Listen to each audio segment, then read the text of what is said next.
Thank you. Thank you for all your Thank efforts as well. you.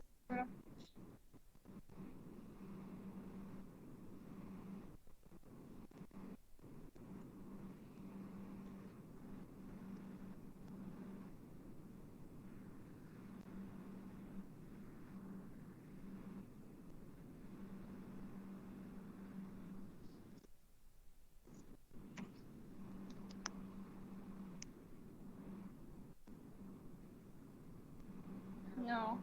But previously someone turned the screen and we could see. In YouTube, I can see us. Oh, on YouTube. On YouTube, I can see us. Yeah.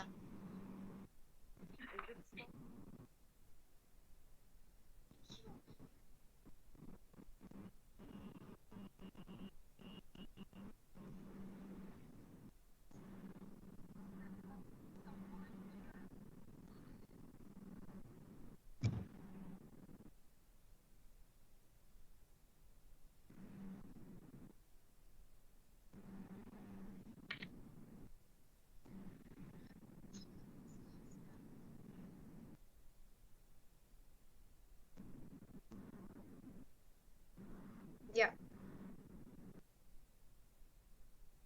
Yeah, we can Yeah. see it. Yeah.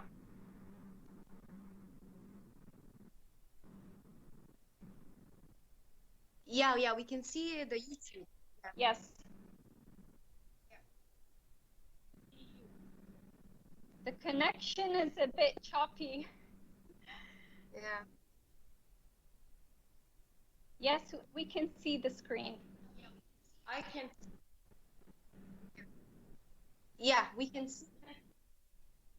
Yes. Yeah. I can see. I can just see you.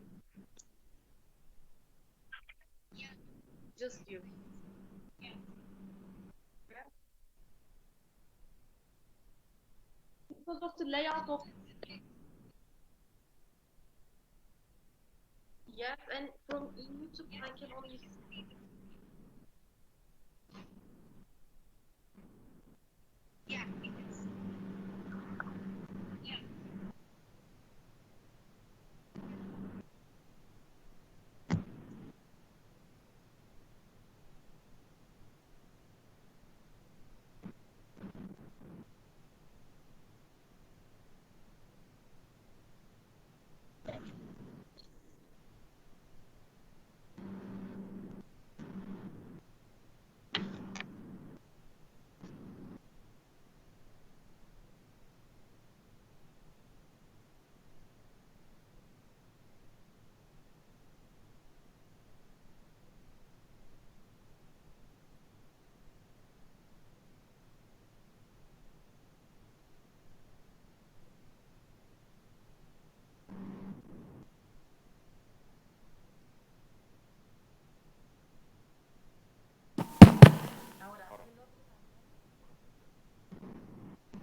back. Can you hear me?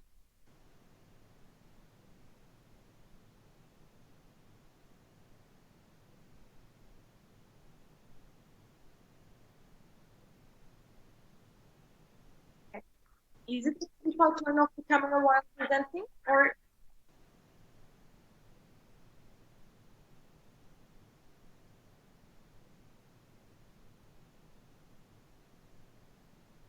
sharing my screen?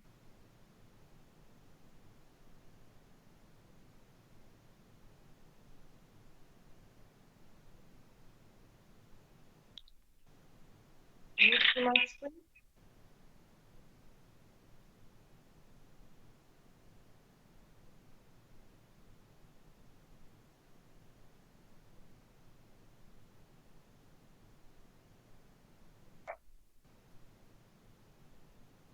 Can I start?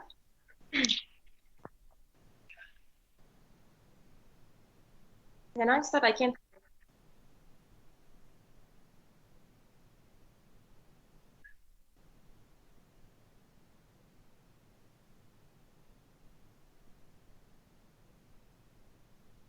Word.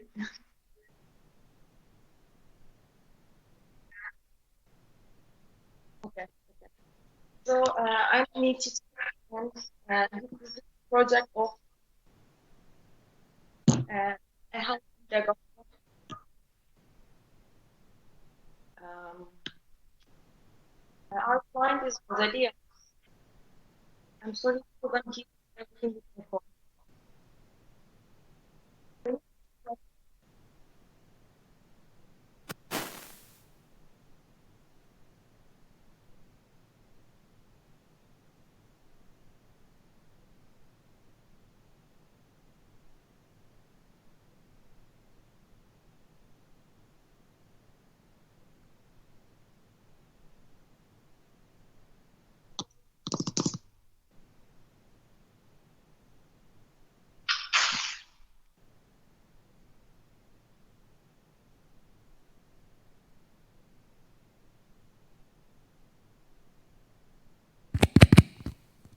Neil, can you hear us? Hello.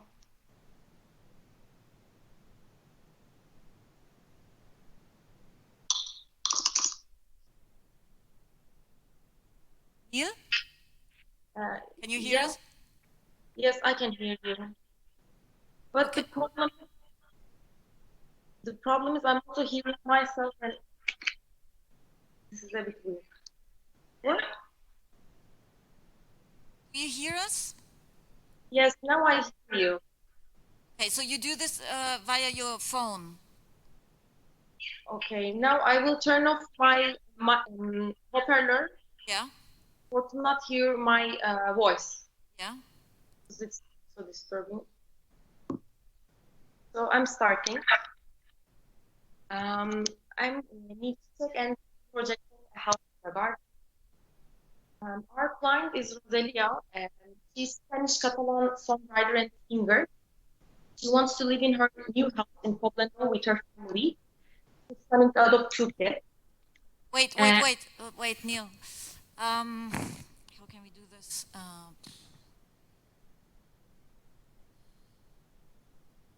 what you said? You did turn off your microphone on the computer, right? No, it's open. But you're just talking through your mobile phone, aren't you? No, no, no. To my computer, I'm talking. Okay, try to turn off the camera because we can Okay. hear you only very, very. Yeah. Okay, try to say something. Hello. No, a little bit more, a whole sentence. Can you hear me? Hello, can you hear me? Hey, try again. We'll see if it works better now. Okay.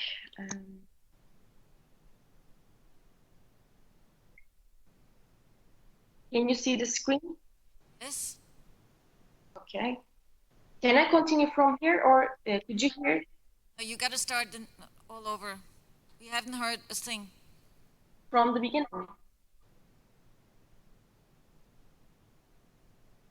You want me to start from the beginning? Yes, please.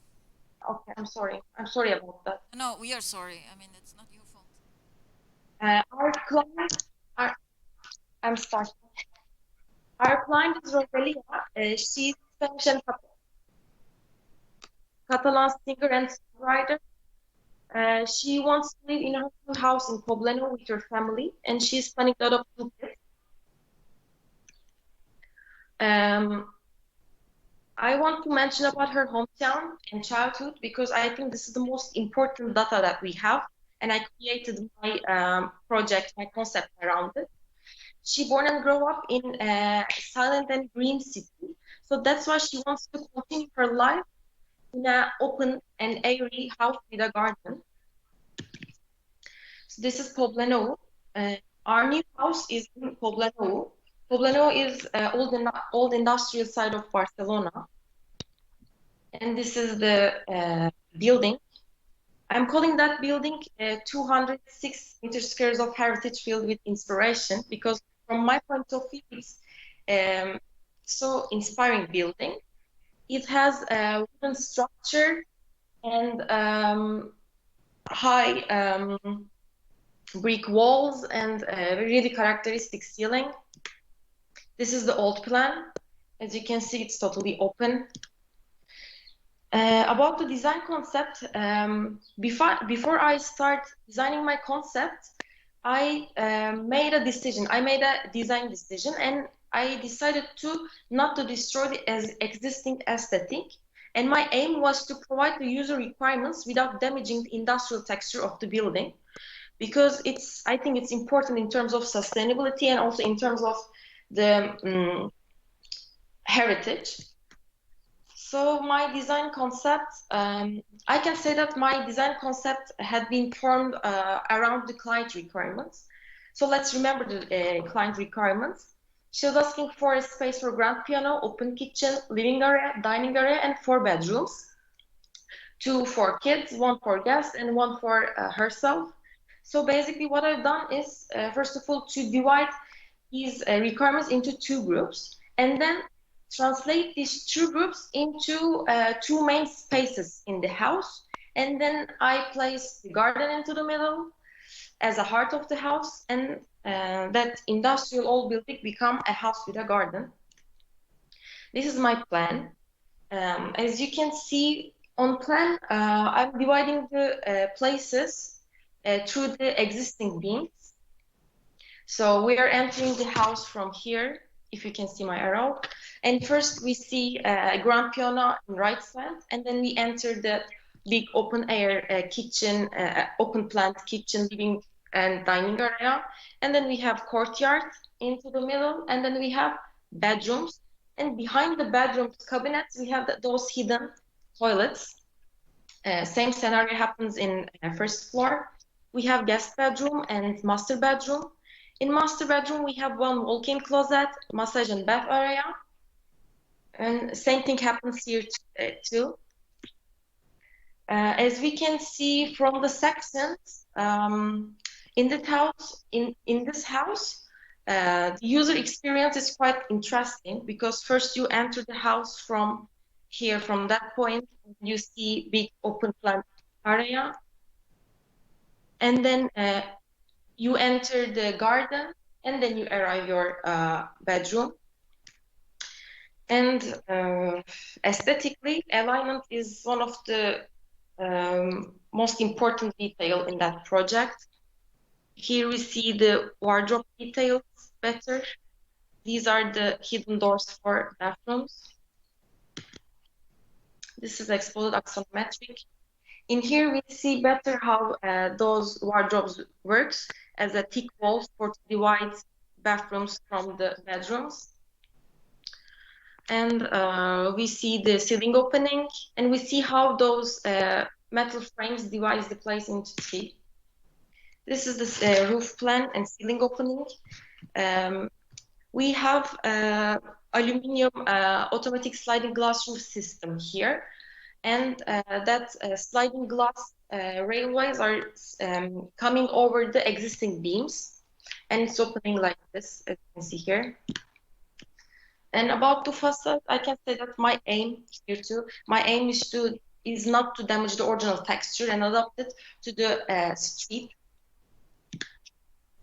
About the kitchen details, I can say that in that kitchen we have enough workspace on countertops and more than enough storage cabinets. About textures and colors, we have just two textures and three colors, and that's all. And alignment is still so important here. About the bathroom, same situation here. We have so few textures and colors, and we see black metal details again here. So this will be how it will be looking like. Staircase detail. Staircase is the only vertical element in the house, and it's placing into the middle of the house. So besides its usage, it also has sculptural identity in that design. So I wanted to highlight it. That's why I placed little LED lights inside the pipes of the handrails, like this. And the illumination will be like that, lighting plan will be like that. And about the sustainability, I'm defining that combination of active and passive system methods reduce the energy use. So as a active system, I'm using air-to-water heat pump system, which is more sustainable than other active systems. As a passive system, we have fresh air circulation and natural sunlight here, thanks to that roof opening into the middle. And to prevent the overheating in that house, we have shadow control. And also ecological construction materials are used for this building. So let me introduce you hempcrete. Hempcrete is a concrete-like material created from woody inner fibers of the hemp plant. It's a sustainable resource. And also for insulation, I'm using hemp flax, which is also made of hemp plants, and have mold resistant, environmentally friendly, and have a good thermal conductivity. And for fabrics, I'm using Martella's ecologic fabric for my custom-made furnitures. So as I have three different spaces in the house, I wanted to create three different mood boards for each. So this is the mood board of the area. We see massive pieces, ecological textures, pastel tones, and industrial details. This is more in detail with brands. This is for courtyard. The plants chosen are suitable for climate of Barcelona, and they can live both in indoor and outdoor. So this is how they will be placing. This is the mood board for night area. We see massive plains, smooth ecological textures, pastel tones, and industrial details. More in detail, it's like that. So this is our first perspective that we see when we enter the house.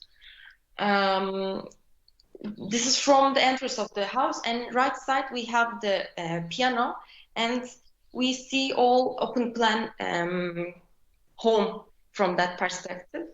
Actually, from all perspectives, we can see and we can read all the house, and I think this is the good side of this design. This is another perspective from kitchen side. We see how the bedrooms are looking clean and aligned thanks to that wardrobe system, aligned wardrobe system. This is a view from courtyard. This is a view from guest bedroom. We see combination of heritage and new furnitures and new construction. And this is a view from master bedroom during the sunset. And this is the night view of the house. What I try to do is to illuminate the old walls to exhibit them. So this is how I'm doing. And I'm also highlighting the trees here.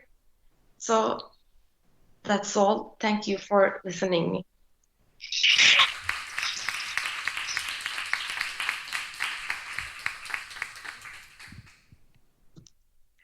Thank you very much, Neil. It was a wonderful presentation, and sorry for the beginning.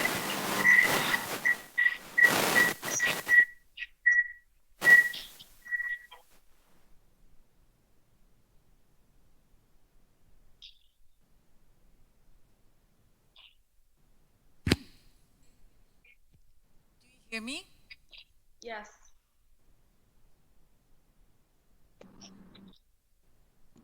Did you hear what I said before? No, I couldn't. Okay, I said again, thank you very much, Neil. It was a wonderful presentation. I think after all these months, you came up with a project that was solid from the beginning, and you worked on it very hard. You decided to organize the space in a very clear way, without looking for, let's say, a more complex design. But in the end, it's say that's very logical, and appreciates and respects what the actual architecture is that you found in its place. And you work with the elements like the structure, you work with material of the existing walls. That is a very clever idea to respect architecture, and then you kind of introduce your own style, your own functions. What I think worked very well in this project is that you divided the house in these areas of night and day, separated by the patio, by the courtyard. And the courtyard is a very nice space that you created. I saw that there was this little child playing, so this is big enough to really be a useful space. All the furniture, the colors, the finishes do underline and emphasize what the idea actually is: to be respectful with the environment, to be respectful with what was there originally. And it worked very well. So congratulations.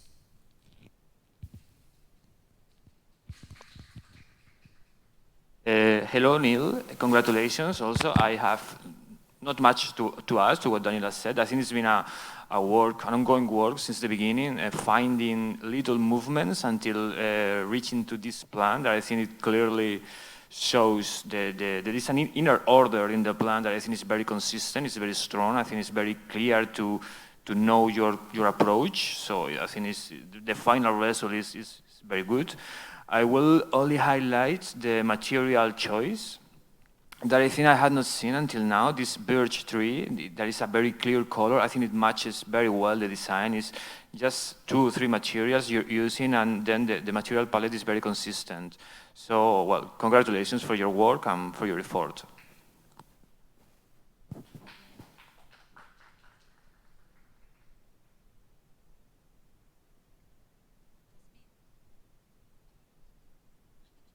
Jasmine, can you start? Yes, hi. So do I start? Pardon me? Yes, please. Do I? Yes, please. Okay. Start.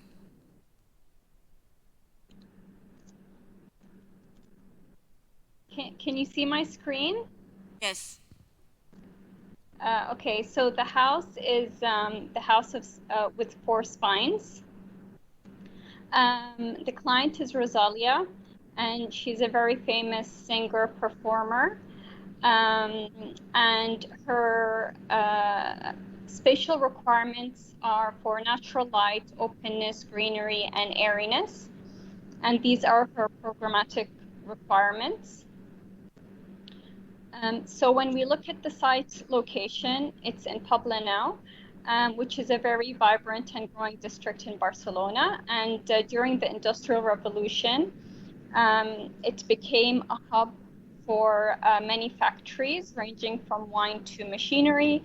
And when the Industrial Revolution died down, these factories were renovated into cafes and galleries, and one of them would be Rosalia's house.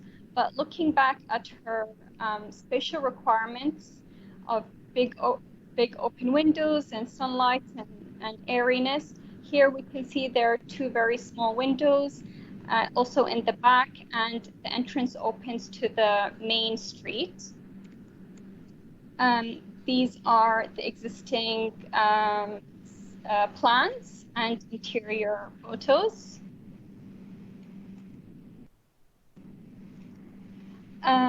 So the main intervention was that I took the existing condition and detached the existing facade on either end to create buffer zones from the public street to the inside. And these buffer zones would provide greenery and sunlight and ventilation.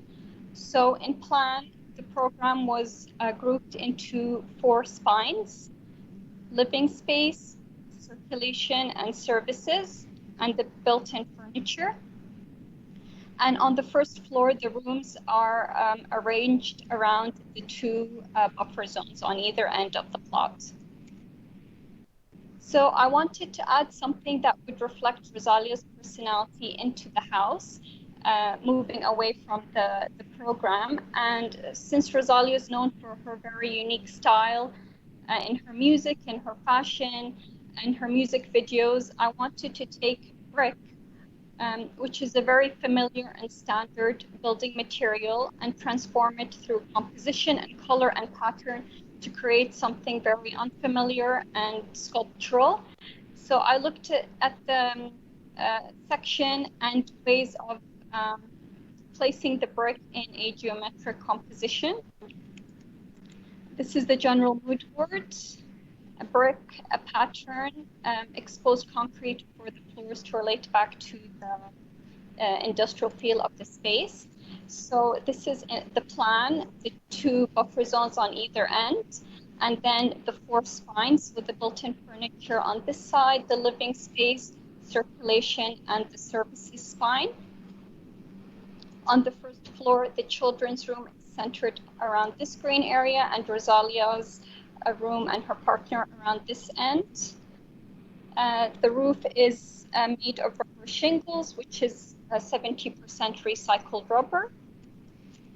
These are some dimensions. So in section, you see a flow from double height to single height, double height to single height, and double height again, with the brick on the first floor covering the private spaces.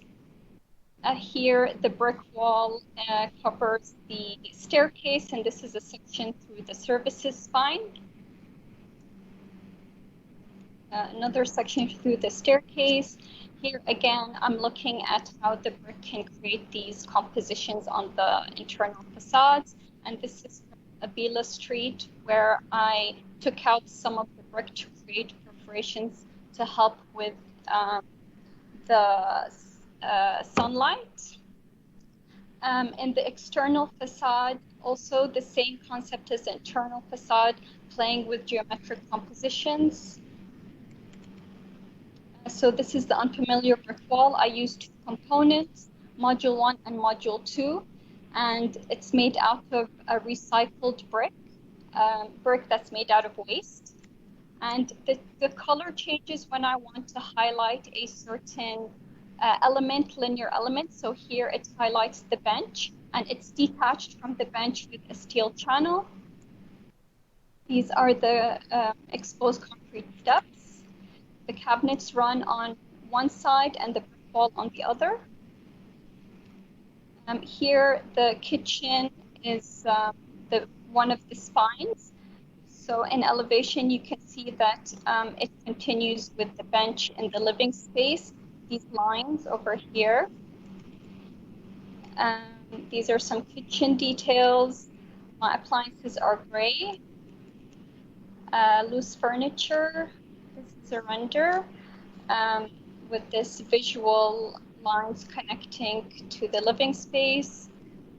Same with the master bathroom, this idea of connecting one end to the other with the cabinets and the mirror. I'm using lava stone, which is a sustainable material. This is the master bath.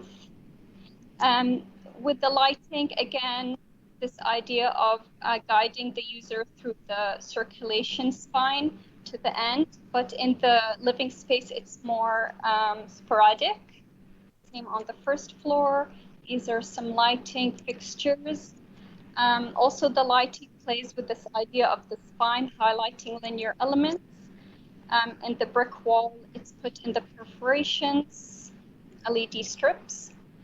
For sustainability, it was clear that most of the light is from Avila Street and not from Iglesia Street. So I had to add the brick wall as a sunshade on the side, which is Avila Street, not on Iglesia Street. These two buffer zones help with cross ventilation, and the underground water tank collects rainwater to help with irrigation and to flush the cisterns. Brick and exposed concrete help with thermal mass. Double base windows also reduce solar gain. This is the mood board for the living space, and this is for the master bedroom. And then, so the sequence is, this is one of the buffer zones from Avila Street. You go down to the living space with the double height. Here, the change in color of the brick emphasizes linear elements. Here you have the bench connecting with the study. Same on this side, the kitchen connecting with the bench with the study. Here, the change in brick color emphasizes the linearity of the handrail. Then the stairs, which takes you up to the first floor. Yeah, and that's it.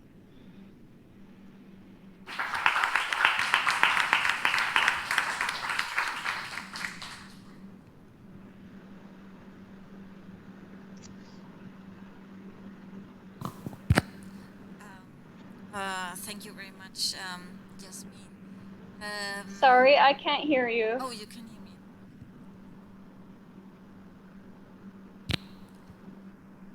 Now, can Hello? you hear me? Yeah? Yes. I guess there's a moment that it doesn't connect or something. So, okay, now you can hear me well? Yes, I can hear you. Yeah. Okay. First of all, congratulations. Thank you for the nice presentation. Can you go back and show us one of the images that are of the introduction where you talk about the spine? Okay.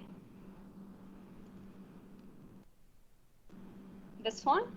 No, in the introduction. Oh, yeah.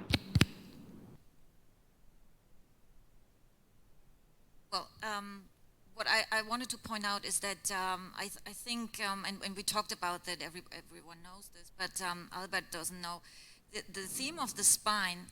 Can you go back one more, I guess? One more slide? This That one? one, yes, this one. I think this is very important to understand, and I really like that idea that you worked from the start in kind of three-dimension concept, that you understood the volume as a volume and not as planes, and that you wanted to add an element that you call the unfamiliar, based on what Rosalia does in her art, in her music, to convert something that is familiar, which is in some parts her style of music, and then she adds her very personalized own style. So I think this is a very interesting approach, very risky if you want, but you managed very well to turn this into a home, to turn this into a very interesting home, where a lot of things happen. Do you understand me well? Yeah.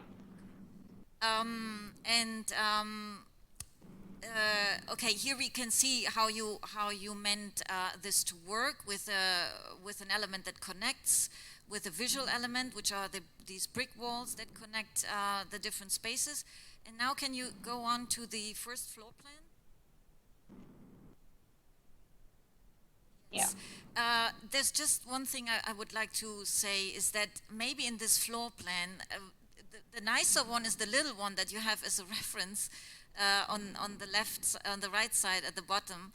I think it would be nice that the whole floor plan would reflect this kind of communication through these hallways, or to read the plan a little better by highlighting the floors, or giving a certain type of drawing that would make sure that we would understand the elements that are important, the things that you said in the beginning. But that's the only thing I would like to point out as something that could be a little bit.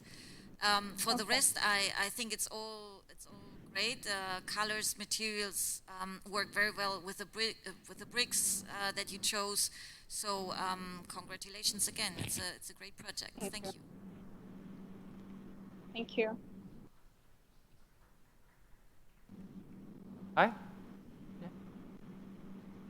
Hi. First of all, congratulations. Thank you. Better? Well, I agree with Daniela, and at first it was difficult for me to understand a little bit this plan, but then with the rest of the images and the renders and section, I understood it quite well.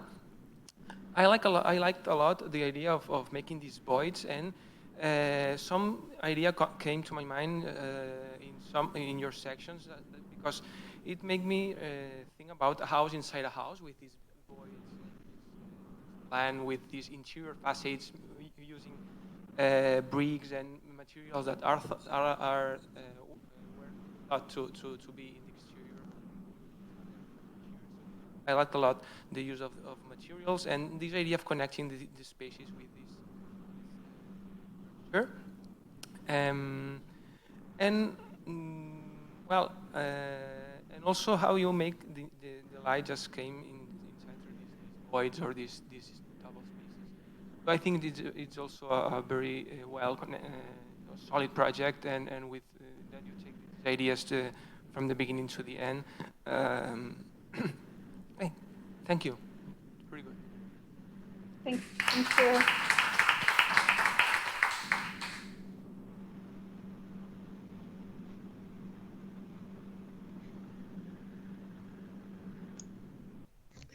Yeah, please. Hello, do I start? Yes. Okay, 1 second.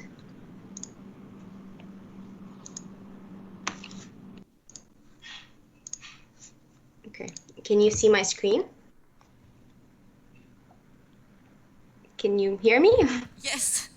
Okay, so my project is called the Proscenium, in parentheses, the stage is the garden. So basically, our client is La Rosalia. She's a very unique and extraordinary person, as you can see in this collage I chose to make. She's going to be living in the house with her partner, which is a cinematographer, and they're planning on adopting 2 children. So our site is Poblinau, which is a creative hub that was once an industrial area. And what I found very interesting is that instead of it being renovated, it was refurbished by artists that put these nice graffiti images. So after analyzing the site, specifically the sunlight, I chose to generate in the intervention building, I chose to generate my concept. The main problem of the site was the lack of views. And so I tried to look at a design tool that directs the views inwards. And that's when I thought of scenic design, and more specifically the proscenium, which is the focal point in a stage. So my concept was basically that, my concept basically was that the stage is my garden. So I wanted to create a journey around that stage to generate like a promenade where the circulation then runs around. And you'll see in the plans that I chose to segregate the public and the private in different floors. So this is how I formed my concept. Basically, you have the nice garden that has the private bedrooms and then the promenade. And then I chose built-in solutions. Okay, so the floor plans. So for my upper floor, from the entrance, you go through this promenade where you have the piano platform and then a gathering and a bar area with like this continuous bench in both directions that then leads to the kitchen and the garden. And and then you see my concept was for all spaces to run around this garden. So even my staircase then overlooks it until you go downstairs. So the main reason I segregated public and private is because they're celebrities and they're going to have many guests over. So I wanted to introduce a new function. While everything that's more public is happening upstairs, I wanted to introduce a private living room and like a private dining area where the family can use strictly just for themselves. And then you see here all the bedrooms have direct access to the garden, and then you have like a private corridor that has direct sunlight from this secondary courtyard. And my guest bathroom, my guest bedroom, and finally I introduced a kitchenette downstairs just for the convenience of the circulation, so they don't have to keep going up and down. And then my roof plan. So the reason I chose to introduce these different platforms is to have that flush effect of all furniture to avoid any distraction from the nice view. And then you see here, this is the garden. So these are my detailed drawings with the dimensions. I'm going to skip those. And then for the facades, I treated them in a similar manner as the interiors. So just plain wooden framed windows. And I made the main entrance from Passage de Iglesias. And then, so I wanted to do something different for my ceiling treatment. I wanted something to highlight that promenade I was talking about. So you can see if you cut in the section here, I wanted something on the solid roof to be kind of attached so it can reflect whatever is happening in the garden. So if you see here in this perspective, these aluminum strips would then reflect whatever is happening to give it more, to make it more spacious. And then for my, okay, it lagged. Okay. Okay. So for my mood boards, my garden is the most important space. So I wanted it something to have a nice sitting area, swings, sunbeds for the pool. So this is my mood board, and then this is kind of initially the perspectives of my garden. And then for my kitchen, again, similar materials for my appliance. So you have the walnut wood, the textured glass, and this is the final perspective of the kitchen. And then for my master bathroom, I wanted to treat it as like 3 different volumes. Each volume has a different material, and each time there's a material difference, you have light. And then because of the window, I wanted to introduce a curtain. And so my dining and gathering area, like I said, I have embedded solutions, and this is like the mood board I wanted to create for the entire space. Marble and wood, very light. And I introduce embedded seating area that can operate to become a storage for blankets or pillows, and then embedded light for the planters and to make it appear like it's floating, like we see here in the perspectives. And this is my dining area. And then for my family area, like I talked about, the kitchen and then the floating staircase. And then you have a working desk where the partner can sit and work. Dining table, and this is my mood board for family room, and these are my final perspectives. So like I talked about, I wanted the staircase to have the same floating effect. That's why I also embedded lighting in the staircase and added these cable railings so that it can have more of like the theatrical feeling that I want to create. Again, most of my lighting is embedded in my furniture to highlight all the staircases and to highlight the furniture. See here, this is my lighting scheme, and these are just initial ideas of how I want to light my courtyard and how I want to light my public areas and my family room, kitchen, and the bathroom. For my environmental behavior, like I said, I base my garden on the sun orientation, and then because 30% of my house is a garden, I made sure to pick like environmentally like nice plants. And for my ventilation is going to be mainly through my garden, and I introduced the secondary garden and also the existing windows. I have to introduce solar protection in my glass to avoid overheating in the spaces, and airtight envelopes to avoid the escape of heat. Also, all my partitions are made up of drywalls with insulations for acoustic purposes and for thermal purposes. And for my materials, they're mostly wood, which is a renewable material, and marble that is locally cut and manufactured, which makes it more environmentally friendly. And I introduced a rainwater collection system like which operates under my garden staircase. And then, yeah, finally, I just leave you with some 3D section views that can help understand the space more. And my final shot. So this is the family room, the second perspective, the family room, the piano platform, the gathering area, kitchen, and dining, and then the most important space, which is the garden. That's it. Thank you.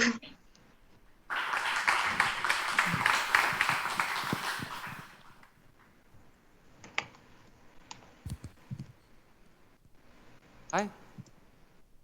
Hello. Congratulations, Maya. I liked it a lot. I think the strategy is awesome. I love the idea of of using the main space or an open space. So I think that it just highlights the potential that the industrial building has as a main space. So I think it's a very good decision to have this open space and to take the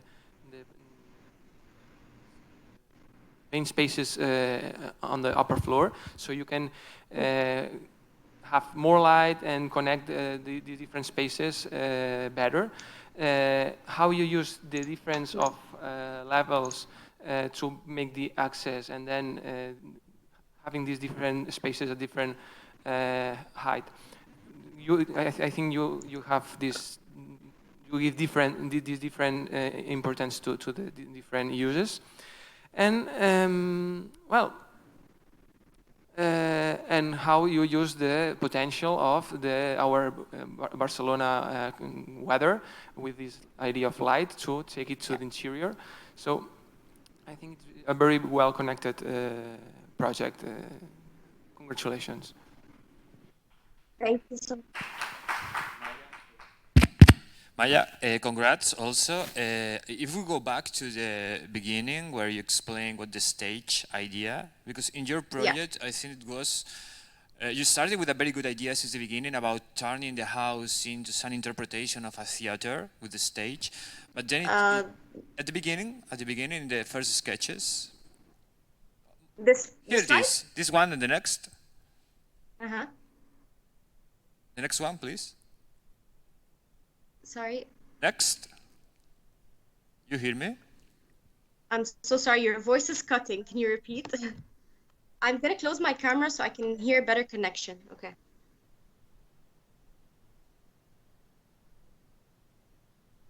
Hello? Hello, but yeah, I can. Can you go to the next page of your presentation? Maya, hello? Yeah, I'm so sorry, I can't hear you. You cannot hear me. Okay, this is a trouble of the connection, I think. But it's... Okay, now I can hear you. Okay, here. Yes, now I can hear you.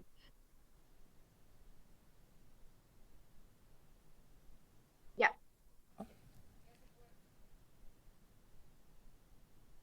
Okay, now it does. Okay, Maya, can you go to the next page of the presentation, please? There, you were talking about to find the stage. I think this was the main issue in your project. What was the stage? It started with the platforms, with many steps and many levels. But I think finally the final move about to say the stage is the garden, I think was the key of the project. It was very hard to find it. So if we go now to the first page in the image. The first the first one in the render. This is very clear. Render. Okay, 1 second. I think finally the garden is a stage because it is detached from any outdoors ambience, any outdoors reference like a stage in a theater is. But looking at the image, I see it as an oasis, as a place, a secret garden, a place for pleasure, for joy, for the family. And it looks, in the previous one, it's the general render of the lower floor of the garden with the swimming pool, what I mean.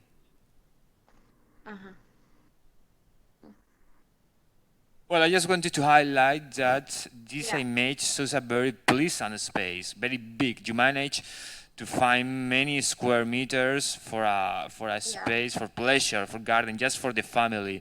And this is also the Yeah. vision of the ground floor, with a bit, with a little connection with the streets, like a public area, but this lower floor, like a very private space for the family.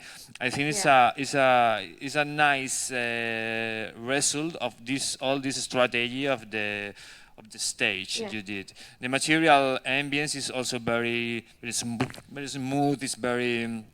It doesn't compete with the layout, with the idea. So I think this is nice, and everything is looking towards the garden. What is your main project? There are also many other features that are very nice, like this kind of reflection in the ceiling, showing the garden where you're sitting, that like we're seeing now. And well, so congrats for your effort and for your continuous work along the course. Yeah.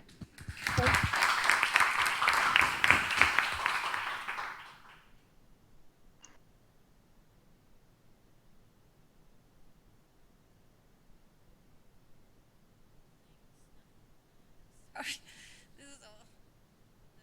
But I guess they have to change something. No, you told me,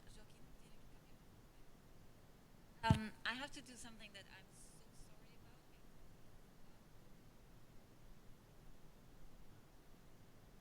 about. Hang on, because they can see you.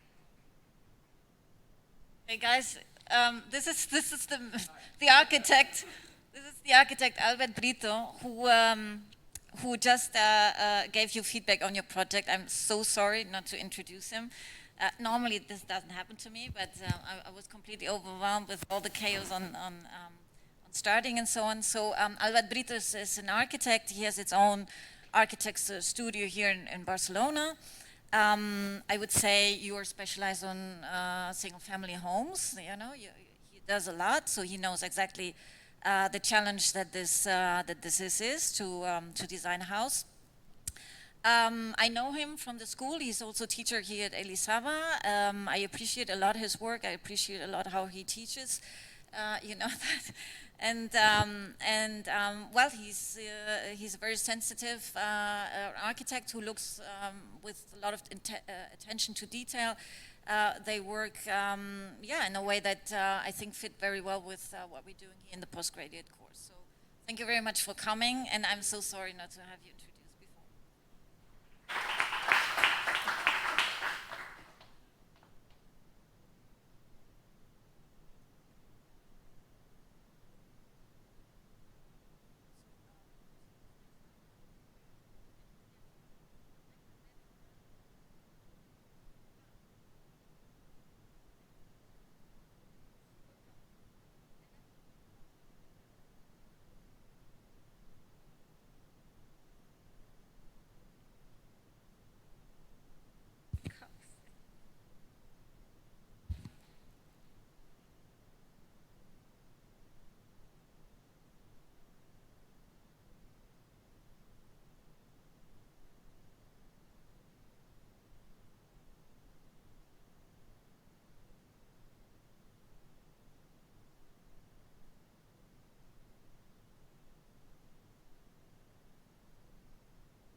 Hello.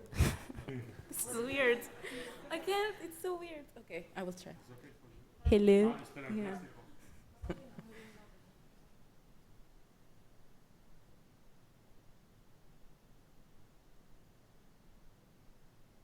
Do I have to restart, or I can continue from here?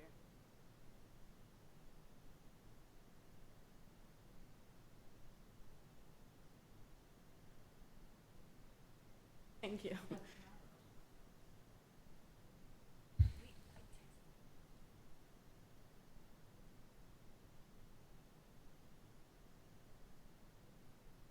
Okay, so, okay.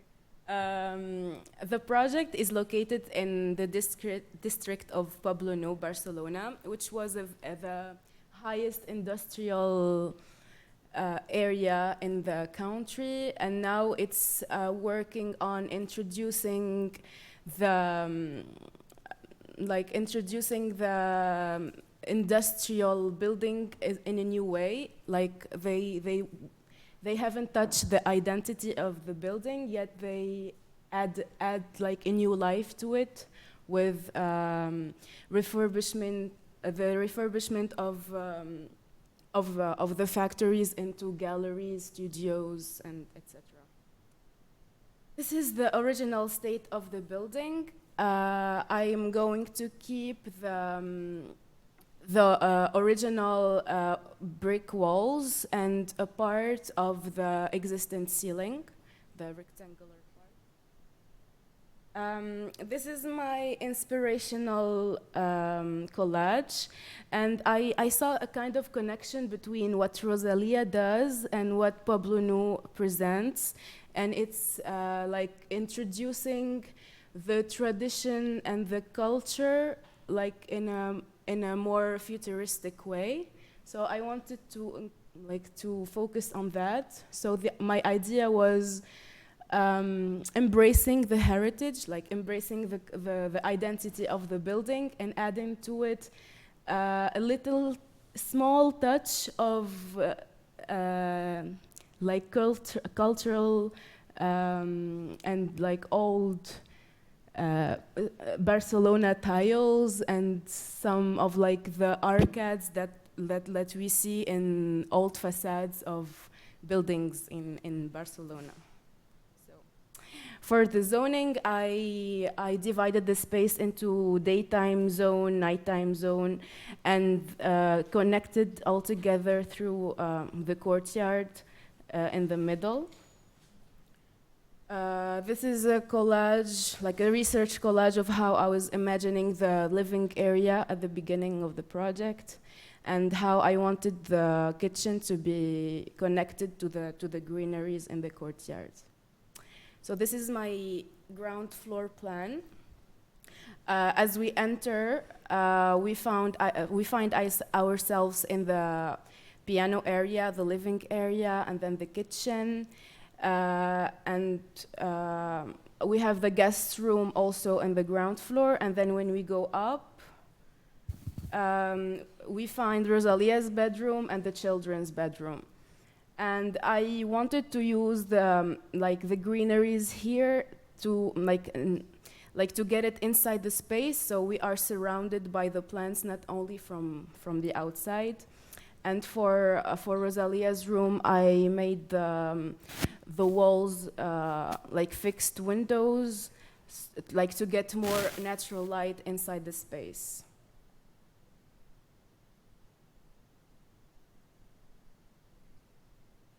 Oh, it's fine. Okay. So these are cross sections of the standing, like facing the entrance, and then facing the other parts of the courtyard. This is another section that shows the living area, the kitchen sections, and this is the mood board of the living room. I wanted it to be as so how do you say so as like simple and clean as possible, because like I wanted to. This is a render of how it's gonna look like. stairs after the entrance. This is a view from Rosalia's bedroom. This is the roof. I used solar panels for more sustainable solution. I also used for the beams, like for like here. I used the wooden composite wooden, because it's like more sustainable and it's like durable and it doesn't get affected by the heat and the wind and the water. So this is the passive ventilation and natural light and how it's gonna be, how it's gonna circulate inside the space. For the kitchen, I used I kept the original walls, and I used Cooper for the yeah, exactly. So this is the detailed floor plan, the sections, and this is the arcade that I wanted to include in the kitchen. This is another section, and these are the renders of the kitchen and the dining area. For Alia's bathroom, I used polished concrete for all of the space, basically, and some ceramic tiles as a reminder of that I used already. These are the stairs. I went for concrete steps from one side and metallic sheets from the other side. This is another render. And for the ceiling plan, in the living area, okay, this is the ceiling, like the original one. Like it covers the living area, and in the first floors we had like the rooms of Rosalia's and the kitchen and the children's. So and the rooms, they are plain ceiling. It's with plaster ceiling, and in the living area I wanted to keep the original shape of the and this is the lighting plan. This is the ceiling of the ground floor, like for the kitchen and the guest room. And this is another lighting plan. These are the equipments that I used for the lights.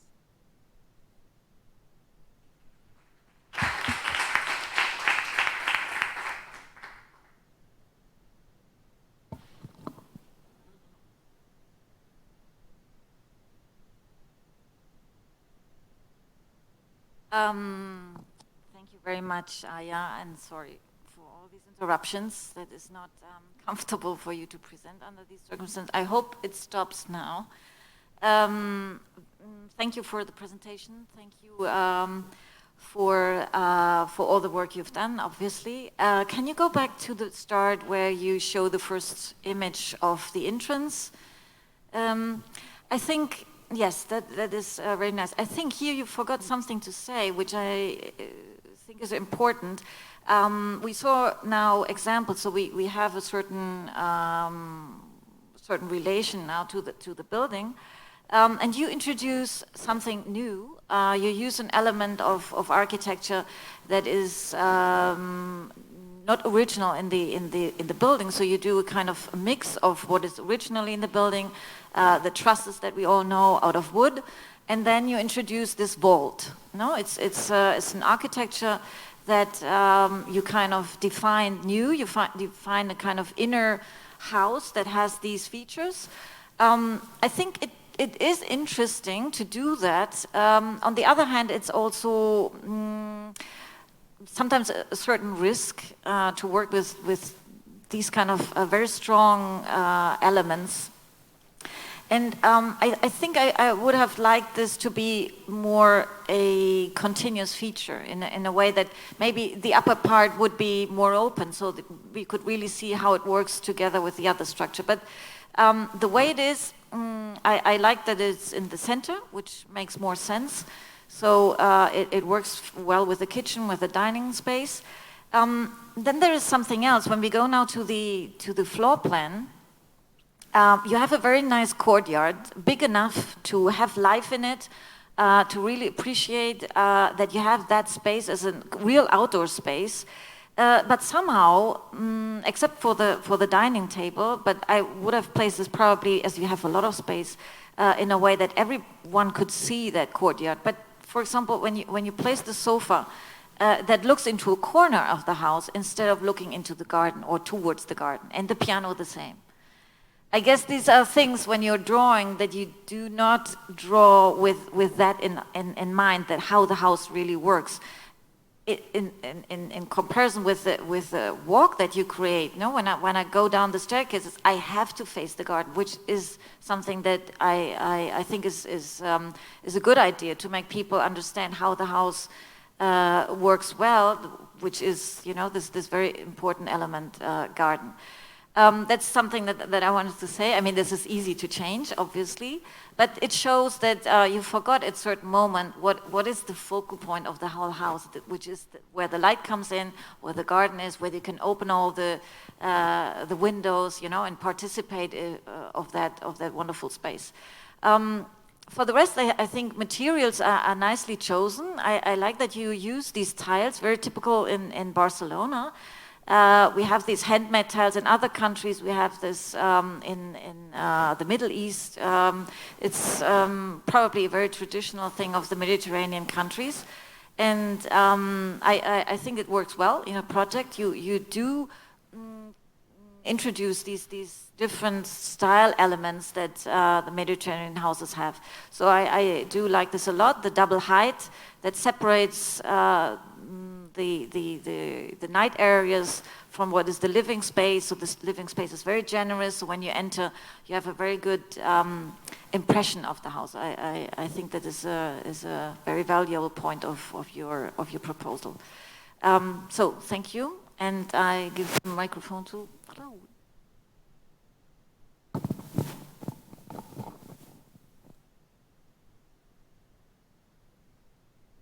Thank you. Yeah, okay, now we're learning to use the micros today. I think Daniela has summarized everything very nice. I think if we go back to the image that we were discussing with Daniela also, there's also something I'm missing, a pillar or a column in the corner right there. It looks like it's falling, it's like you should need a pillar, a column somewhere here. It looks something strange when looking at the image, but otherwise, in any other case, the material choice is very nice. I think it's very quiet ambience. The copper finishings in the kitchen is highlighting this space. The choice of these tiles for the piano, I think is nice. I will not replicate in the stairs. I will have just left it in the piano area to highlight this very special space. And well, the plans, if we go to the plans now, to the ground floor, the space is very, very clear to it. It looks a very easy project, but when a project looks easy, there is a lot of work behind just to hide the difficulties it has. Some changes about the furnishings, like Daniela has told you, it's just something very easy to change, but it also demonstrates what Daniela said. At some point, you forgot what the focal point, the focus of your project is. But it's the proportion, the size of the spaces is very well. If we go to the first floor also now, I think the arrival, the landing of the stairs, just watching the courtyard is also a nice thing. All the rooms are big enough. Well, it's a very good work. Congratulations.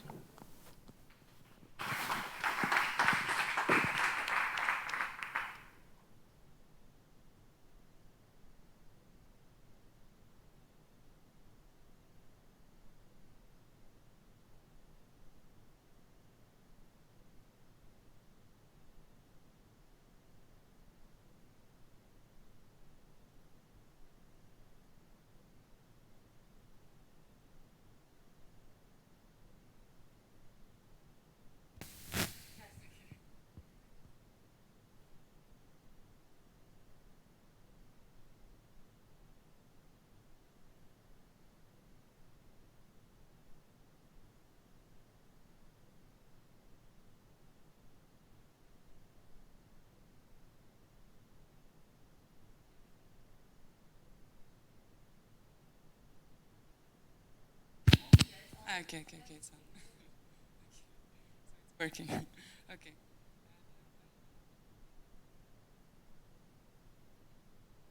Okay, a little louder. Okay, that's better.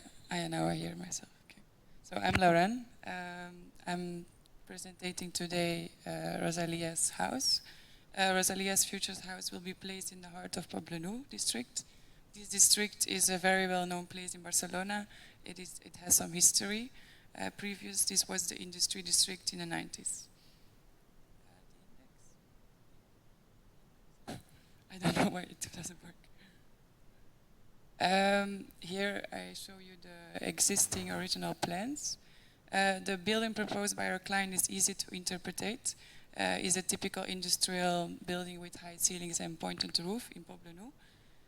From the ground to the roof is 6.5 meters standing inside, which leads that we were forced to go dig into the existing floor to create 2 different levels. We could go like -2 meters. Since the time that all the industries shut down, just as many buildings in Poblenou are standing free. The location, Poblenou means new village in Catalan. The area has a long industrial past with a lot of variety. All kinds of industry were found here. Then all the industries shut down in the 90s, and there was a need to grow on financial reason from an industrial area to a design district. This hangar is a typical example from that time. It's empty and lost in function. The client is Rosalia Vila Tobello. She is a famous Catalan singer who wants to live here with her boyfriend and 2 future kids from young age. She is a singer, songwriter, producer, and actress. Is interested in flamenco. She's a really creative person, but she's not so much at home. It's going to be more the boyfriend who is going to be at home. And he's a cinematographer who likes to work from home, and he likes to be surrounded by nature to get relaxed. This couple needs to have a space to develop their skills and rest once they're home, because they need to be relaxed when you want to be creative. The project, I'm going to show this axometry before I'm going to explain the concept design, so keep this in behind. The concept design. The important need for this building was to start from creating natural ventilation and sunlight into the interior. Before it was a space with an industrial function, the floor plan consists of 1 long suite with 2 facades ending in 2 narrow streets, which feels really claustrophobic. How can I create breathing space inside this building? I focused on putting 2 different passages in the house. 1 passage of the green garden, and 1 which can be interpreted as the main circulation. Starting from this concept in mind and working with the requirements of the client, the curves of the 2 passages are reflecting each other. They follow 1 single movement of show coherence. And I call them like the passage de jardin and passage de la circulation principale. The green garden. The green garden is placed on the right facade and follows the district direction of the street on top, to Passage d'Iglesias. You enter this space through the basement. Once you go down and enter, the nature touches you. The aim of bringing nature inside such a busy city like Barcelona is important. And the main circulation, which leads you to the more activities of the house, is connected with the staircase in the middle of the seat. The walking space represents a personal reflection of Rosalia's lifestyle. The passage leads to the family directly to all the common areas, the kitchen, living room, and the staircase door going down. Functionality. The functions are placed in the middle, the heart of the building, surrounded by the main circulation and the window facade on the right side. This window is in touch with the garden. It is a combination of bringing nature and air ventilation and daylight together. This way of working is applied to both floors. The open and private activities are well placed into the building with their needs. On the first floor with the open activities, you can see a clear difference between the common space and the private spaces, merging with each other but separated because of the staircase in the middle. When taking the staircase down, you can enter the basement with the more closet activities, which is organized in modules to create privacy spaces, the bedrooms with their own suites. The ground floor. When you enter the house on the ground floor, you have an open airy house up to the ceiling with the construction beams visible, which give character to the overall look. When you enter in the entrance outdoor, where you can put your bike and etc. When you go further inside the building, you enter to the main circulation where I was talking about. On the main circulation, you can find the closet for your jacket, library, desk. You go further to the living room, the piano, open space. Then go open to the open kitchen, and as last, you go to the storage place for the kitchen. The materials. Inside, I wanted to create a nice contrast with the concrete finishes that I use out and inside. Here is working with oak plywood for the kitchen, white plywood for the joinery, white metal for the staircase and the terrace, which is only accessible through the ground floor. And the main circulation platform is made of polytherm flooring, which is like a nice glazed, which, for the platform. The kitchen. Here you can see the kitchen on the ground floor is a really open kitchen. You can see the sections and the details of it. Here you have the kitchen catalog with the materials. As I said, I'm using wood in contrast with the concrete, white plywood, and I'm using a plastic terrazzo. This terrazzo looks like marble, but it's made of recycled plastic. The basement. When you enter in the hallway / playroom for the children, behind you you have a storage extra place to put toys for the children or the toys or stuff for the Rosalia. Then you go further and you go to the technical room. Then when you go back to the hallway, D is the guest bedroom with their own bathroom.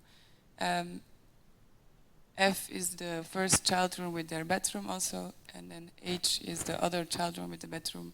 Yeah, and G is the master bedroom with dressing and bedroom. The bedrooms are all located with a view looking towards the green garden. This way the spaces consist of the needed privacy. When standing inside you feel connected with the outside and the nature. The facade is finished with harmonica doors, so when you open the doors, enter the outside area, there's a thin line between in and outdoor. The nature is becoming part of the interior. And the hallway downstairs can be used as an, as I said, as an interpretation for playing with the children. I mean, where the staircase is placed. When you open the harmonica doors, it's like one space with the nature. The materials. I'm using the same materials as upstairs, like concrete finishing, white plywood for the joinery, and metal stain for the metal window facade, and white tiles in the bedroom. The master bedroom in detail, as I said, I'm using the white tiles with the black joints. Here are some details.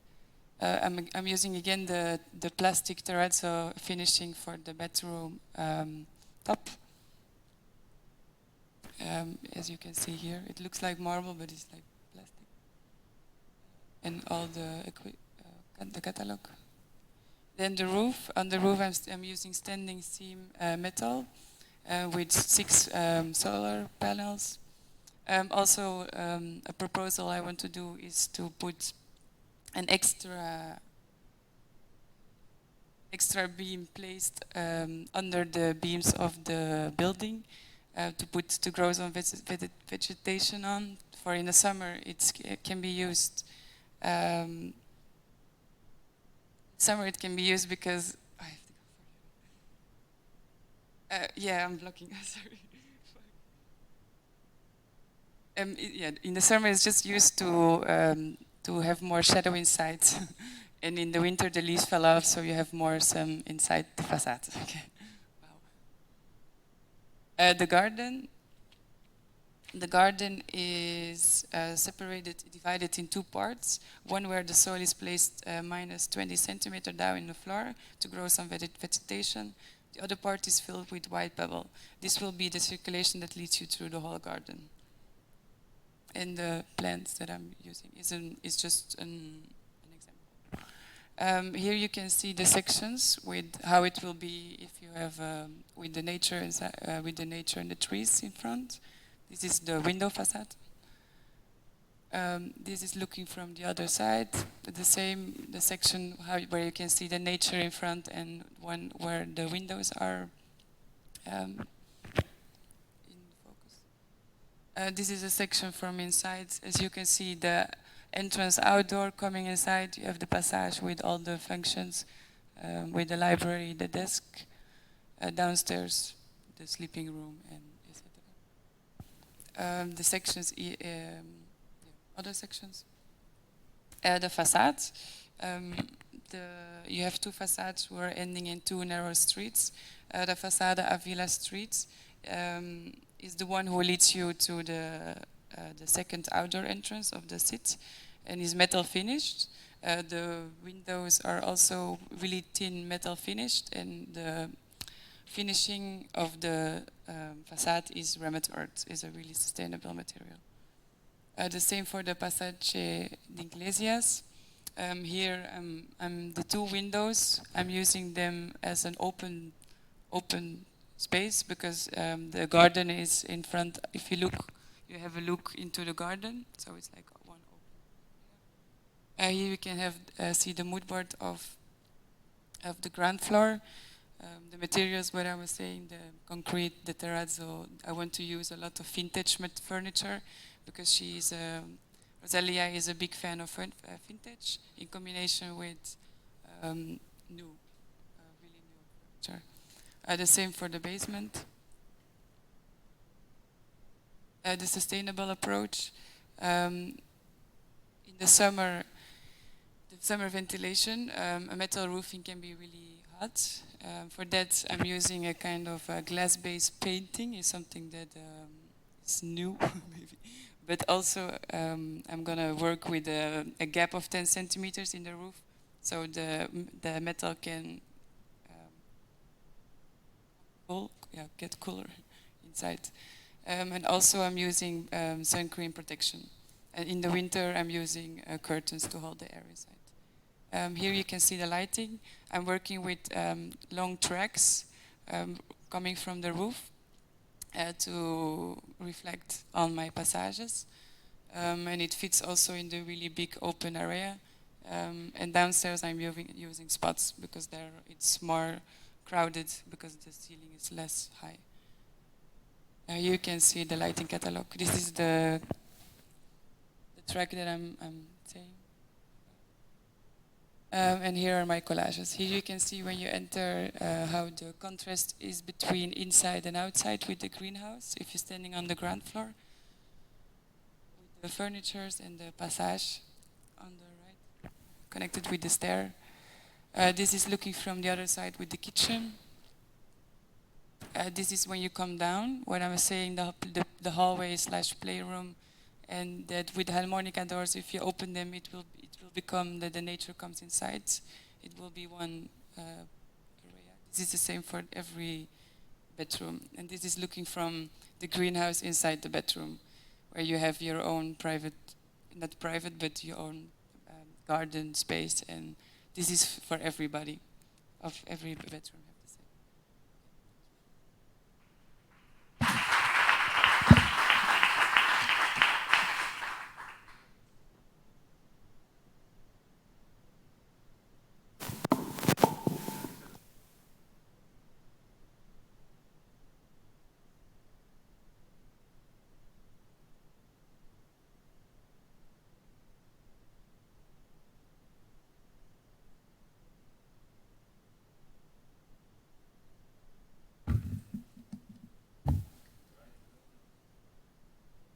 Hello? Now it does.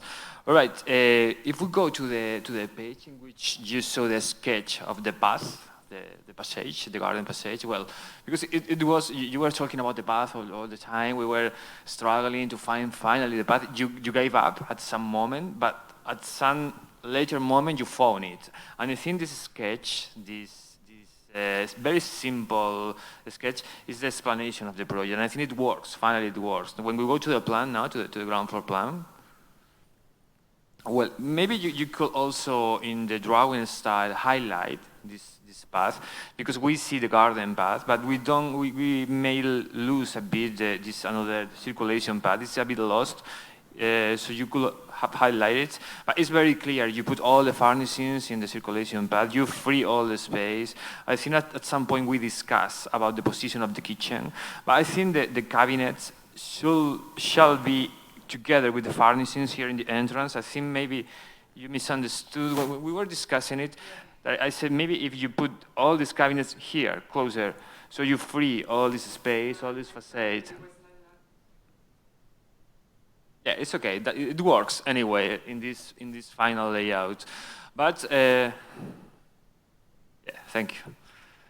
But finally, it works. Now, if we go to the lower floor, it's very clear when you land in the stairs, and it's more or less the same distribution that you're using in the upper floor. You're using it here. The plans, the elevation, the section you draw in the style is nice to see. Maybe you should highlight a bit some things, but since the beginning, there are plans, those of you, that are very, very easy to read and to understand. The material palette is also nice. It goes on with the mood of the project. Maybe the images, I think they don't show the best points, the best places of your project. Maybe you have chosen very, very small ambiances. You should have chosen a view of the entire space for us to understand also what we are seeing in the plans. But anyway, we already can see it here. All the rooms are big enough, and well, the functionality is done. The sustainability you're talking about is also nice. I like these two sides of the garden with the pebbles, with the gravel, and with other plants and greenery. I like this difference, so you can sit there, and you can also have some greens and greenery, some plants. Well, and we also can see a lot of work in this final presentation you're doing. So congratulations.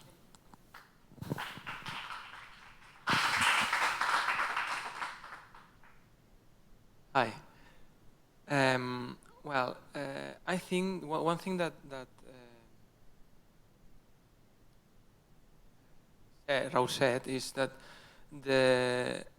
I think it's a very good project, but I think how you represented it doesn't help to understand fully how good it is, because it's been difficult for me to understand some of the ideas you were just talking about with the drawings and with the images and the collages. And at the end of the explanation, that's when I understood everything, and when I just realized how good it was. So I think it has a very strong concept that you followed it till the end, so it's a very good thing.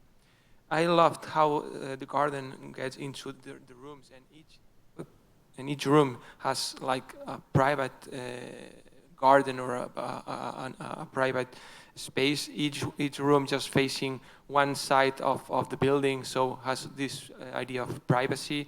But you are in the interior or in the basement, but you have an exterior, some kind of exterior space. I think it's very good. Then I like the open space area at the top. How you create like an interior facade with complete different materials to the existing building. So I'm really interested in how to work with existing buildings with this kind of personality. So how you combine the materials to achieve this duality between the new and the existing, I think it's very good. And the election of materials. So I think that these images doesn't help you to understand how good the project is. I think this is better how you show it. Doesn't. I think the project is something that you can improve, because the ideas, the distribution, see, the project itself is very good. So you have everything very well linked and thought, but how you express, so I think one thing you can improve is the representation, because it will help you to show your work better and to explain it more easier. But the project, I think it's very, very good. Congratulations.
Start with the client brief. Well, I just want to highlight about this slide one point that is very important for me is these two sites that I detect in Rosalia. One is the more disruptive side, as a very trendy figure, and the one is her relation with tradition. Something that will be very important for objectives to understand the artist. About the site background, it's all the time the same. I will highlight about Poplano that at first the most well-known background the most well-known background of Poplano is the industrial side, but there is also another important heritage of Poplano. It's the countryside, and these both sides of the location, the countryside and the industrial, it will play an important role in how I program the house. Let's go to the design statement. The project is based on a Mediterranean and contemporary house inside an industrial site. So again, this different this balance in between Mediterranean, tradition, and contemporary. And about the layout is inspired on traditional houses, and we divide the house into day and night time. So we have these main buildings connected through the different courtyards we have. So we have these courtyards that connects and makes these holes we can see in black in the graphic.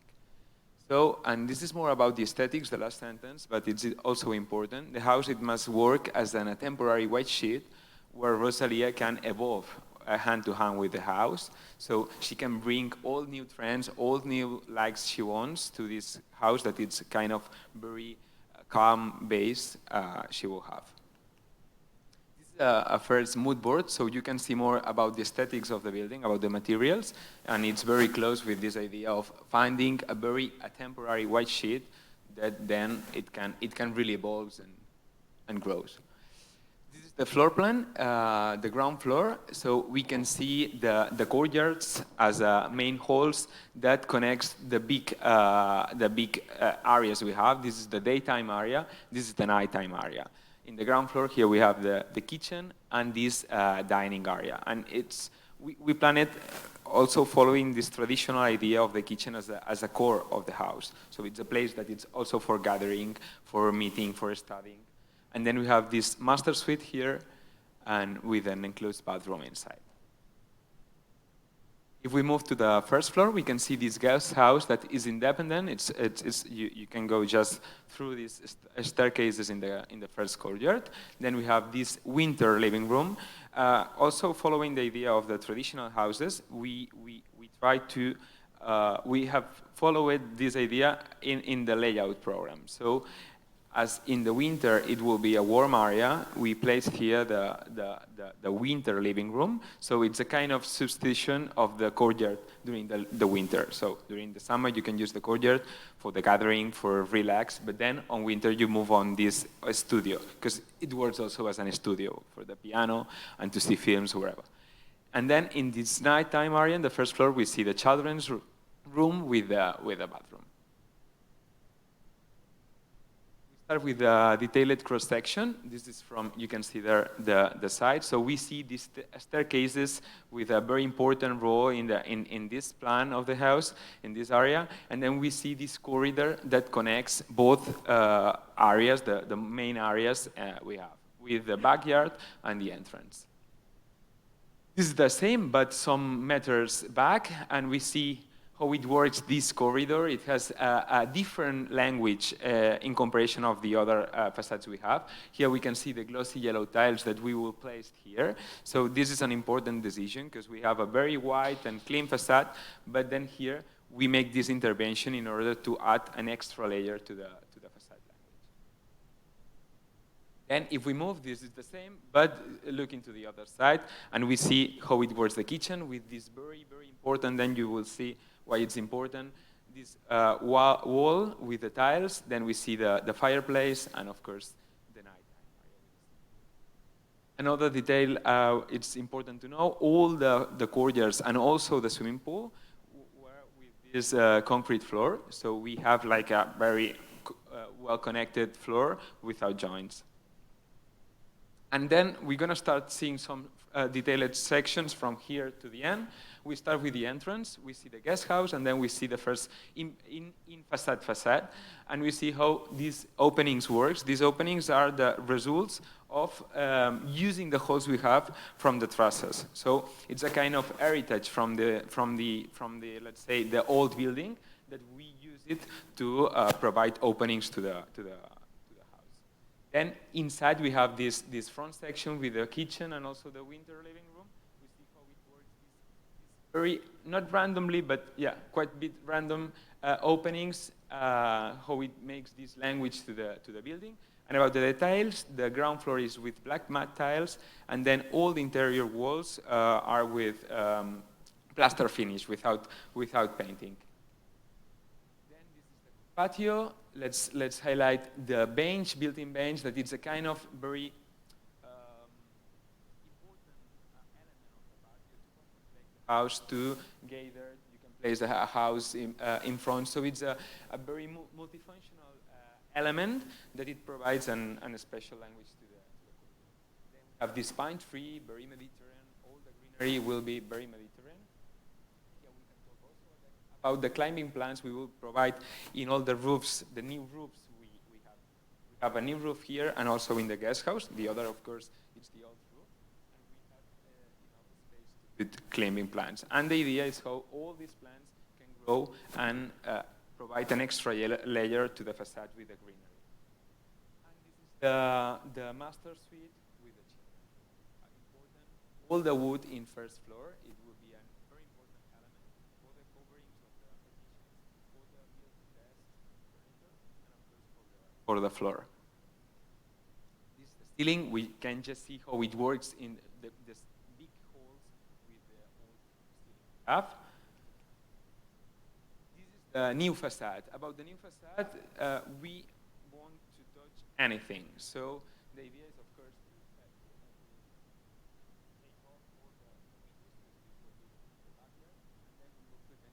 metal door framed by the old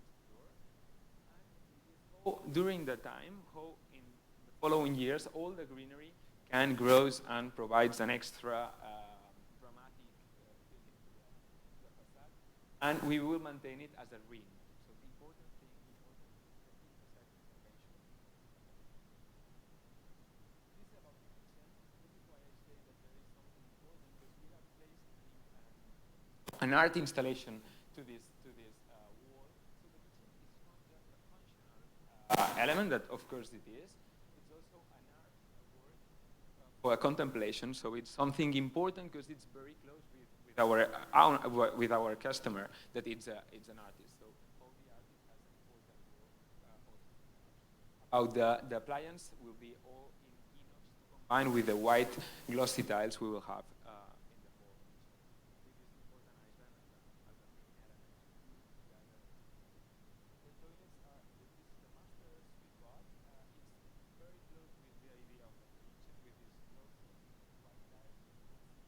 But there is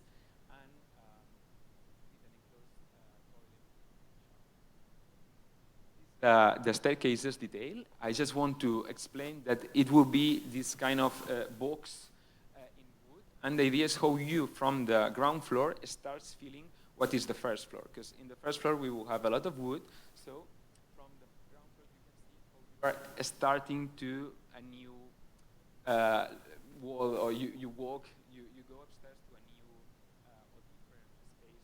Calm, more relaxed for the night, or for the lighting concept. About the lighting concept plan, what I want to say is that the light works also as an object. So it's important to have a lot of sockets, so that the houses have a lot of sockets to give to the user this flexibility to place a lot of lamps and to play with them. With the time. And here we can see a very small light that spots all the highlights, the important areas. We have, of course, ceiling lamps that provides illumination to this space we need for a functional use. This is about sustainability. This is an illustrator from Bernard Budowski, and what is important here is how the house works as a sustainability measure itself. Openings balance we have also in this project, so we don't have very big windows. So in this, we can say that we have a good insulation because that. Then we have these courtyards in between that provides us cross ventilation. So all the house, of course, there are some materials aligned with that, but all the house layout it provides this sustainability itself.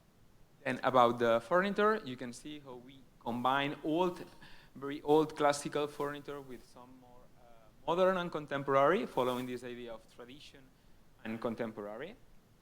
And then to finish, we move on the collage. This is the winter living room, so we see how this white, very, very calm, but then with the furniture we add this extra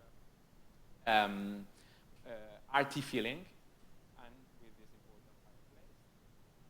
Then this is the kitchen and living area, so we see how the patio is an important provider of light, and then with this art installation in the wall facade. This is the master suite following the same idea. The furniture, it's like an art. We have over this very calm and white sheet.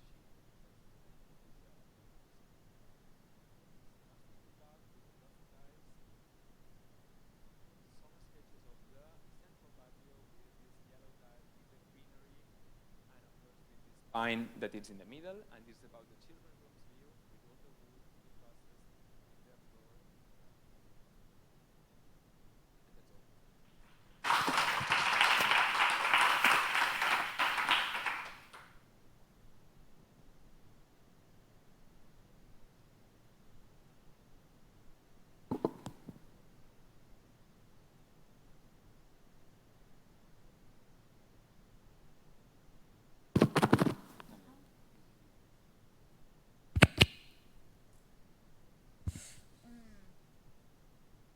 Okay, Oriol, thank you very much.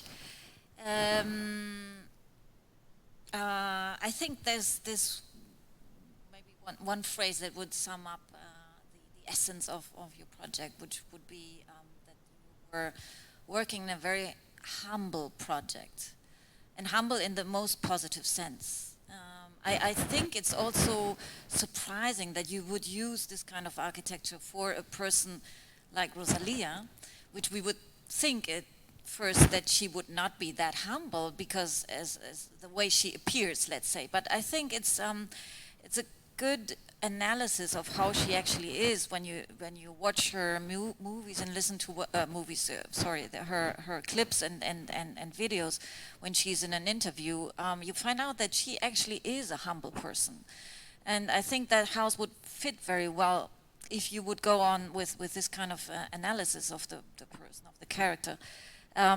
So I appreciate very much that work in the beginning to go very deep in analyzing all the ingredients that you had. No, the client. Then we come to the original building that you also found that you wouldn't change it too much. Instead, you would. Let's say, emphasize more on Spanish architecture, Spanish traditional architecture, not necessarily from Catalonia, but also from the south of Spain, where they still have that very strong southern way of how to dealing with our climate that we have, which means that we have to do or introduce a lot of outdoor space. And I think in contrast to many other projects that we already have seen and we will see, you stay practically with what we have and try to deal with the adversities that we had. I mean, the heights were not really so benevolent to work with, but you managed. It had to do a lot with how you place the staircases, and if you could show us the plan, that was a very intelligent idea of how to manage, actually, that we would not have problems with the height. Yes, one of these, yes, okay. So you placed them along the longitudinal wall and made sure that we are talking about kind of independent spaces that were interrupted and they were alternated by exterior spaces. A very logic and intelligent way of dealing with this project. So yeah, I mean this is the essence, and you developed it very well. It's all.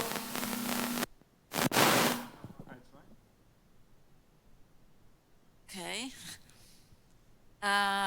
It's all in yeah, what I said, in a very logical way. So there's no misunderstandings. It's very clear.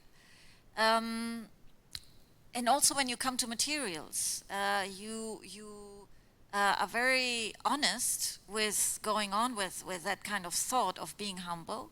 You use tiles, 20 on 20, I guess, no, the very, very standard tile.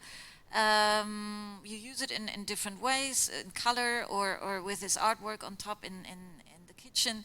Every detail that you introduce is thought through and belongs to that same concept. So I think that is a very mature way of doing architecture. It's a project that surprises. I like that. And I think when we look deeper into it, we find more of these attribution or contributions that you use. So for me, it's a very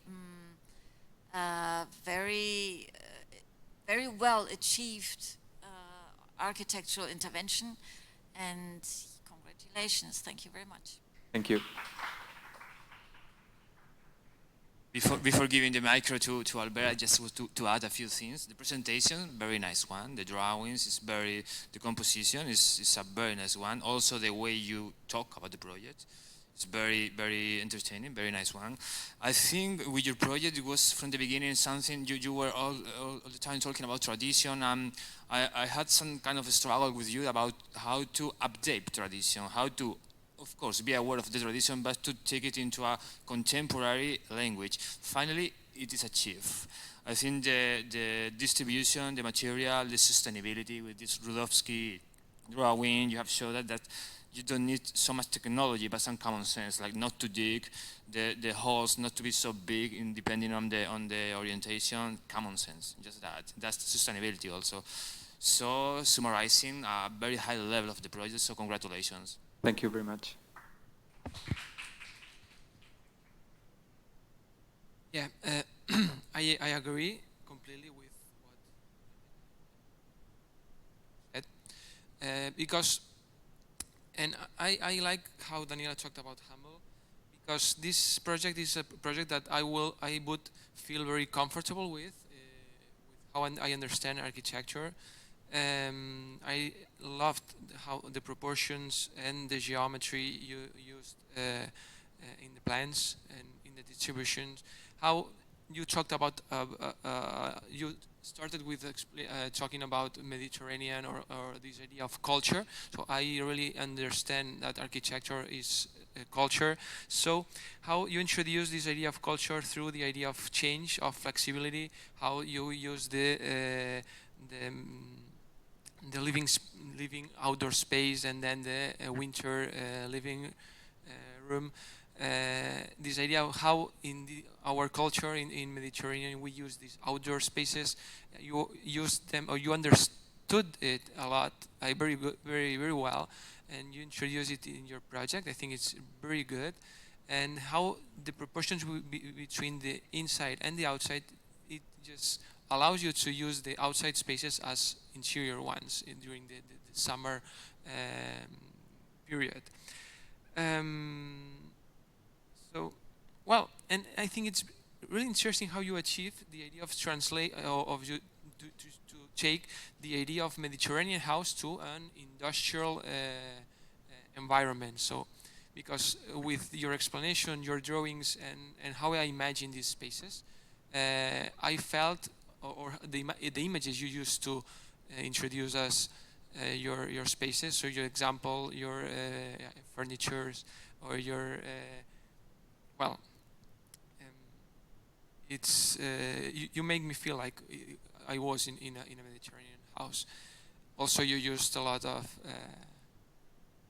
you cheated a little bit, because you used a lot of Catalan and Spanish designers with the furniture. So yeah, his references were so Miquel Milà or others. So it's easy to feel that you are in Barcelona. Very good. Thank you very much. Thank you.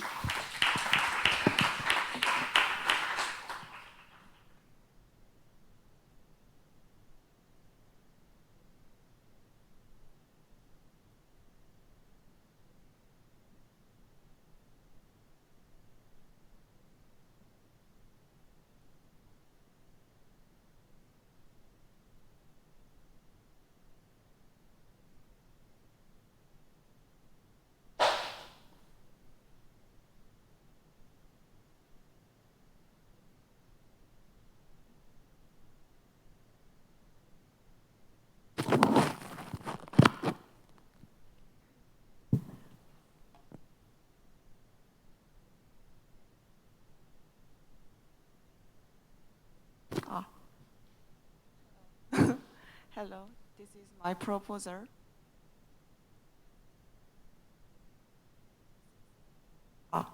This is index. The site is in Poblano, Barcelona. There are a lot of traditional factories and buildings. This site is the one of them. So the shape of a building is gonna be.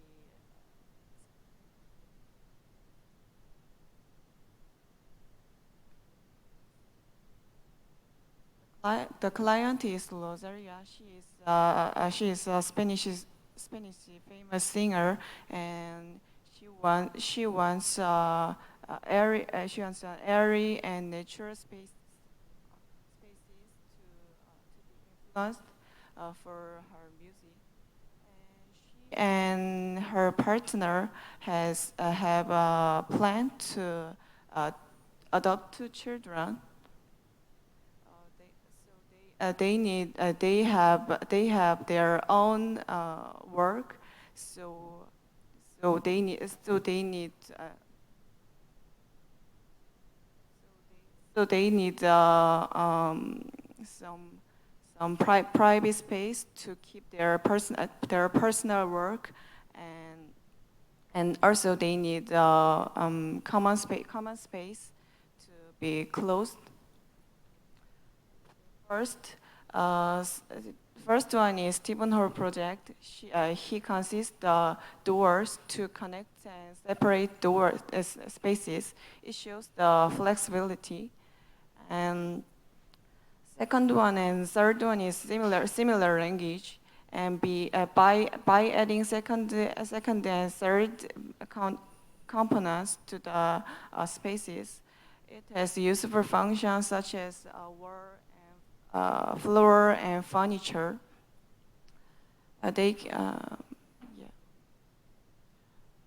Especially in the common space, we can see the various behavioral people with this configuration. This whole space can be active.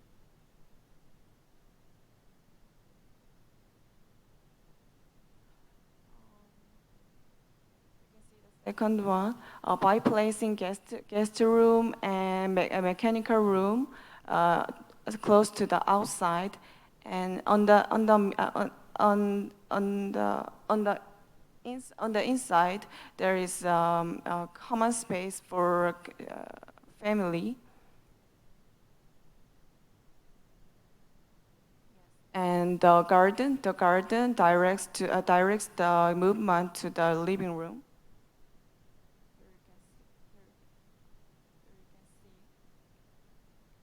The garden divides the spaces indirectly. And on the upper part, upper floor, there are private spaces. You can see the master bedroom. There is their own terrace and their room.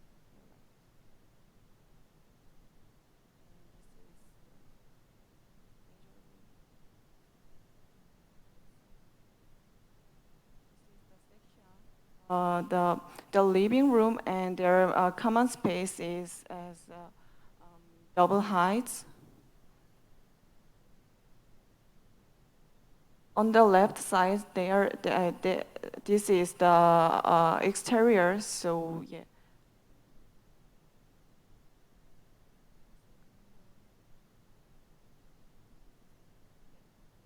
The roof. There is this on the right is opened. So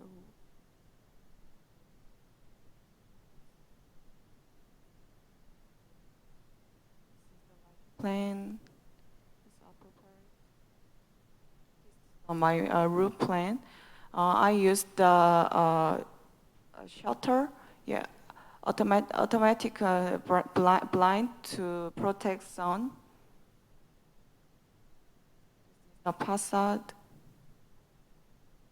This is the master bedroom.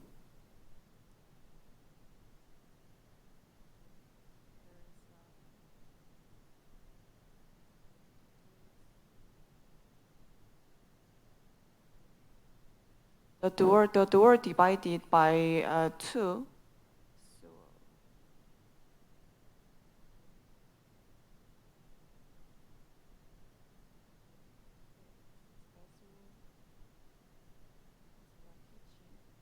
The kitchen is made with many kind of wood. You can see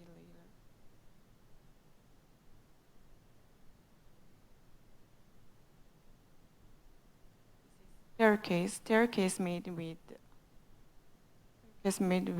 white steel. My mood board. You can see the first and second one. These are for a garden.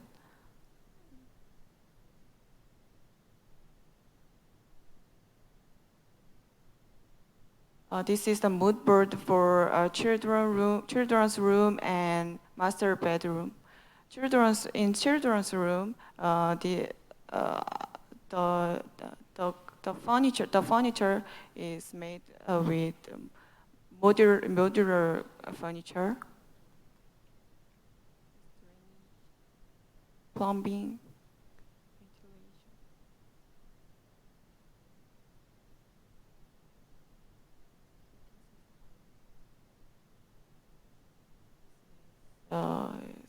detail. Sustainability aspects. On the left part is exteriors. So if you open the door, there is the space is ventilated through like this. And I used the rainwater reuse system and to use native trees. And there is installation all of the parameters. First render for from living room. This is the kitchen. This is the corridor to the entrance.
Yeah, this is the master bedroom, so they as necessary, they can open and close the door, so they have terrace and yeah, like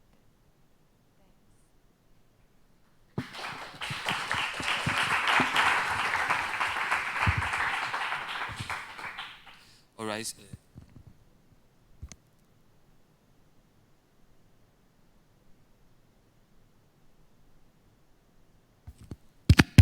Now it is.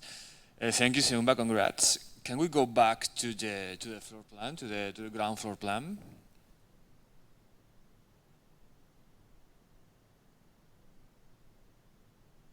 Yeah, here.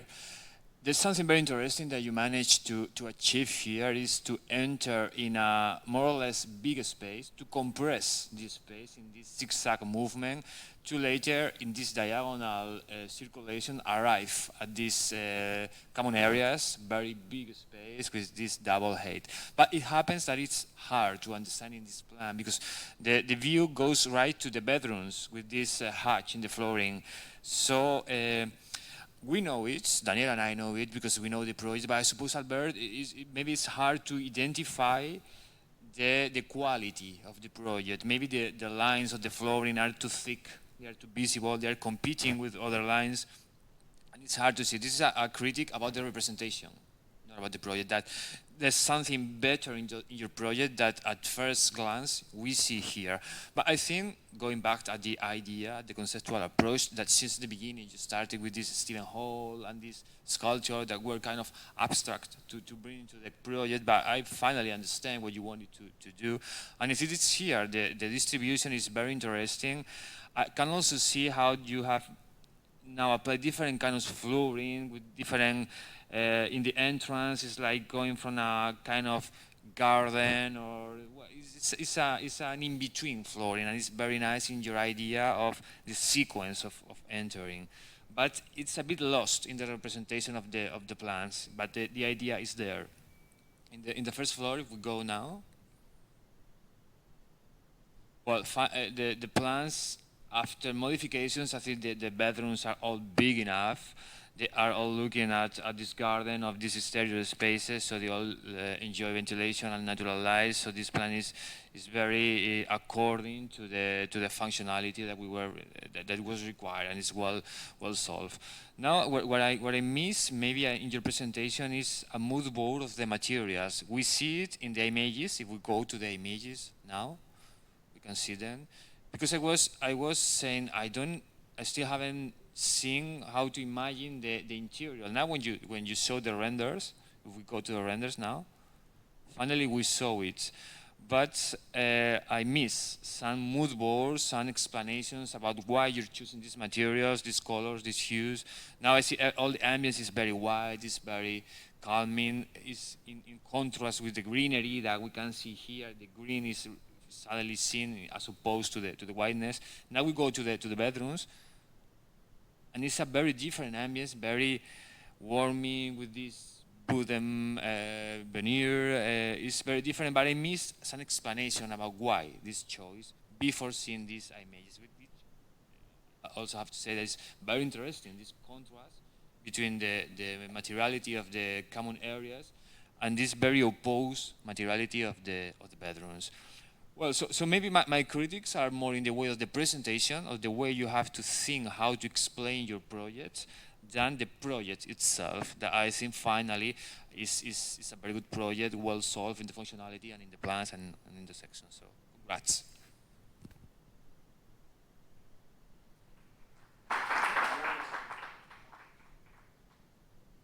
Well, I don't think much more to add.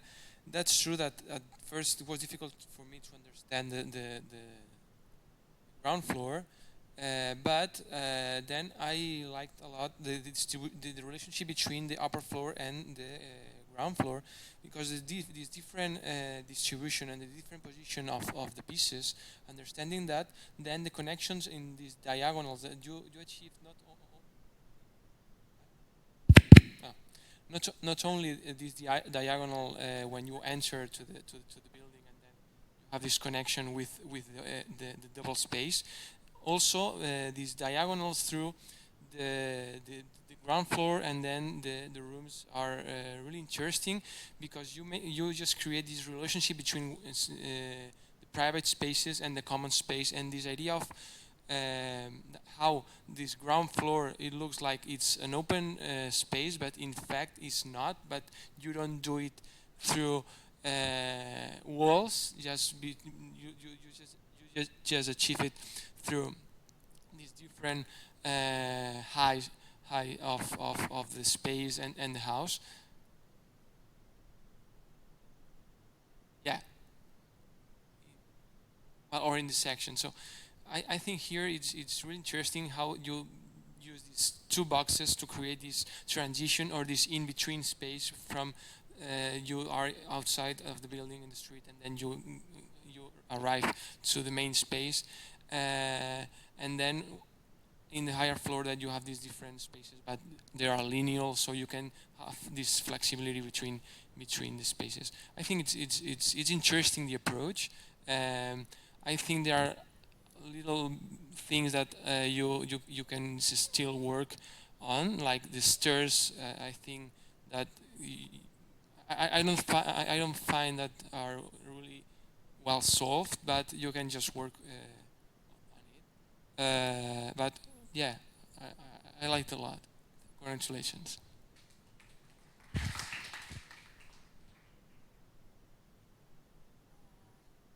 Congratulations also from me, obviously.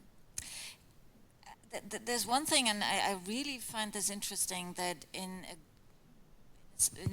a fraction of time that you grasped actually the most important part of the distribution, not the project, but the distribution. And the distribution here, I think, is something that you worked on a lot. The way how you enter the house, what you experience by entering deeper and deeper into the house, and how these gardens join that kind of walkthrough, this kind of experience. And you talked about that. No, I understood that this kind of diagonal that is created by introducing the interior more and more, coming from the outside, and how you develop the certain spaces by these two volumes in the beginning. So there's a lot of interesting things happening here, and as Raul said, it's not so evident when you draw, and you have to work on being more sensitive with the drawings, and always have in mind what you want to express, because the drawings are a tool to be very, very precise on what we are wanting to say, because sometimes you're not presenting your project orally, you only have plans. So the plans have to speak for themselves, and that's why we have to work a lot on how we draw. That's one thing. And the other thing is, I find it a little pity that you left us a little alone with some of the images that you passed, and you didn't tell anything. And I see here there's a lot to say still. So also your oral presentation has to improve, because people want to understand. You have a lot to say. You have a lot of very good ideas that are seen here, and we are professionals. We do see this, but a client wouldn't. So if you're in front of a client, make sure that you come across with everything that you want to say, because there is, like for example, these sliding elements in the master bedroom that separate from the open space. I think this is a very important element, because you're creating a kind of filter that you can close or open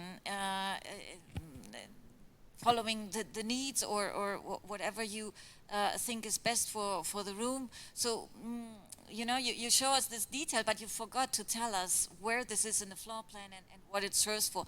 That's very important to tell. So I think, as they both already said, you have a very high quality project, but you lose a little bit through not the right drawing and not telling us exactly what you have. So be more confident and courageous, and just tell what you have, and you will be convincing. So thank you very much for all the work, and a good project.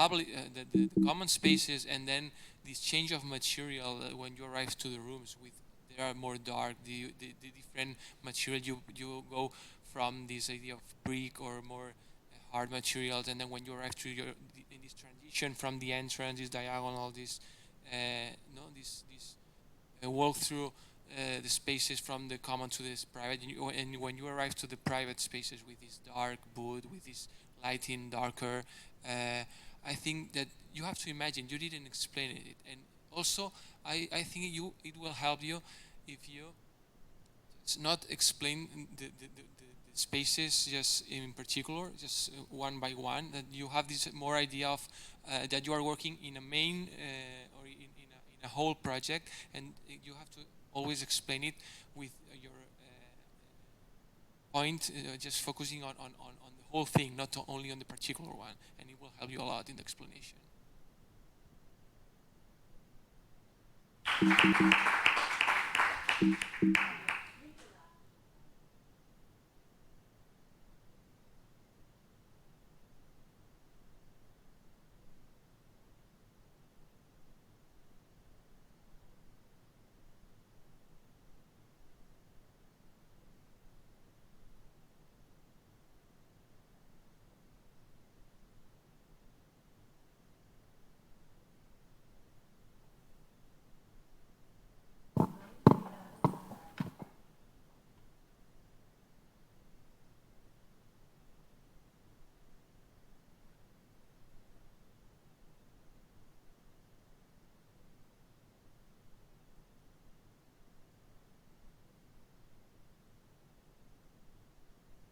Hello? Okay.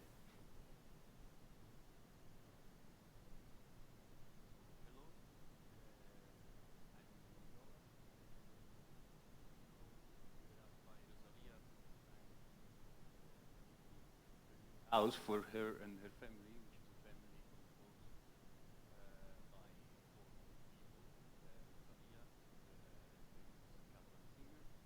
Rosalia, and her partner, who is a cinematographer, and their 2 children.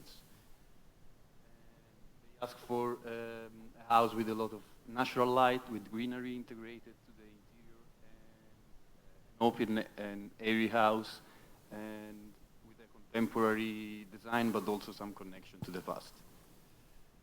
These are the original drawings. The building is placed in Barcelona, in the Poblenou district. Industrial building with a very characteristic structure roof with these 4 trusses.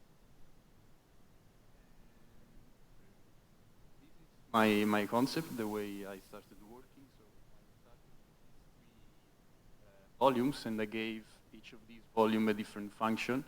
And then I moved them inside the existing envelope so that each of these volumes can face a double height area on 3 sides. And then I extruded it so to have 2 different floors with the same perimeters. A ground floor, which would be a very big open space without any partition, and the first floor, which will look like a kind of suspended box, a kind of suspended architecture. With an axonometric view, here you can understand better the relationship between the suspended box and the ground floor that have the same perimeter, and also the relationship between the ground floor, the living area, and the gardens that surrounds it. The relationship between the gardens and the roof openings that are placed right above them. The ground floor plan. Here you can understand better the rule of the gardens that functions firstly as a transition, as a filtering area from the outdoor space to the indoor. And as long this is a big open space without any partition, they set a limit to these spaces, and are actually the boundaries of each room. So you see the biggest space is given to the living room, and then the dining room functions as a connection from the living room to the kitchen that has a direct connection to the storage. This is the first plan, pretty much the same. One thing is that each bedroom faces a different garden, so it's kind of each bedroom has its own private garden.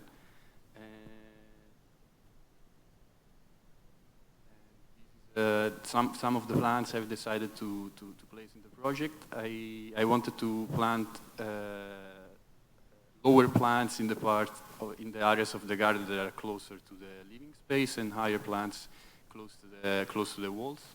And I'm using two different materials: wood chips to cover the soil, and wood tiles to create the path that connects the stairs with the living area.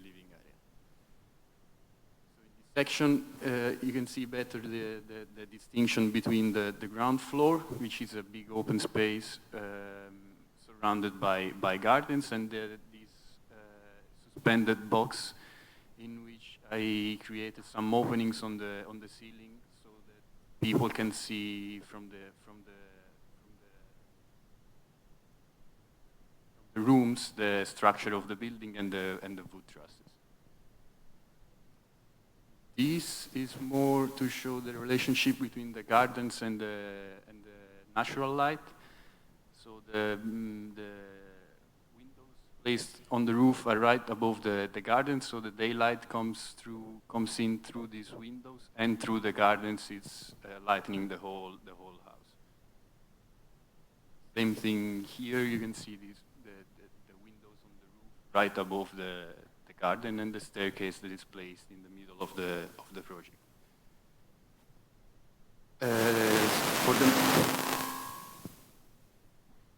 Okay.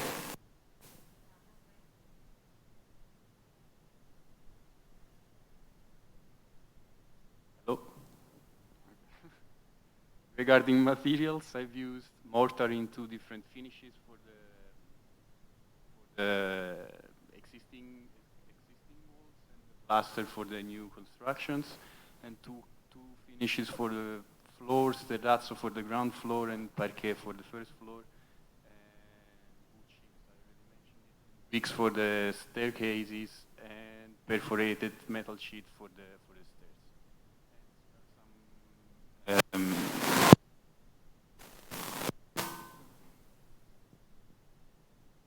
Ceramic tiles as a cladding for the roof.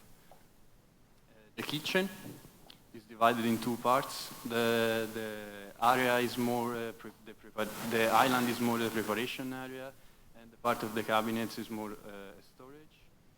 The part of the island that faces the living area, I've decided to maintain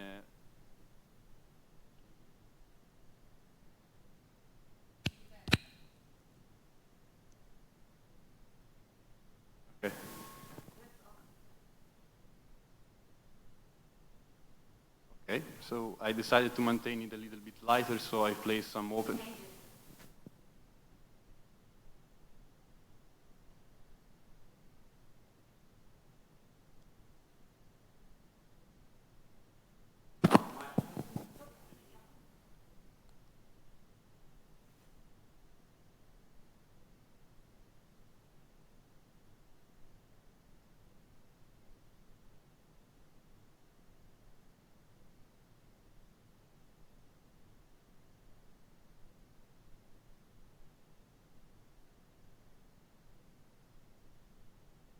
Now? Okay. I wanted to keep it a little bit lighter, that's why I've used some open cabinets, and I decided to suspend the part on the right. You can see it also on the other drawing, the back view. The suspended part is where the induction hood is placed, and then we have the built-in part of the storage. I created this composition where I included the technical room door storage door, and all the appliances are built in. You see the fridge and the oven and the microwave, and in the middle part, for the same reason, I decided to suspend these lower cabinets, and the upper one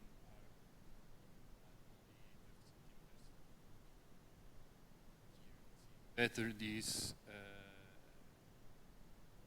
suspended cabinets and the movement I created.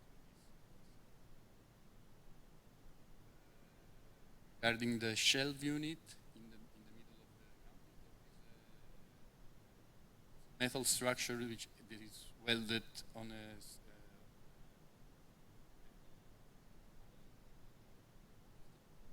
and this is the detail of the handle, which is an L-shape metal profile glued on the top of the door.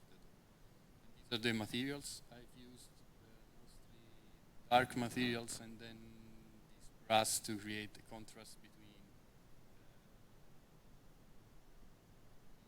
the island and the cabinets, and to highlight these suspended part of the island.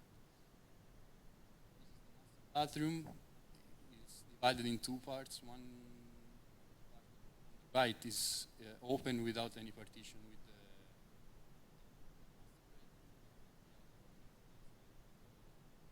said before, I've created some openings on the ceiling so that the person who is lying in the bathtub can see.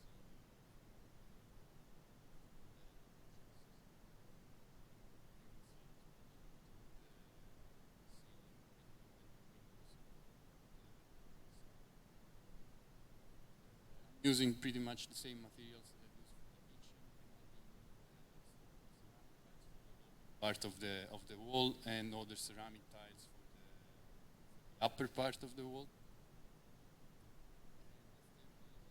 I wanted to keep them as light as possible, so I'm using a 25 millimeter square section metal profile that is welded together and create the structure of the chair, and some folded perforating machine. Then the structure is going to be welded to the beams above.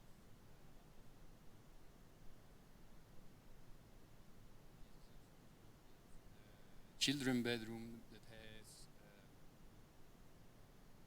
a cabinet and some drawers in it. And regarding lighting, I wanted to give them the possibility to have a general light that simulates, the daylight. That's why I put some projectors on the wood beams, and then I placed some uplights and some LED strips in the garden, so to create some shadows with the plants, and the rest are decorative lamps. These are the lamps for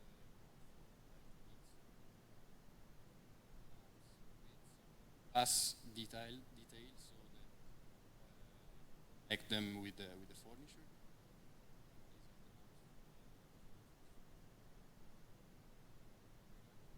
Sustainability. This is the natural ventilation. So there is going to be system windows on the facade, and is bringing out the hot air through the electrified windows that are placed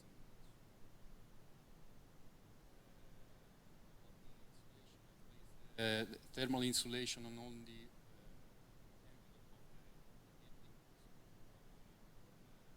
G losses, and here only in the interior part until the level of the street.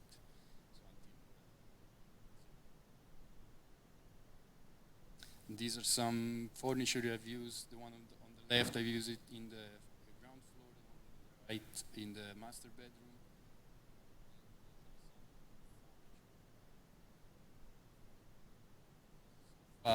With movable pillows, so they can decide if they want to face the garden or the living room.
and children.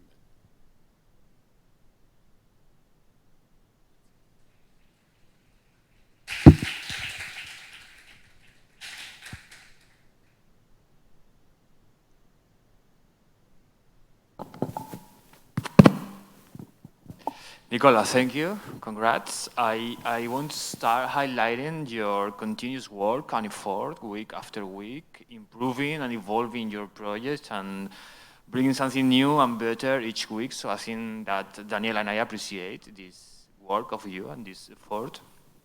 If we go back to the axonometry in which you explained the idea of the project, because I want to talk about it because in a previous sketch, in a more simple, this one, this is the starting of your project. I must say this is not a good idea or a bad idea. This is an idea. There can be a brilliant project coming from here or a normal project. And I think it's the coherence with which you have taken all the decisions that make this idea a brilliant one, because I think your project is a very good one. Now if we go to the plan, I must say, because like most of the things I'm going to say are good ones, I'm going to say some bad ones, that I miss also some difference in the plan to highlight the greenery, the garden, with the spaces that are not the gardens. I think to remember plans of you in which this difference were more obvious than this one that is a bit flat, to say now, that is missing the quality of the project itself, just to say something bad.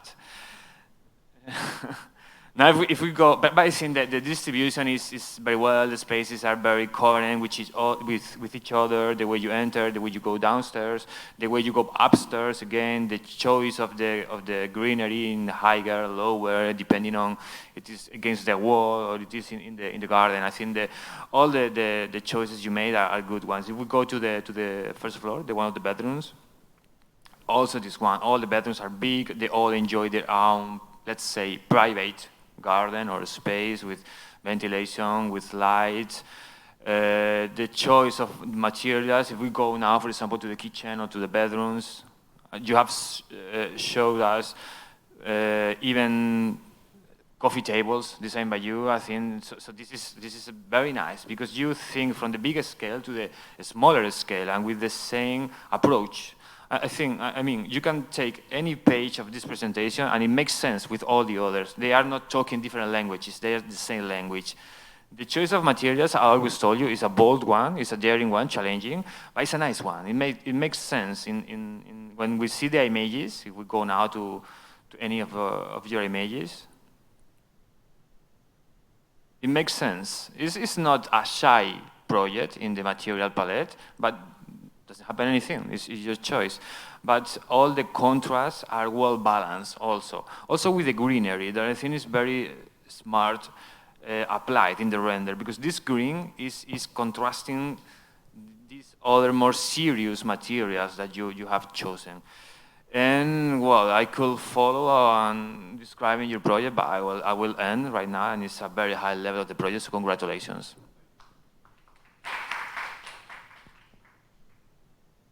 Yes, I couldn't agree more with Raúl.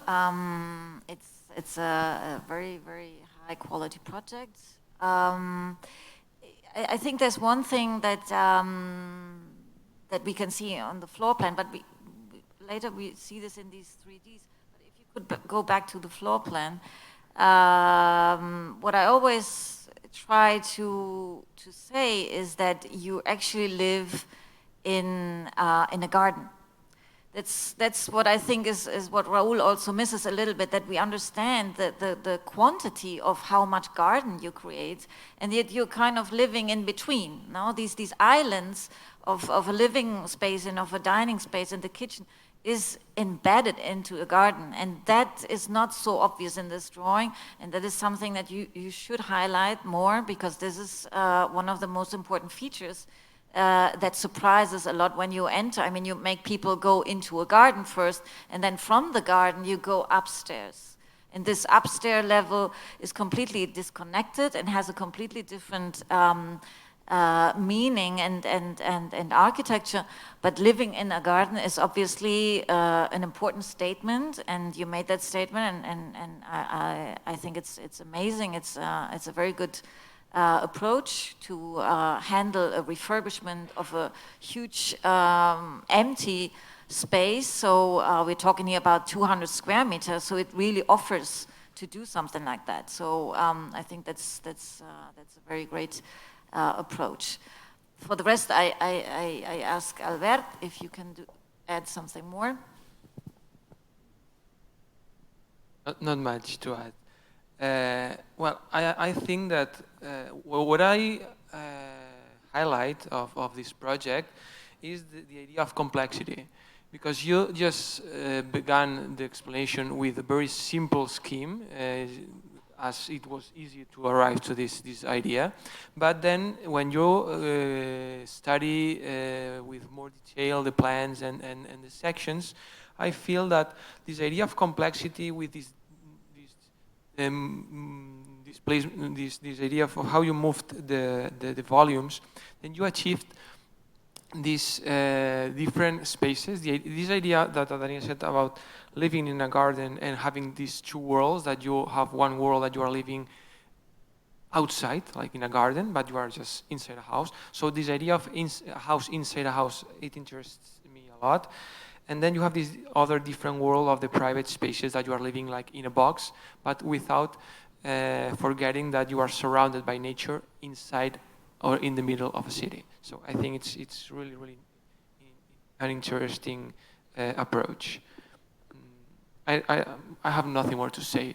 We could just go deeper in a lot of details that I think that can be better, but I think it's not the thing now. So congratulations.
okay, Mom.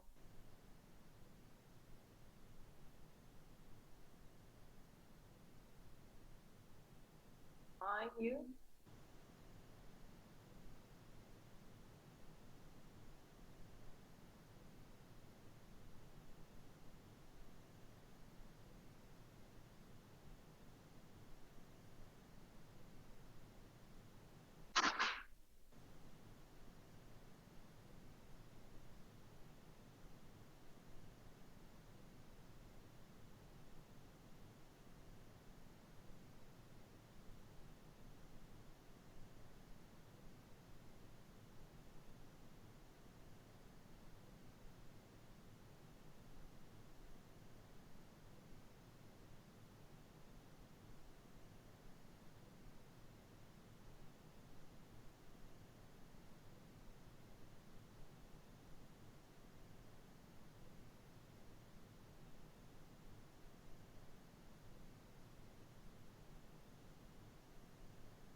Yes.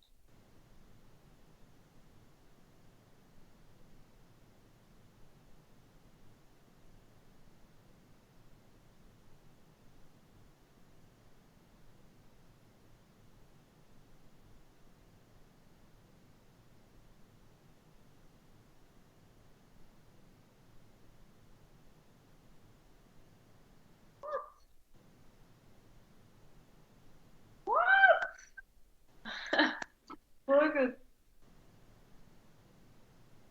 Perfecto, my friend. So cool.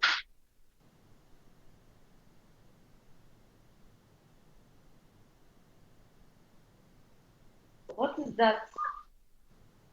What is that one? App or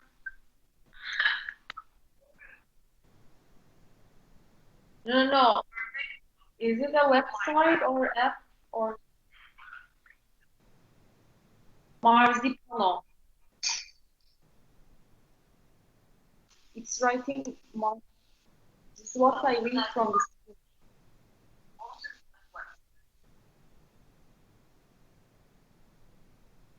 Uh-huh. Yes.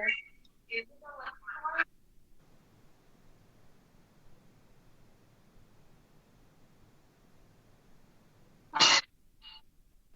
So good. Ah, perfect. Mm-hmm. So beautiful.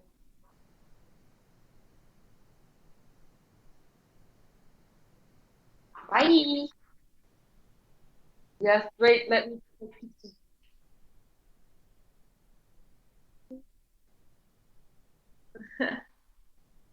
Bye. Yes, I saw. So cute. Go for him. Bye bye.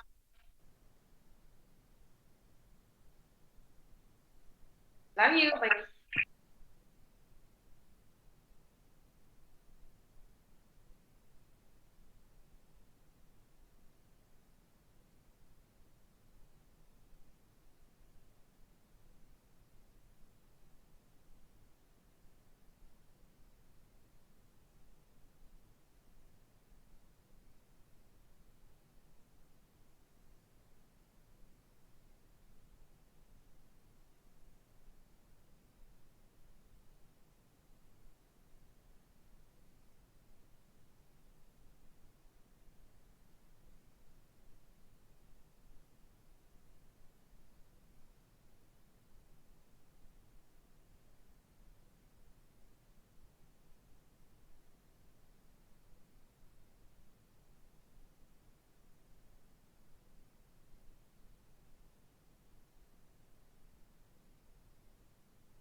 Oh, this is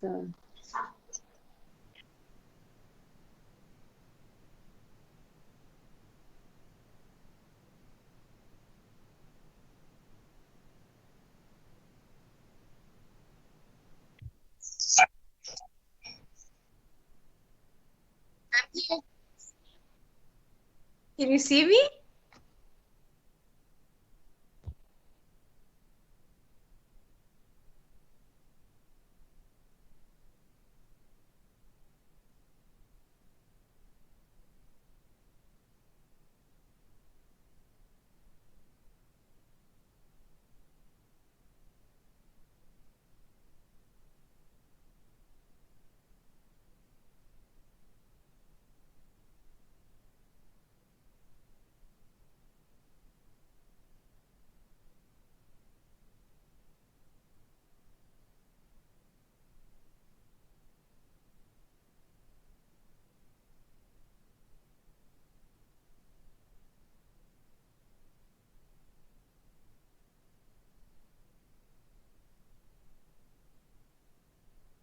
Hola, hola. Yes. Okay.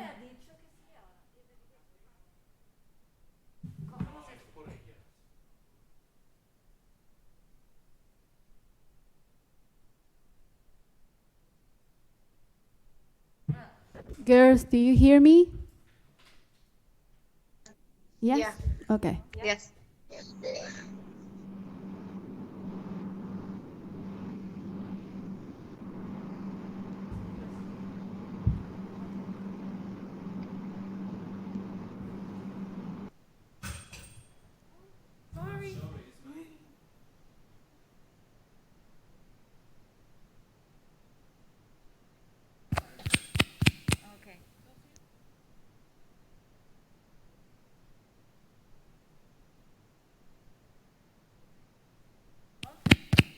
Okay, we're gonna use this if there is not someone.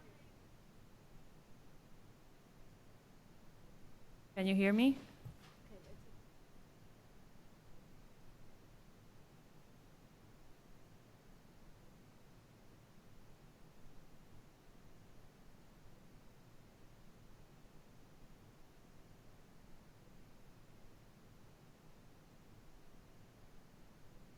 Good afternoon.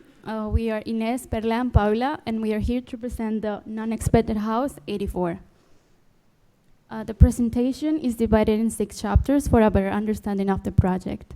Our client, Rosalia, is a Spanish Catalan singer, a songwriter and producer, very well known in the music industry. She's quite a unique artist. She breaks cultural boundaries and stereotypes, but also she likes to blend different concepts like the non-divine and divine, using duality as a creative concept. For this project, the family imagined an open, airy house flooded with natural light, but also bringing the greenery into the interior, not only to improve the health and well-being of the occupants, but also to a more sustainable home. Barcelona is divided in different districts. Poblenou location used to be an industrial zone. As the city grew up, so did the district, so the industry had to move outside the city.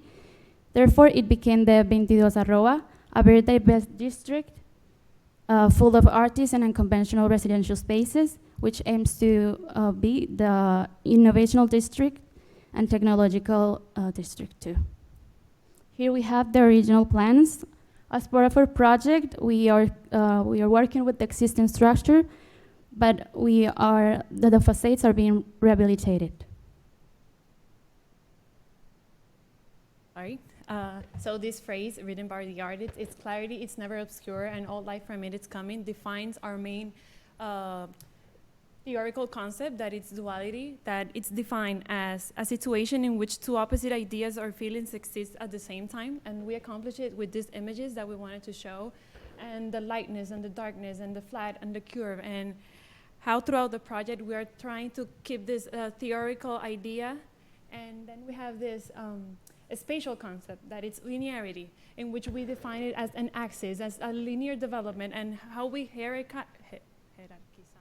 sorry, the the spaces throughout the whole project. So for the design process, we started with analyzing the empty space, and we decided to retread inwards and explore these empty spaces that we have. And we decided to bring greenery inside of the project as well. By analyzing these two buffer zones and this green space, we decided as well to keep the entrance on the side of the passage, because for us, it was more connected with the whole concept that we wanted to create and the linearity inside of the spaces. The other part is that we wanted to create, if you see the last graphic, that the whole project has different visuals, and that you can see everything from every point of view, for every part of the recorrido, I'm sorry.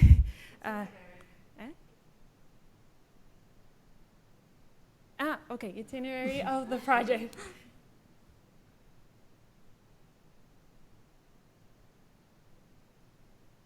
Here we have.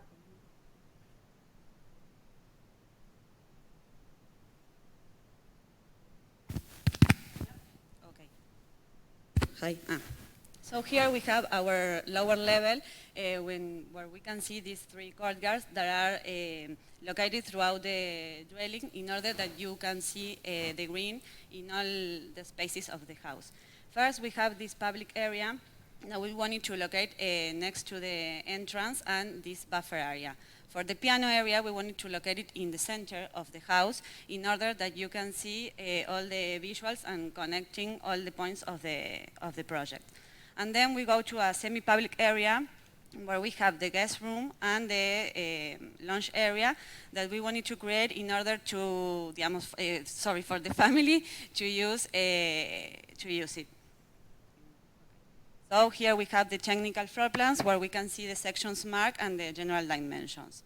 In the upper level, we have the private spaces, the 3 bedrooms for the family. Here we have Rosalia's bedroom that is connected both with the back courtyard and the inner courtyard. And the other 2 bedrooms are also connected with the courtyards. So, well, here we have the roof plans, where you can see that we leave this back courtyard completely open. But for the inner courtyard and the front courtyard, we wanted to bring light inside the house by using this glass on the roof. It's important to mention here that we can open the space with these 4 partitions. Well, as I was saying that we have 2 courtyards, the front and the back one, we have 2 new inner facades. So we wanted to treat them and to work with them. So here we have the back one, the back one and the front one. As you can see, we're using the same materials, textures, and for the front facade, we are adding this green wall that we wanted to create this outside atmosphere, although you are entering into the house. We also have here this fluorid glass that we are working with all the lower partitions, and a clear glass that we are working with the upper partitions. So we are bringing always our concept of duality in the materials, opposing materials. Well, here we can see a section where we can see the linearity through the spaces. In here we have this public area that has this big double height that creates this big void that connects to the upper level. Trespassing the house, we can see the piano area and how we play with different heights in order to achieve or to play with the sense of the user. For this lounge area, we wanted to lower it down to create a more intimacy space, always related to the green. As I was saying, here we have the back courtyard that is completely open, and here we have the front courtyard that we have these windows on top. And for the private area, we have here the 2 kids' bedroom that we have like this whole open space, but in the bathroom, we wanted to lower the ceiling in order to create a mezzanine for the kids to have a playroom. Well, here in these sections, you can also see how we play with the materials, the opposing materials, and how they work together. You can also see the relation that you have here, for example, in the upper level with the lower level and the courtyard, and well, all the materials and how they work together. In this other section, you can also see these different heights that we are playing, this inner courtyard that is in the middle of the house that is really connected with all the spaces, and how the materials work together. And well, for this section also, you can see the materiality and also the different heights that I was explaining before. For the facades, we are rehabilitating them, and we wanted to keep with our concept, so we are emphasizing these openings with opposing colors, and we wanted to say that these windows that are from the entrance facade, we wanted to keep without the windows completely open, and we use one of the existing openings to enter to the house. Here we have a material palette. For the material palette we selected, we have contrasting materials like fluted glass, clear glass, black and white, to keep this duality concept, but keeping in mind that our materials have sustainable aspect in them, but always bringing the greenery inside as a key element in the space. The kitchen is designed with a basic open plan concept with a triangle formation. The cooking is in the middle. The island is for cleaning and preparation, and the rest of the cabinets are for storage. Here you can see the appliances and how they, okay, where are they located. For the kitchen appliances, we selected high-end brands for a better quality. And for the materials, we keep the same content of contrast, like black and white and so on, but having a sustainable approach. Okay, for the bathroom, we keep a simple distribution and a very serene color palette. As you can see here in the floor plan, we have two different spaces, the one that has the sinks and the other that has the shower and the toilet. Here you can see the sections with the materials, and well, for the material palette, we were using kind of the same of materials that we were saying before, and we wanted to use high efficiency appliances by Cocoon. Here you can see an image of how we achieve these things. Well, here we have a slab detail. We are using metallic structure. Here we have the staircase. All the staircase is made with metallic materials that are all welded together. Here we have some sections and details, and here is how it looks. For the installation parts, we wanted to play with different senses throughout the project, giving by pointing the important parts of it. Like for instance, the green areas located in the 3 different patios, all the trees are illuminated as the walls are washed as well, and keeping this linearity concept, bringing it back by using different spectrums of lights.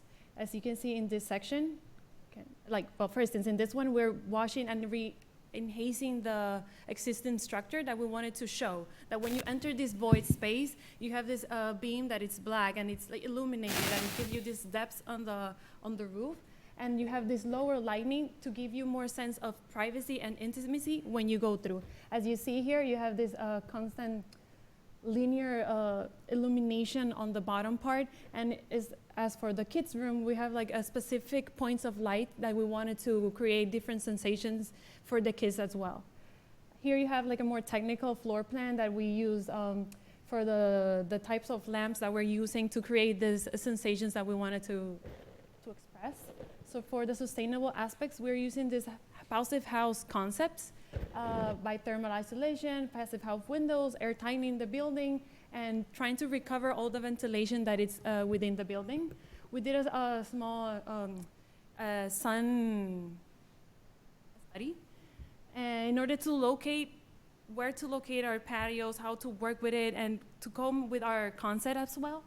And as you can see here, we're air tightening the whole building across, and we're taking advantage of how the sun comes in to illuminate the inside of the house. As you can see in this floor plan, we have the patios, and we wanted to have a diffused light in these specific areas in some points, like in some areas, like time frames, some light comes in, and you have this diffuse light because it's fluted glass. So be fluted, the light is not that harsh. So for our sustainable materials, we're using Fermacell ecologic walls, pladours, and the timber for the structure, and we're using thermal insulation based on cellulose that is made of recycled paper, and radiant flooring system in order to heat the house in winter.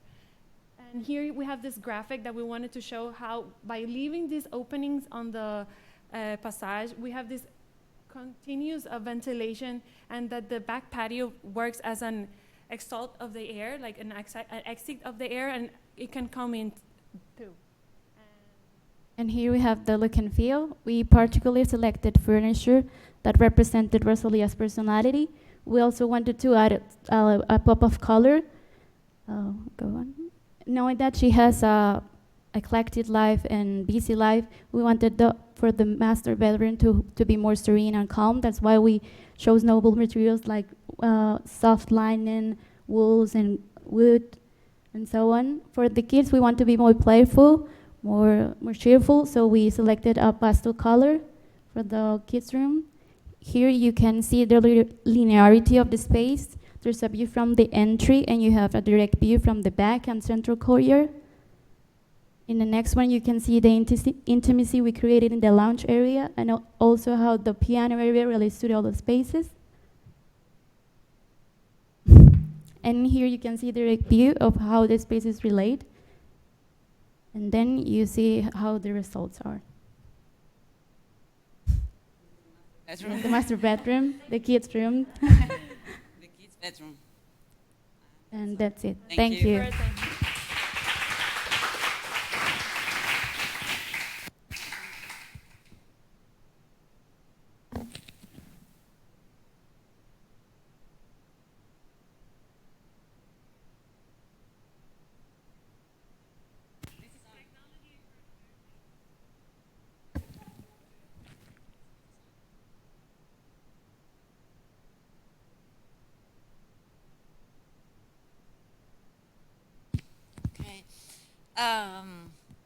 Thank you very much for your very extensive explanation. Just go back to where you started, or maybe wait. As you gave us only a fraction of seconds, let's start with the 3Ds. There's one thing, and I think you have a very complete project. I mean, you started very strong in the beginning. And there's practically all, and you have great furnishing and everything. The 3Ds are unfortunately a bit too dark, because when you show your colors, they are much lighter. They're much more, I don't know, more. Yeah, I mean this is more brown than I think this was a terracotta rosé color. So the colors are changing a lot. I don't know if this is done because it has to be kind of night situation. But it's a little pity because the black takes a lot of weight here in your house, and I think it's actually quite less. But that's just the thing of how to do the 3Ds. For the rest, I mean the views that we have that you created are helping a lot to see how the house is conceived in its spaces. When you say we see the linearity, actually you potentialize the linearity by many elements that you use, no, to put them on the longitudinal wall. You added these shelves and treatment of the wall. You always make the viewer look to a certain point in the far, so that you always have to be drawn into the depth of the house. So I think you did you took a lot of measures to make sure that this happens. Which I think is great, because we have these 20-something meters, no? 23 meters or something. That's very deep, and still it is a very clear house in a way that you have these openings, you have the garden, so there's no worries that this could be a dark space. So I think the black color that was important for you as a contrast to all the rest works well. There's no problem with that. I think it's a house that is very mature. You can see that you can live a happy life in there. What she needs. I don't know if I understand well that you said at one point she lives an easy life, or if she doesn't. Eclectic. I understood something like easy, and I was like, no, I don't think that she lives an easy life. But that's a house where you can really relax, where you have all the spaces that you need, where the family can use different spaces. So, and you really took care of the rooms of the kids, that they are done for kids. No? So I do appreciate that a lot. Yeah, it's a project that is working well. This is a project that is, as I said, mature. So you put all in the effort of professionality, and it's very notable. So thank you very much.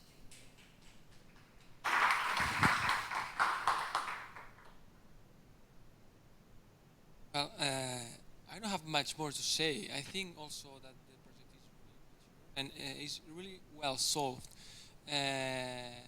All the pieces are working well together. The distribution is really good. I like how you take advantage of the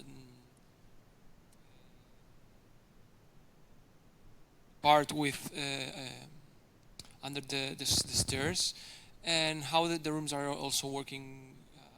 How you I like how you can just control all the common spaces from the upper level. And that visuals that you started at the beginning talking about, I think you just achieved this goal. No? That from each part of the house you can control almost all the spaces. And the election of the materials, I agree with Daniela. I think you have a little bit more to work with them, but it's really well solved. Congratulations. Just to finish, now that we have this render that is we've been discussing over and over, this you knew that I was going to make a comment about that. Well, I think the solution is nice, a nice one. This is a pit lounge. It was very, very common in the 60s. Eros Arine has a house, the Miller House, with a pit lounge that is beautiful. And this is the thing, as simple as that. I think it's nice.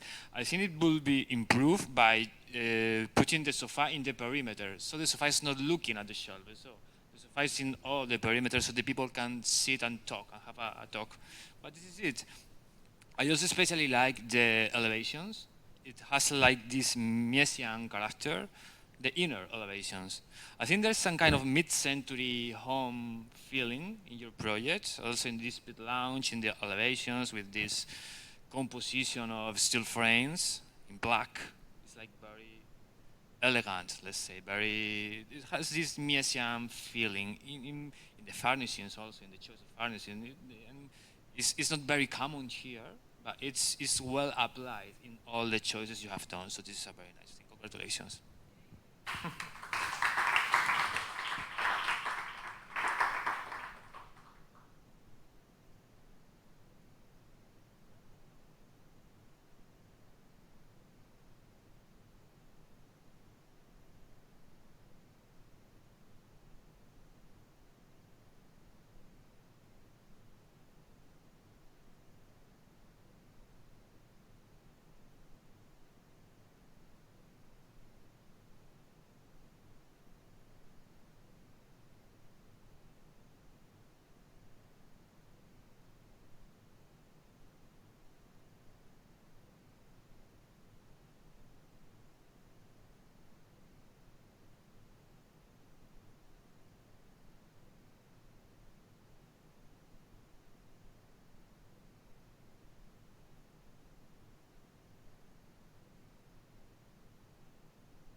Hi.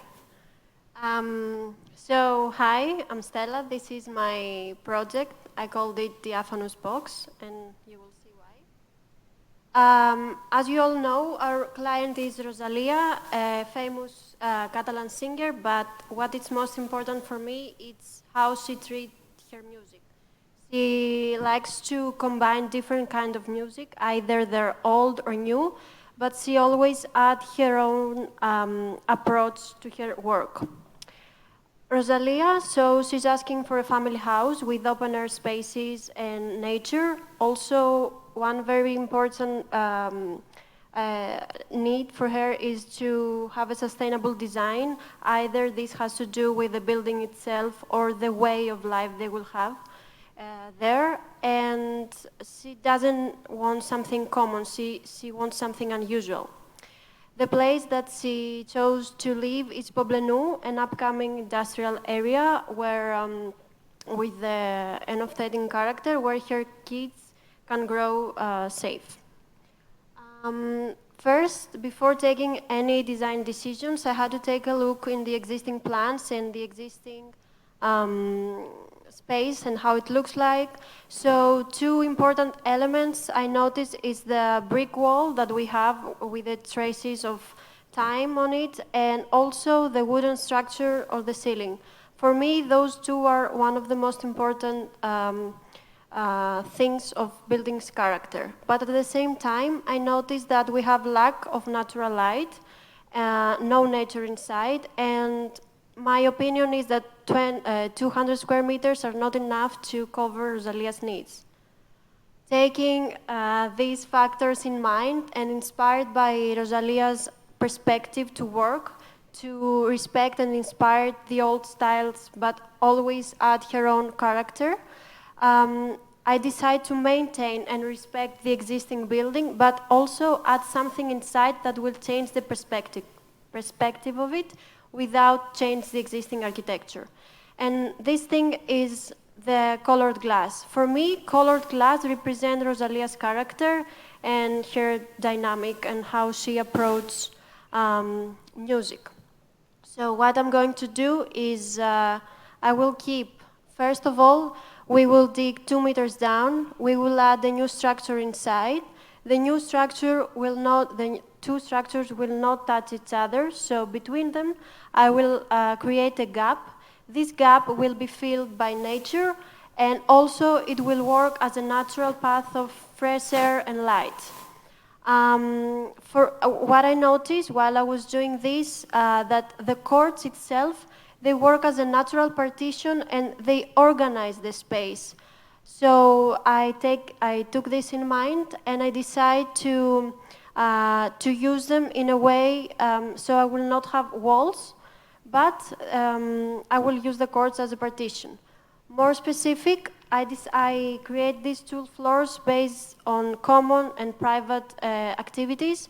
On the ground floor, I place the common activities because I want my users to have equal access to the garden.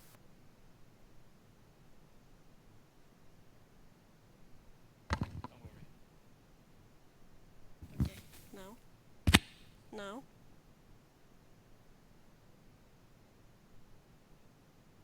Okay.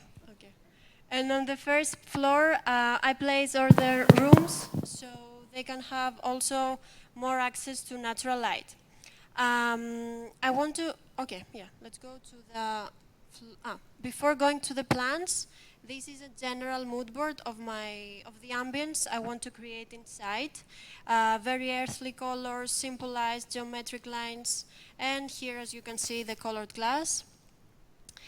So, analyzing the ground floor, they find themselves in the entrance, where is it on the street level, and then going down the staircase to the piano welcome area, where they can realize immediately that we have to do with an artist, with the piano, and also the whole environment of the house as they face the first garden. Then an open air space with the living room, the kitchen, and the dining area. And at the end of the ground floor, I place the guest room where they can have their own private garden, and we can give them like their own privacy if they want to.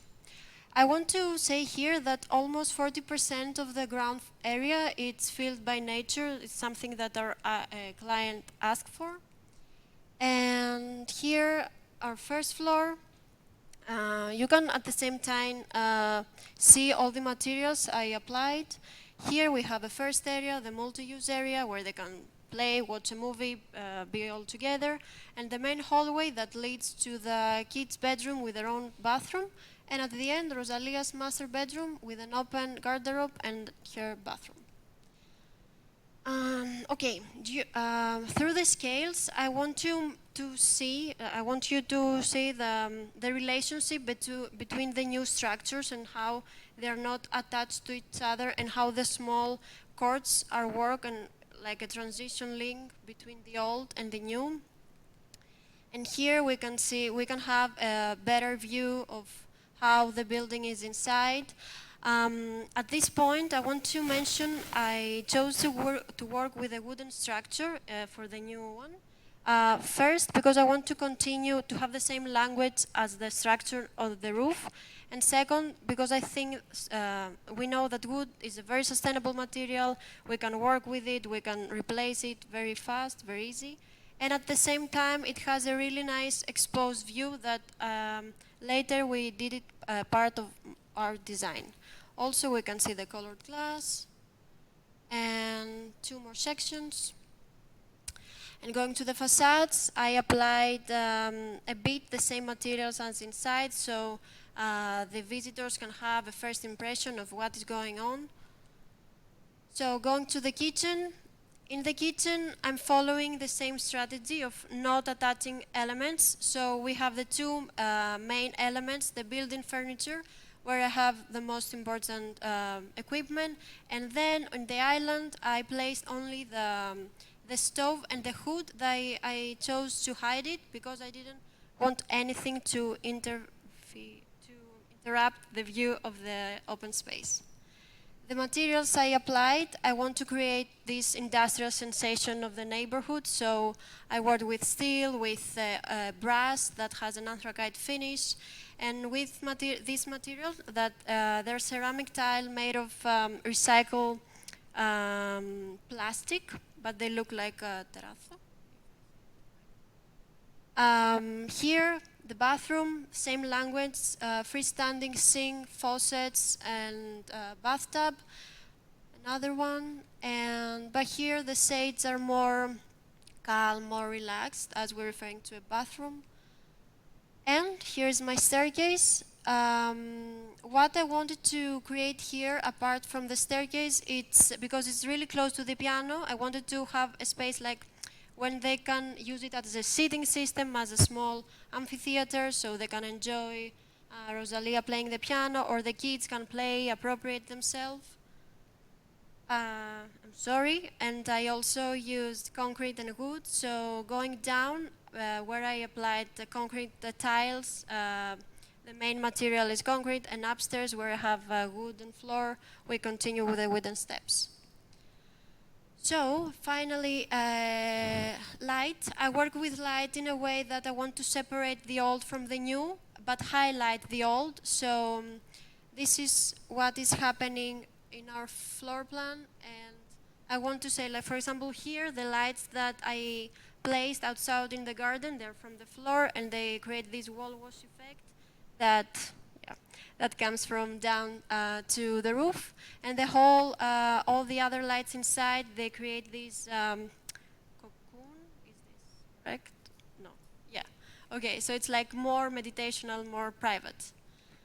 This is the lighting equipment. And one of the most important things that we had to work with in our project was the sun incidence in our space. As we know, Barcelona during summer can be really hot, so we have to protect our building, but at the same time, the need for sun is very big, so we had to take the correct measures. So, based on this research, I decided to place exterior solar control system, so that it's very effective, and they can choose whether they want to close it or not. I forgot to mention the skylights that they applied in my roof that allows us to have a cross ventilation inside. And also, even if I have the old walls as a protection scheme, I had to insulate the new one, so I applied insulation all over the new structure. And apart from that, as my building is almost full of glass, I had to take care of it. So from Pilkington, we used double glazing glass that reflects the sun radiating and reflecting the sun heating. And finally, nature plays a big role because we have climbing plants that absorb the humidity from the walls and help the whole atmosphere. So, going to the mood board regarding my furniture, my materials based on groups, which area I applied them. Here we go to the first render. This is the living room. Here is the view to the garden, where you can see how the color glass work with the rest of the space. Here is the kitchen, the multi-use area, and the hallway that leads to kids' bedroom and the master bedroom, Rosalia's bedroom, and finally her bathroom. Thank you very much.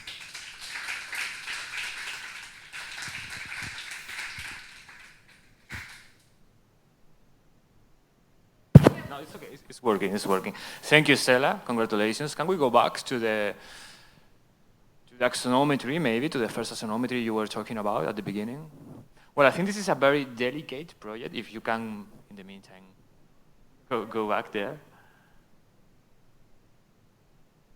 This one is a very delicate project. I always saw it like this. It's like Albert was talking about the house inside the house in some previous projects. I think this is a very clear example in which you empty all the existing structure and then you introduce a new element, not touching any wall. It's like a furniture almost.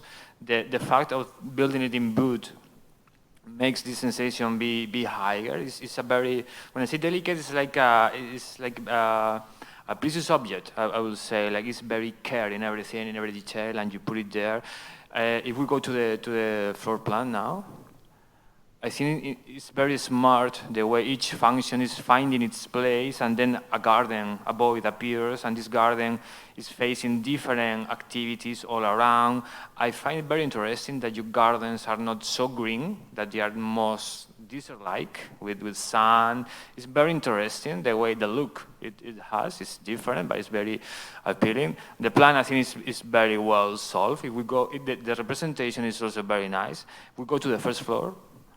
Here it's a bit confusing because you have hatch the garden again, so it's confusing that this is a void. The garden is in a lower floor and the upper floor is different, so it may confuse with the hatch of the wooden flooring, but all right, it's a representation. I think the way to use the plan is very nice. The stairs at the entrance with you can go downstairs and you can go upstairs. I think it's a very nice way to offer two options just when you enter. Also, if we go, we see the axonometry of the stair. The stair going upstairs is very light, it's very airy. The stair going downstairs is very heavy, it's massive. So this contrast, this opposition, I find it very, very appealing also. The material palette is very, if we go to we can go directly to the renders and see it.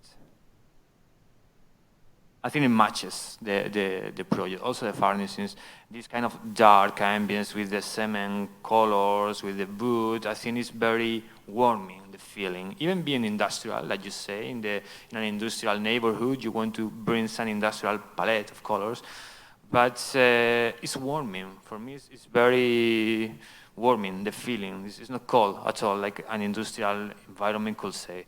So I think it's a very well achieved and solved project, so congratulations.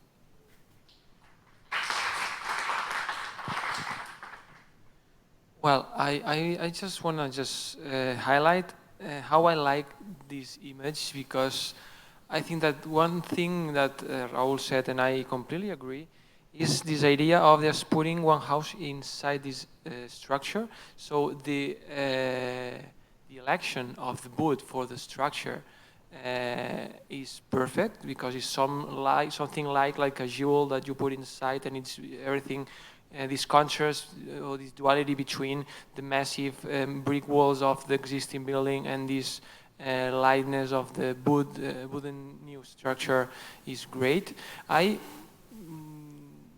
think that it would be also, you could just take it to the limit just with using the wood in some more places, but I think that this color palette works also pretty well. So this idea of structure is really, really good. You are really sensitive with the representation and with the election of materials. The only thing that I don't see really clear is that sometimes I believe that when you want to emphasize or do you want to put in value the existing building, that sometimes you are too close to the distance between the new building. If you go to the plans or here, if you see how behind this wall is like 1 meter or less, yeah.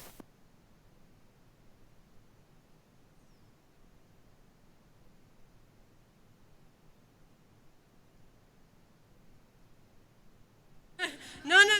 Take mine.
Presentation that you gave was very good. You know how to present a project. You were very precise on what you wanted to say. It was easy to follow what you meant by the slides that you presented. And you gave, I mean, we talked so many times, but still there was something that you improved how to tell it. I could see here in when you talked about the gap, no? The gap that surrounds the house. That is something that you never said, and I think it's very important that when you do these kind of rehearsals, and probably you all did, not to know how to put into words what you have done is not so easy, and you really did it. And, congratulations.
Good afternoon. My name is Alba Sanchez. Based on efficiency, optimization, and multifunctionality of the space, I also wanted to create a minimalist design in order to use it as the people who live there want. First of all, I want to talk to about Rosalia. As we all know, Rosalia is a Spanish singer which is also an artist. What she does with flamenco music, which is a really old style of music, she converted and she translated to a really new modern way of talk and to achieve, to reach all kind of people. Also, the project is based on Poblano, which is an old district, an industrial district of Barcelona, which through the years it has converted in an art expression district. So I think it's really rich in art and how the people who work there and live there convert the space. To start with the project, the client requirements was a big open house with a lot of nature, and she also wanted to create her own space with a piano and to performance her music. And she also wants to, with her partner, wants to adopt 2 children, so the house has to be child-proofed and also, well, with the family and friends and for everyone. This is then all building house, the plans. As we can see, we have a big open a big space that I'm gonna use it as a big open space in order to fulfill all the necessities. The roof, that I'm gonna use the old roof and just change it a little bit with the materials, but just keep the openings as they were. So, my design is planned on Rosalia's life. I want to emphasize how she has this double life. She has a really public life, an art life, which is not private at all. But she also wants to have this private house with their family and everything. So I wanted to create this duality in my design. I wanted to create a big open space for the public, for everyone to gather. But I also wanted to create a small private space for her to do what she wants, the children. So the name of the project is Fusio, the box inside the box. As we can see here, there is this big open space that I was talking about. Within inside, we have another space that it's gonna be the private space. So the people who live there, they can choose between to be with everyone or to have their own private room. This is the floor plan. You enter from here and you can decide to go upstairs to the private space or to go downstairs when you can find, at the beginning, you can find the gathering space, which is based on the sofas, the chairs, the TV, and everything. And if you go deep down, you can see the kitchen and also a big table for people to gather and be together. And we also have a small guest room for people to stay there if they want. And I want to emphasize about the gathering, the gathering area. It's a big, important part of my project because, as we can see, we are gonna see later, it's a natural ventilation system, and it's also, I wanted to put here this little gathering space in order to connect it with the piano. So if Rosalia wants to performance her music, the people can be around here or in the sofas or in the gathering space. Here we can see the second floor. As we can see, it's all surrounded by this box, so it creates a double house effect. Here we can see it as well. We can see a section which all the spaces are determined by these pillars that I kept from the old house, and it's going to support also the second flooring. And the roof. I put here the roof plan because, again, I want to see how the open space gathering is going to work. And also I want to emphasize in the way that I put a lot of windows to have light, because all this, the box that is in the middle with the with the living area and the private zone, it's surrounded by glass. So with these windows, I want to create an empty effect, and the light is going to go through, and you would see the outside from the ground floor. And also, I want to emphasize in a way that the windows are this kind of ostrom windows that are for isolation about heat, but also about heat and humidities. So here, as I was talking about, we have natural ventilation that it goes through the patio outside and it goes up to the roof, and also here downstairs. And here we can see how the light is going to work through all the spaces. So in the installations, so I want to emphasize in the way that I want this building to be really sustainable. So I decided to put a water tank that it would catch all the rainwater, and it would clean it so we can use it as bathrooms, as a flush cistern. So we don't have to use clean water in order to flush the cisterns. And in this way, we can create our own house, our private home, as an ecological way for water. This is the second floor, how it's gonna be. So I kept the pillars, wood. So it's a really ecological property that it also catches all the CO2. So natural wood also is really sustainable, and we can treat it as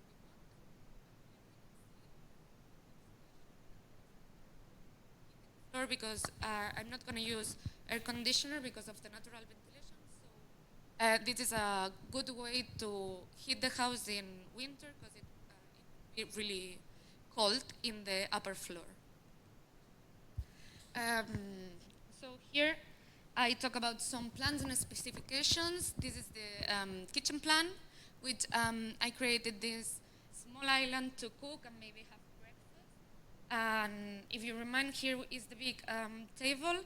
So if you only want to have breakfast, have a coffee or anything, you don't have to prepare the table, you can have it in there. And with all the furniture and everything. And this is the materials that I'm using. So as I told before, I'm gonna take wood as the principal material, but I also added this metal because I want to catch the feeling of Poblano's industrial effect.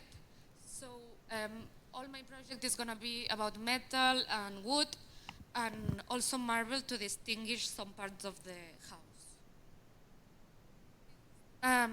The furniture,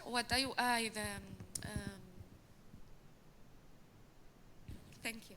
The appliance, what I want to highlight about this appliance is the brand, it's Noken, for the kitchen rooftop, because it's a sustainable brand that it keeps all ecological materials, and it takes care a lot about ventilation and everything, and is the brand that I'm going to use for the kitchen and the bathrooms. Here is the main bathroom of Rosalia's bathroom. This bathroom like this, because this part is going to be placed in the window, so I want to create a feeling of having a bath outside.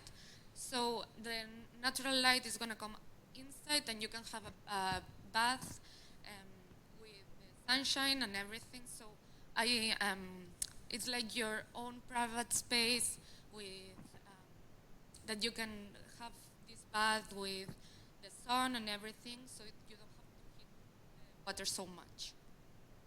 And again, the appliances with the brand that I talked about. And the children's bedroom design, I decided to put like this because I created a unique way to move around this bedroom. So you walk through and you can go stairs by the bed, but I also created this climbing wall that it's a climbing wall that you can use as decoration, or you can use it as well to play. And since they are two children, they can play with each other and maybe have some friends and have some privacy there if there's a lot of people downstairs. And this is some technical drawing. And the bathroom of the children. Now I'm talking about light and the gardening space and some more technical details.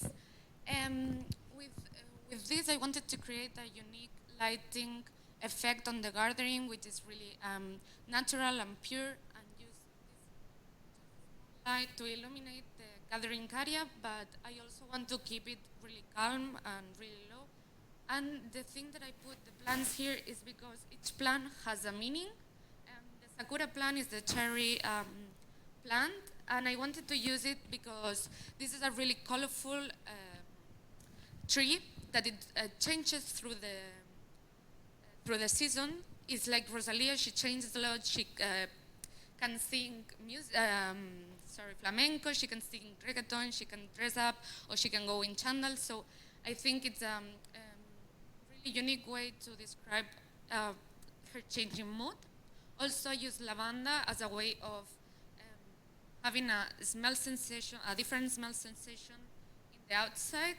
And these two plants that are air purifying plants in order to have less CO2 in the house. This is the lighting plan, as we can see here. I was talking about the second floor. I wanted to illuminate because it really changed. I want to emphasize the change about the private zone and the public zone as her art, and also I decided to illuminate a lot the piano with this unique lamp that we can see here in order to create this private zone for Rosalia to sing or for her child to sing when they grow up.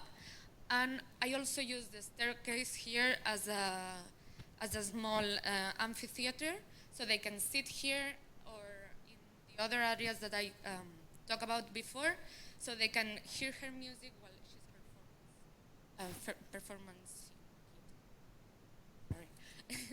This is one of them, as I was telling about the illumination, about the outside, and how I want to keep it really quiet. Also, the sakura tree is going to be itself, so it isolates the guest room, that it's gonna have a glass that it goes through the gardening, so in order to have a more private space, this is why I put this big tree there. And this is the principal mood board. Again, I used the materials, the existing walls. Main walls are with the existing material, and the other two are isolated, so I would put a plaster wall.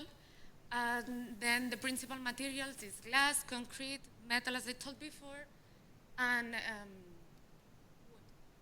And also I want to emphasize in the way that all the furniture is made with ecological cotton and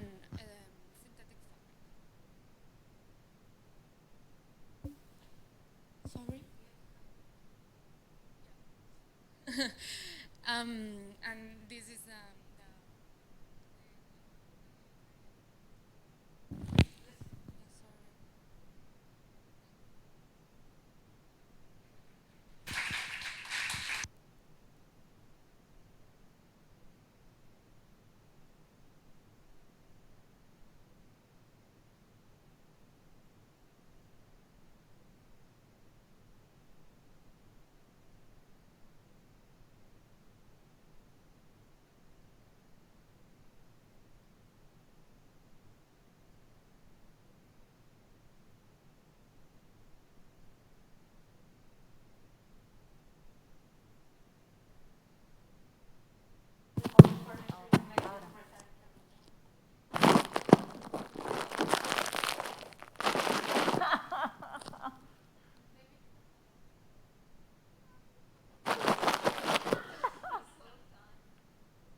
because of the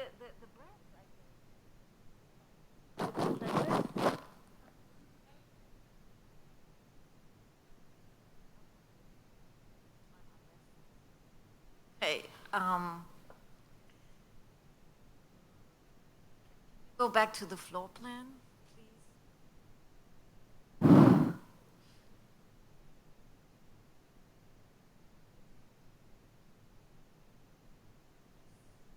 Much. Alba, we all know that you struggled a lot with during the beginning of the project to get right the measurements and to understand the space. And I think you did a really, really hard job to deal with this project, because probably it was something that you haven't done before. And I want to point out that you did a good work, that you come to a good positive end. I hope you are happy with what you achieved. Obviously, there's some things, but I think we will do this later when we write a feedback. Then there's little details that you should know. But for now, I would like to concentrate more on what is the spatial organization. I think the way how you faced what is the program, what is the circulation in space, this is very correct. You come into that house and you give the opportunity to have a good look over in a very open space that includes a garden that is quite huge and should be used.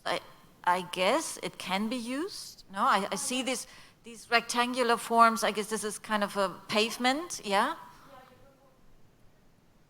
Exactly. So you could open all these windows, no, and enlarge the inner space and have that connection directly to the garden. I think this is a very good thing, and all the other spaces do participate. And then you have some parts which is storage that's at the end of the house. I think in terms of proportion, the kitchen is a little too small for a house like this, and when I see how much space you still have left, I think that could be bigger.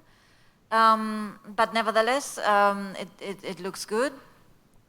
And then we have the upper floor, that this is what you said, no? The box that floats within the space, that's a good thing. And in the back, you have that corridor which has this corresponding skylight. When you explained the roof, it was not so clear where this was going and what this was illuminating. I think you were a little bit lost with the roof, I think. Yeah, I could, yes. Yes. Yeah. I mean, everybody noticed that, but we are so well educated, we don't say a word. But I know that there is this skylight. I think it's the best place because it's the darkest space that does not get light from anywhere else. So to place the skylight there is logic. Well done. And then you have the garden that illuminates all the rest of the spaces, so you don't have problems, and you have ventilation. In many projects, they have to do more effort. They have to include even electrical ventilation. So you did that in a very easy way. No, it seems very natural, and I appreciate that a lot. For bathrooms, I think you should work a little bit more on the design. It's just about, putting the elements, but I think a bathroom could be much more than that. So I think you would need a little bit more time, but that's fine. You have finished, or you have.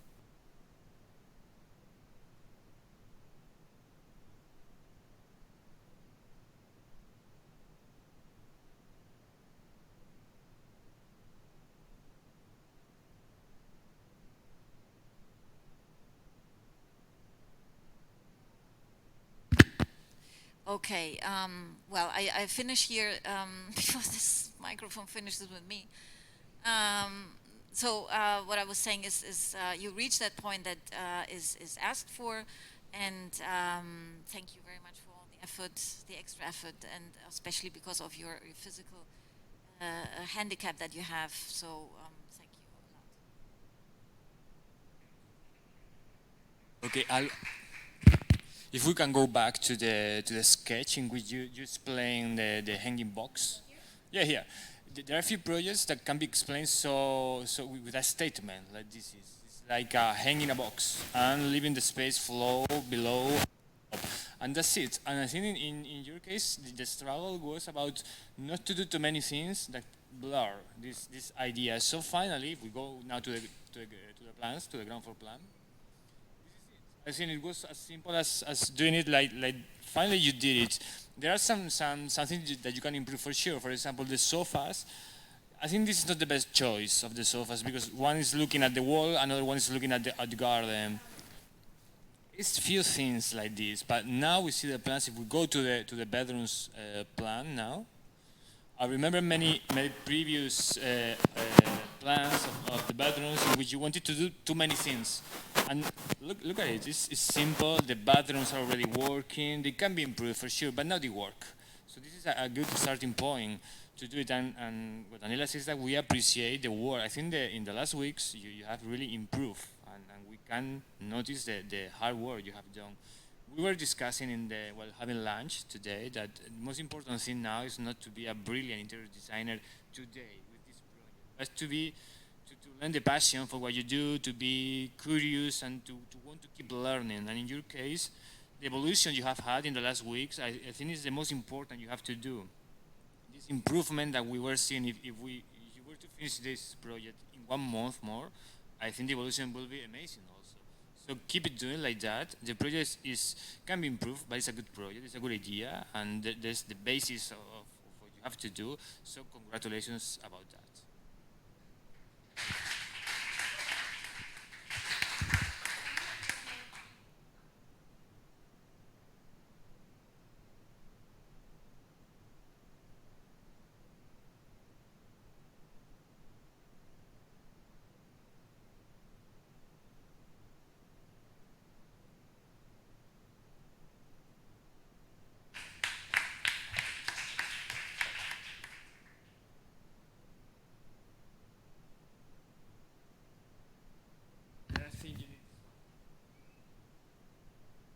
Hello? Hello? Hello? Does this work?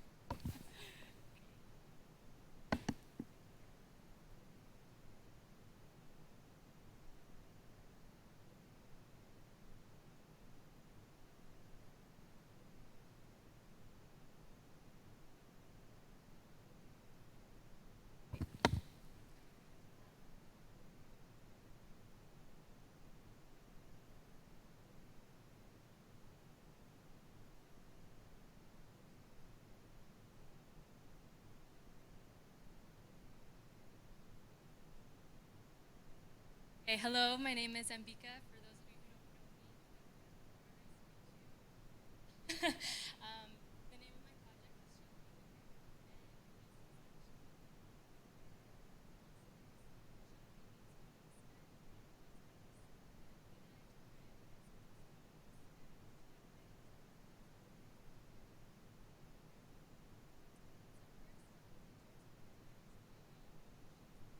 is music icon. She's well known around the world.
atmosphere is nothing is bothering you.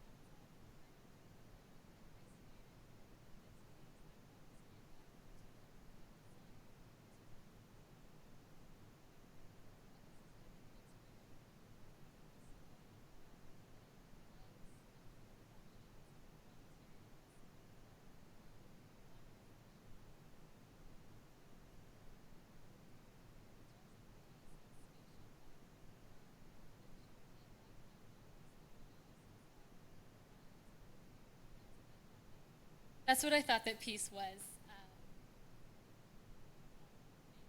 Balance and order. And so it's symmetrical and the green area,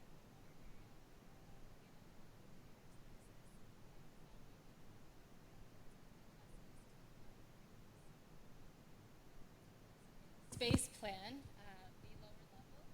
We're entering through the pest set. As soon as we enter, we're welcomed by double height down the stairs, and down the stairs we can experience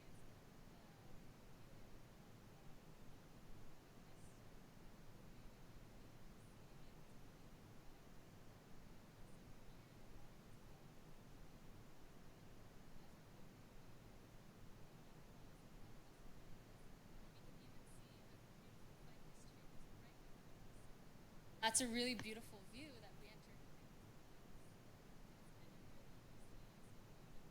In the stairs, you don't see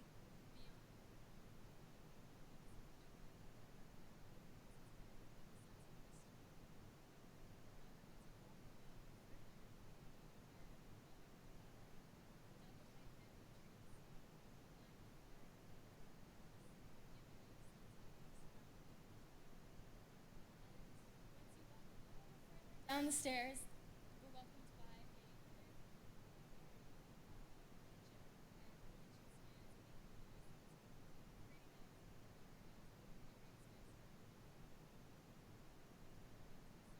a what we can notice instantly is that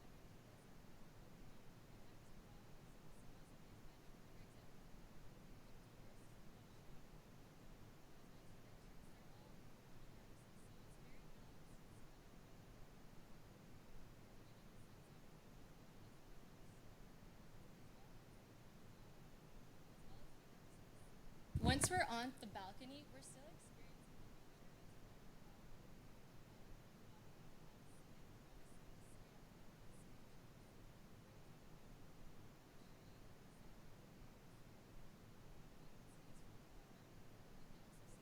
top at a completely different angle, as well as the water.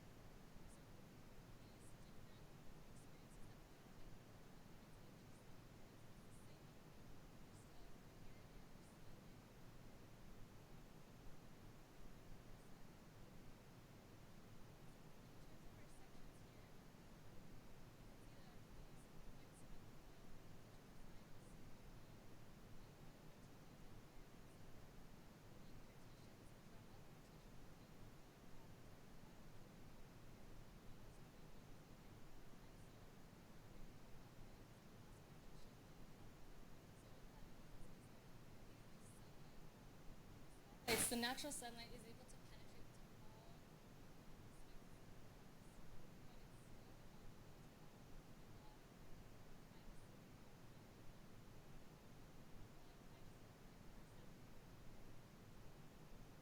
Sections are the opposite side of the house. This here is one of my favorite sections.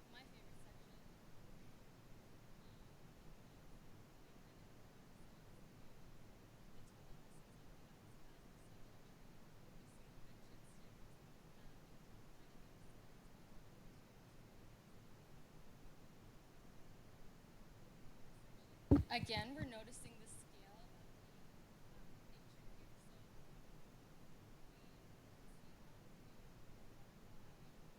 here. So about 5.5 meters high.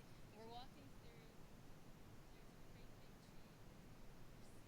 Our eyes are looking down all the way to the top of the house. So the scale being quite important to circle back to how this video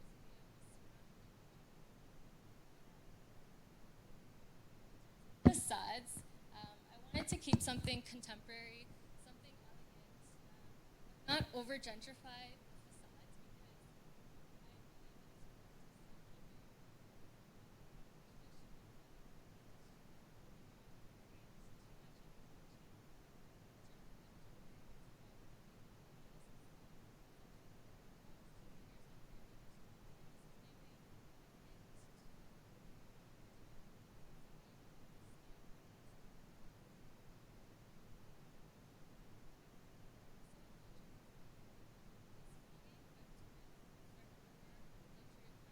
sustainable appliances.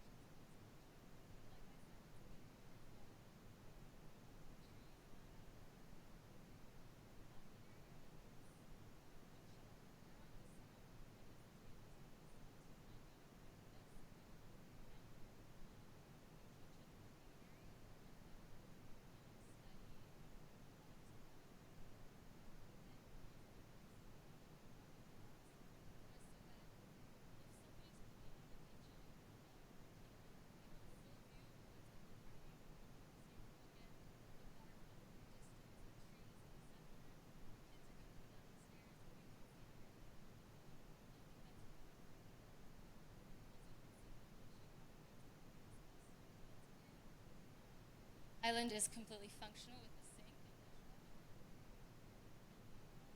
Here's elegant.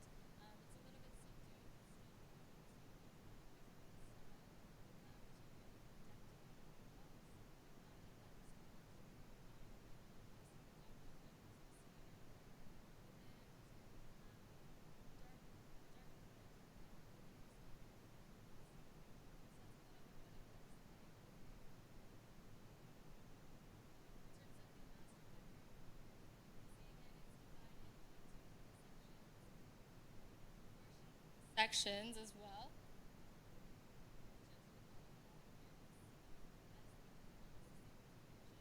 It's elegant,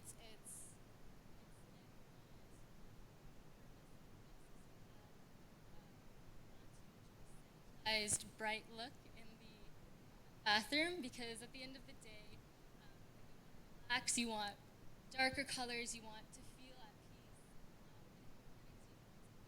peace, right in your face. So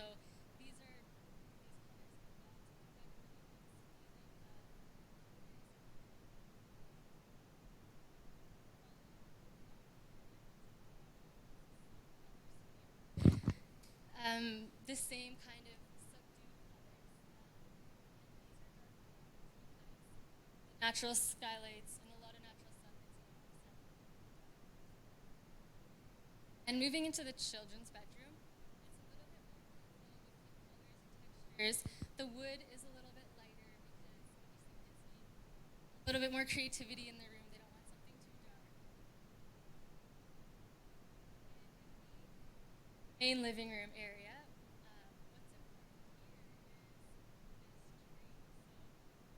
Like I was speaking about the transformative aspect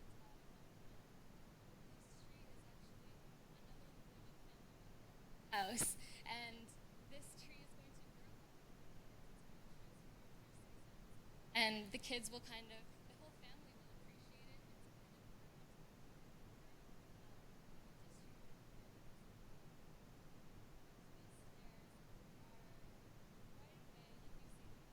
it. Every part of the house. These stairs are by a metal stringer on the bottom.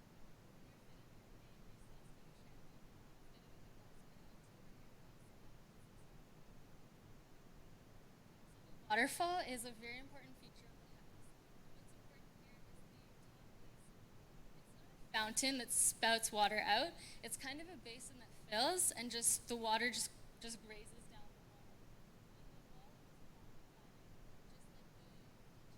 It's copper cladding, so it's seamless.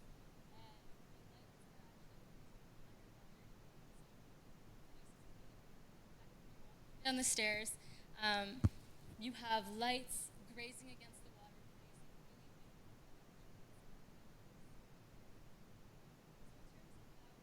natural ventilation and sustainability. And in the winter, it's a little bit lower.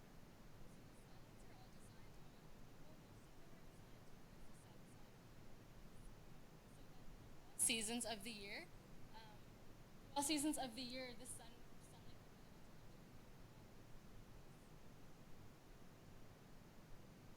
In terms of sustainable materials, it's a pretty sustainable house. Framing is timber, wood,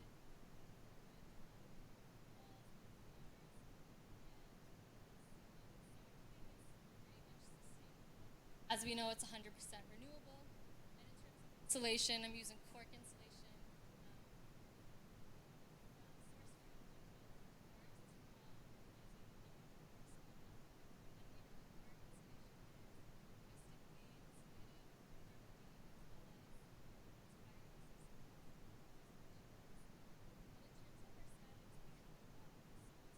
Have adequate solar protection.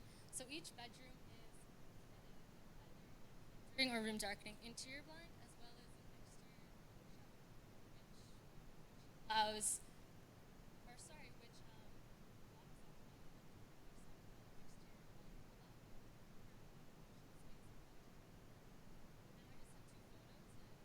after that, I'll welcome any questions that you may have.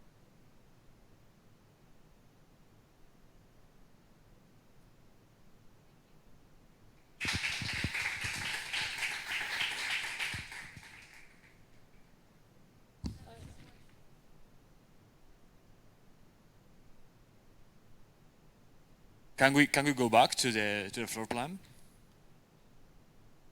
Well, the House of Peace. I think the name didn't start since the beginning. I think it's something you brought while working on it. I think when you notice, when you realize what the symmetry layout was giving you. I think this is right. This symmetry is very hard to work with because normally you always reach at the point in which you have to do something symmetry with symmetry, forcing it. That is not working well just in order to keep the symmetry. This is the difficulty of working with symmetry. In your case, I think you managed to solve it in a natural way. I mean, we don't see anything forced just to keep the symmetry. It's been a hard work to, I know, for example, I've been always discussing with you, keep the symmetry in the kitchen, keep the symmetry on everything, but I think it's important to do it. And finally, the plan breathes very, very calming, this peace you wanted to bring. But I think it's also important that this House of Peace has the aid of the elements, of the water and the greenery. It's a phenomenological house also, because you're using this entrance going downstairs with the water. It's like a sequence. It's like a very narrative movement until you reach until the tree. So this is the elements, the phenomenological design of a house. I think this is very nice. The plans are finally very nice. I find the representation maybe a bit too technical in this plan, too cold. Your house is like very symbolic, let's say. So I think this plan should be a bit more like a tale, something like that. I don't know. Yes, like a story, to tell like a story. It's like the way you tell the things.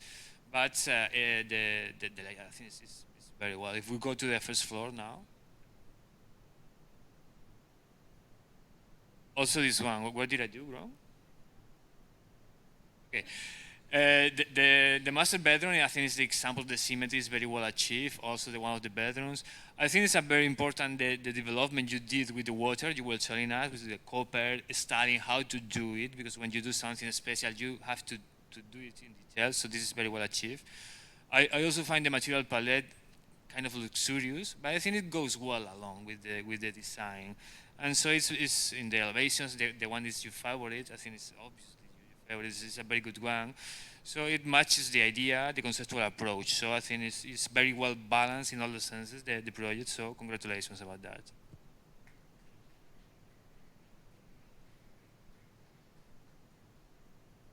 Well, I think the goals that you just started with are really, really challenging, in the sense that you just called your house a peace house, but I like, because the thing that interests me a lot about your work is that you associate the idea of symmetry, geometry, to this idea of balance and order, and I think it's really interesting in this kind of world that we're living in. I think that the plans, well, this is my favorite section also, because I think that shows or reveals what you have been looking for through the beginning of your project. Of course, I don't know about the process, but I can imagine. And I really agree with Raul, because I think the plans and the drawings don't show most of the things that you are telling. You are a really, really good storyteller. You just express yourself really, really good, and you explain the project quite good. But the plans and the drawings don't just show or transmit this symbology, this spirituality that you are trying to bring to your project. I like the symmetry. This is a concept that I'm really interested a lot in also in my project, because I think it's a resource that it's difficult to achieve, but it's really powerful when you got it. The election of materials is also, I think it fits a lot with your idea, and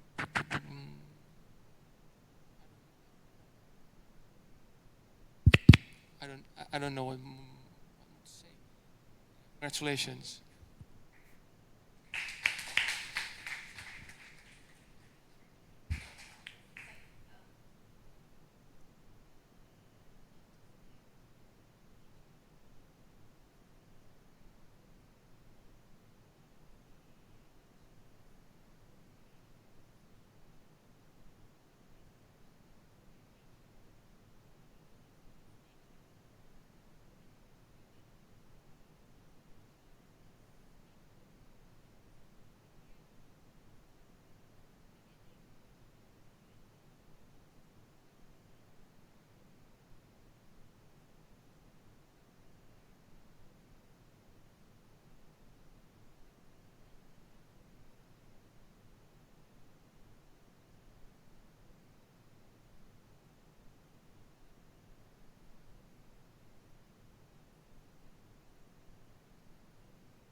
was one image that you showed us before. Can you go back to that? No, I think in the middle of your presentation somewhere. That one, yes. I think, well, you know where I'm going probably. I think that there are two main themes that you attended very well. One is that you thought of the geometry of that existing building, and you kind of yeah, you kind of defied the whole thing by thinking that you could introduce a new one going parallel to what the passage is. So you did that, which is a risk in certain way. But you were clever enough to not contact or to not get into contact with the structure. So it happened, and it happened in a very positive way. It came out a house that is unusual. You placed all the bedrooms, all the private, intimate spaces on the lower level, and then the upper level is a huge open space with its original roof in a maybe, if you want, strange organization, but as this is all open and we have here 200 square meter with a lot of space up to the roof, so I think it doesn't matter really.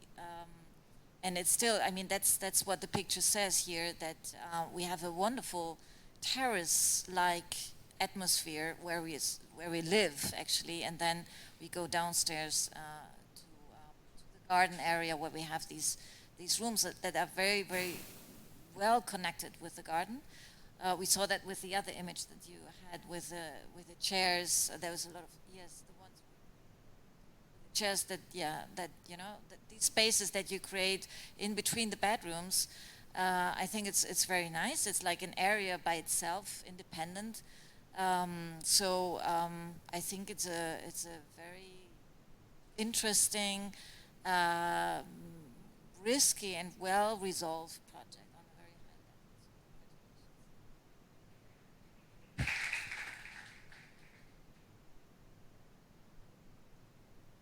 I really have nothing else to say. I think it's brilliant how you solve this, taking this decision that it seems to be not risky. It's really, really dangerous because you put things difficult for you from the beginning, but you solve it really, really brilliantly. And the thing that I like the most is how this geometry on the first floor, that doesn't matter because your main space or your living space is the whole building, and it's great. And also that you can have like 2 levels of greenery. So you have these small spaces between the new and old, these in-between spaces with some kind of garden. But then if you just show the image previous one, here you have the top of the trees or this greenery at the top that makes you feel that you are surrounded by nature in a different way from other projects that we just seen. Congratulations, I think it's a really, really good project. Just a few words, just to end. I really appreciate your constant questioning of what you were doing and why you were doing it, your constant questioning of what we were telling you and why we were telling you. This is the curiosity I was talking about. This means that you want to learn and you want to see more, and this is, I really appreciate it. And the result is amazing. Congratulations.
In the 19th century,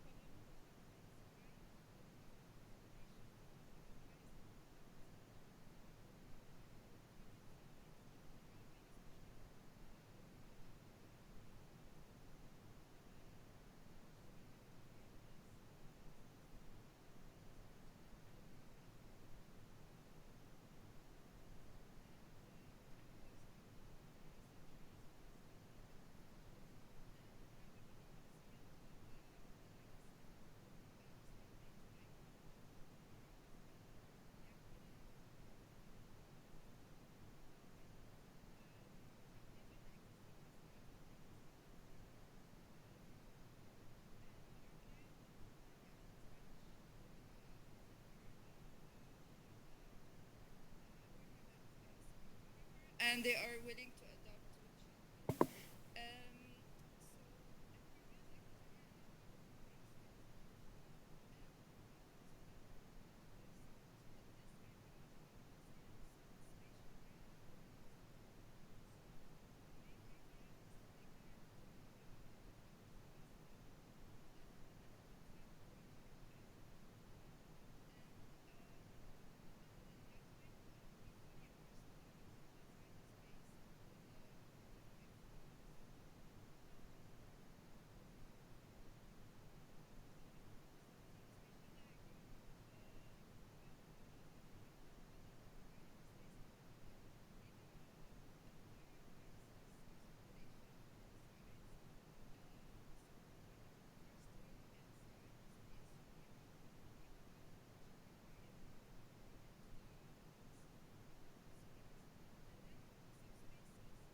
Test. Still doesn't. Okay. Okay, so in this axonometry, we can see how the roof is linked to the whole space, allowing the natural light to come into the void of the mezzanine and also entering the pool, which would reflect more light into the space. Okay, so here we can see, as I was saying, you go in, you leave away the children area that is almost a house inside the house, that have their own courtyard, their own ventilation system. And also the direct circulation from the entrance to point B, that is the end result of the space, that is the green space. So this whole area will be like a polyvalent zone where the functions change depending on the users. So sometimes it can be a playing area for the children, and sometimes it can be a projection area for the whole family to gather and to watch a movie. And then we have the subspaces that have the rest of the functions. And as for the choice of positioning the staircase, I wanted to put it in the middle to create this kind of curiosity for the users and the visitors to be curious to see what's on the upper level. That's why I chose to put also the guest bathroom on the upper level, so that all the visitors can explore the space vertically and space. So this is the roof plan, where we have the opening on the children's courtyard that allows the ventilation, and above the pool. It will be made of zinc layers with automatic windows and EcoServe acoustic white paint. Okay, so in this section, we can see that this is the ground level of the street, Carrer Davila. So you go in, you have this, you leave away, as I said, the volume of the children. So you enter the space completely to an open space. And yeah, you have like a small view of what is there of the courtyard. And then you have the other view of the the end result of the other courtyard. So this, in this section, we can see how in this volume, most of the furniture are embedded inside the floor because I didn't want the furniture to block the view of this volumetry in this space, like looking at it from this perspective. And yeah, in this other section, it cuts through the pool, showing the leveling of the space. So basically, the entrance is from here, and you go inside the space. And above, you have the guest bedroom and guest bathroom.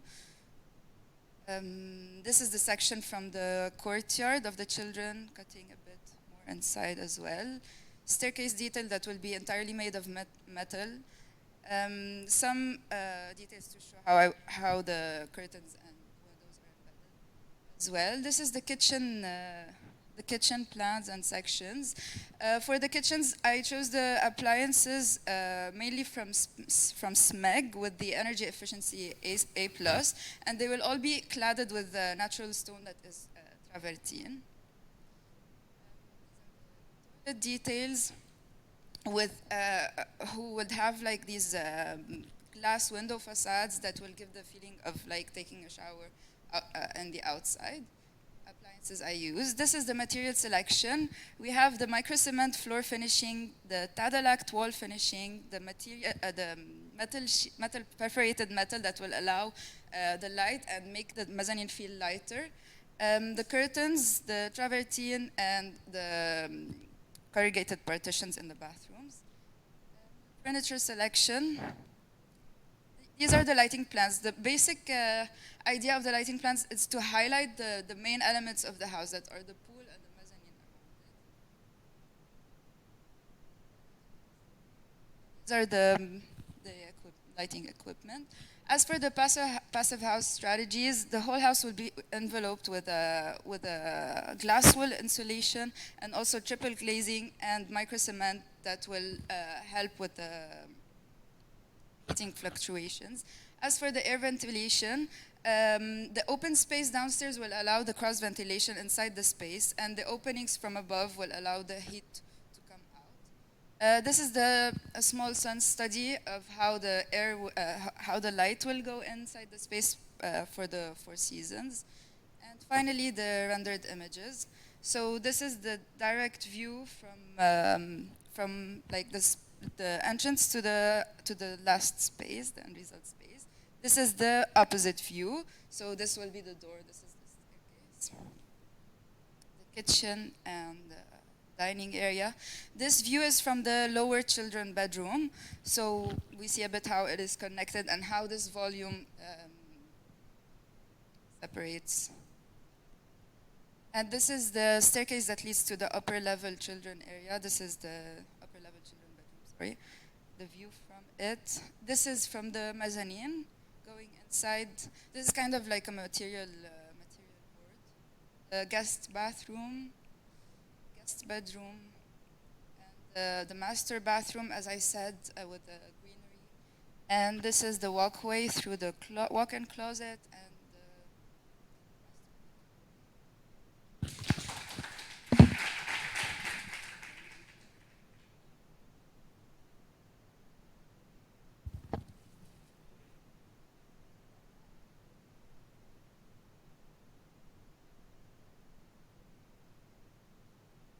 best.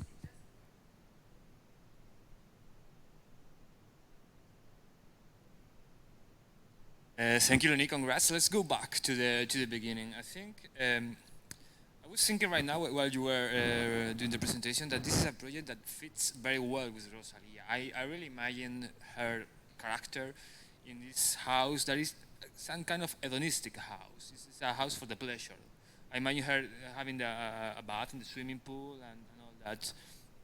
And since the beginning, you started with this idea. It was right here from the beginning. I really love it since the beginning because I thought it was very minimalistic, very simple, but it was really well brought. I think that now that you have dig into the history of Poblenou and then it makes much more sense with the history of the lagoon. So now it is not just the character of Rosalia, it's something that was here, and then you bring back the water in this now residential prison. Then there were, I have to say, some weeks in which there were few advances in your project, and I was kind of preoccupied about what we're going to see now. But now I see that you've been working hard for the last week, so I'm happy.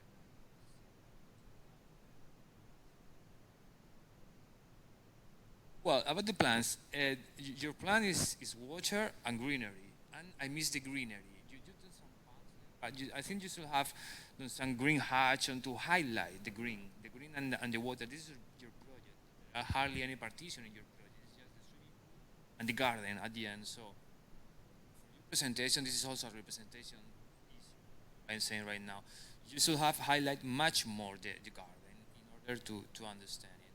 But this is it. It's a very open space. I think the solution for the children's bedroom is very smart also at the beginning, and then the rest of the space is all free. We go to the first floor. Finally, the layout for the bedrooms, I think it works right now. Maybe something with the wall spacing in some bathroom, but minor details. It works already. It's big. They all have natural ventilation, natural light, contact with the garden, with the swimming pool. It's there. The sections we go next. They're well done. It's easy to understand. They have this technical detail we've been discussing the last weeks. The material palette goes all along with this hedonistic character of the client and luxurious way with the travertine, but it's nice.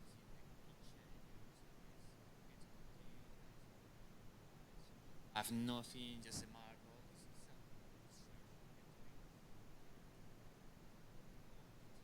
Must be in the mood you are creating.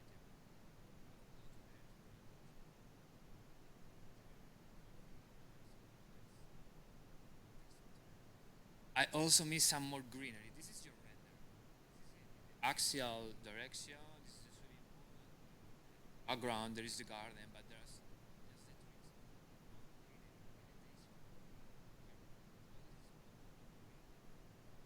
just the trees. It's other ambience of the cement-like flooring and the furnishings, but your project will be much stronger, highlighting the greenery.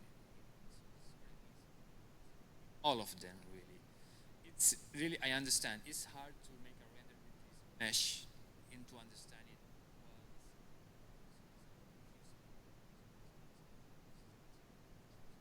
But, well, I think it's a very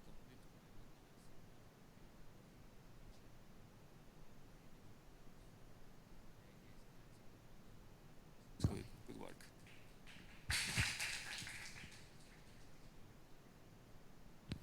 Yeah, I have to say that I'm really surprised about this project and really interested in. I'm surprised also because you explained it too fast. Because there are many questions and many things that I would like to know more. I'm really interested in materials. In that, I don't know if I missed during the explanation, but you haven't explained almost anything about them, about the mesh, about the stairs. So there are two main things. I agree with Raul how the project is solved and thought. I don't know the process, but I have to say that I'm interested of the forms, how this use of geometry almost taken to the limit. It interests me a lot. It just brings me more, or I want to even more take it to the limit more. So this round shape from the stair maybe brought to the children's rooms. I don't know, but it's you just have also these shapes on the kitchen. But this idea of transparency of this material in just almost to the limit, it's really interesting, and I'd like to know more about it because it's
I think it's really, really interesting because it also just makes me think about Rosalia's extreme personality and her work.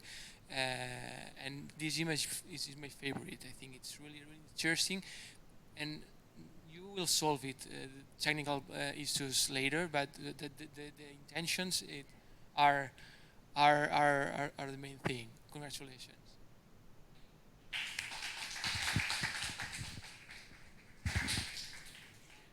Exactly. I don't say anything. We both know what there is to do.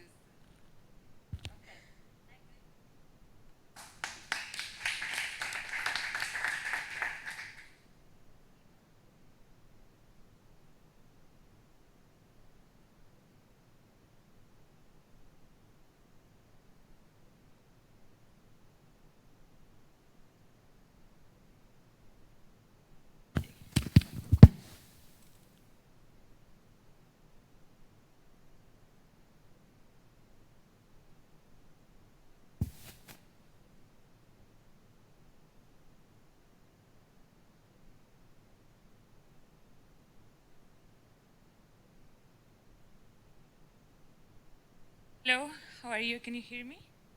Okay. I'm Kima Carnet, for the ones who don't know me, and I'm here to present my project proposal. Casa Gradual, name that represents the conceptual and physical layers of the house. New name, yes. Is located in Poblenou neighborhood in between Carrer Ávila and Passeig de Iglesias. Before creating and designing our space, we need to know where we're coming from, where we are, and where we're going to. So Poblenou right now, it's a place where a lot of programs are coexisting at the same time. So we have an industrial and farmland heritage. And Poblenou is also known for its vernacular architecture. Here in the slide, we can see a bit of the essence. We can see high ceilings, scene trusses, open spaces. When you walk around the neighborhood in Poblenou, you don't realize what's inside the buildings. You see the outside, and the outside, they are all quite similar. But it's when you go inside the building or the house where you realize what's the use of it. You realize the magic inside the space. This is our building. Our building is 22 meters long, 9 meters wide. And we are transforming this old warehouse into a home for Rosalia. Rosalia is our client. She's a very well-known Catalan singer. She wants a house for her family, her husband and her 2 children. And she's asking for a functional, sustainable, and contemporary house with open spaces, connected to the outside and connected to the nature. So with all this information, we've created 6 statements that we are going to follow during the design. First one is that all the spaces have to face the outside. Second one is that the client and the people who live in the space are going to be the ones who are going to live, who are going to give the life to the space. Third one is that the existing building has to be seen, so we are going to maintain the old industrial factory look. And we have divided public between private spaces, and we have to take advantage of the location we are in, Catalonia, Spain in general. We have natural resources that we have to take advantage of them, and we are going to use them. This is an axonometric view of the building and the levels of the house. We have created a transversal courtyard that it's going to establish a direct relationship between both floors. And it's also a way to show the original wall, one of the original walls from the courtyard. And it's going to help us as well to illuminate and ventilate the space. In the courtyard, we've placed a central tree that it's going to act as the guardian of the house. This tree is a deciduous tree that during summer is going to shade the spaces, trying to avoid that direct sun and the overheating. And during winter, in that case, it's going to allow us to warm the inside. When organizing the spaces, we took into account 2 main factors. The first one is the sun movement, and the second one is dividing the spaces in between public and private. Upper floor, open space, it's where the public spaces are located, and private, it's downstairs, more like closed spaces. You will see them further on. And then in the northern area, which is this one, from the building, it's where we're gonna have the less amount of sun. So we have placed the bedrooms or the rooms that need less amount of sun, being the technical room, the working closet, the storage. Access to the house is done through a median floor that creates a connection in between both layers. Ground floor is set 2 meters below the street level and has a ceiling of 3.5 meters. We find the family room that it's like performs as a mediator of the two main areas, which are bedroom and children's area. The bedroom has a walk-in closet and an outside shower, and every child has their own bedroom, and they share a double bedroom. Upper floor, first floor is a diaphanous and polyvalent space. In one side we have the living room and the piano, and in the other the kitchen and the living. It's a space that is connected to the outside. The tree overflows over the middle terrace, and it invites the nature to come in. Okay, now that we've seen the inside of the house, we're gonna see the outside. This is the look of the facade. Mindset that values repair over replacement. As I said, when you walk around the neighborhood, the facades, they could look quite similar, so we are gonna try to maintain these, and we're gonna leave the magic for the inside. The roof, we have placed 7 roof windows that are gonna help us to create a cross ventilation to the space. And in order to avoid the overheating, ventilation. We have 3 types of ventilation: cross ventilation, that's coming from the roof skylights through the courtyard, and then we have chimney, so creating a ventilation in between floors, and all the bedrooms are facing the courtyard, so they have a natural ventilation to the outside. Here we have 2 sections. As I said before, when organizing the spaces, this is the face that faces the north, and this one faces the south. So here we can see the storage rooms and the ones that don't need that amount of light, even though they have the skylights. And this one is the one that faces the outside, so for the daylight activities. Here's the library. I wanted to show this because we have a library in both floors, same place. This is the library in the upper floor, and this is a library in the down floor. Library, or the client can give the use that they prefer. So this is the final look. Well, when choosing materials, we have to be aware of the environmental impact that they're gonna have. So where they're coming from, the transportation, and their final life. Cement is a material that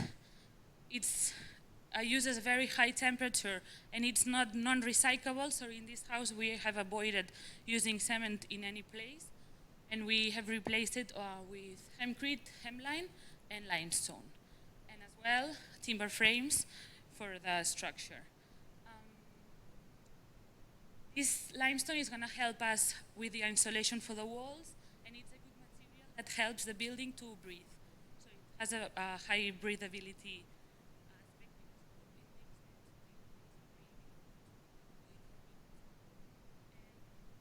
All the woods that we have chose for the project, that we have a lot, we'll see now, are coming from trees from Catalonia. They are all planted here. For example, Alpino pine is one of the most used trees in Catalonia and the most planted. Spanish chestnut is one that we can find in the Girona area. And Douglas fir is one of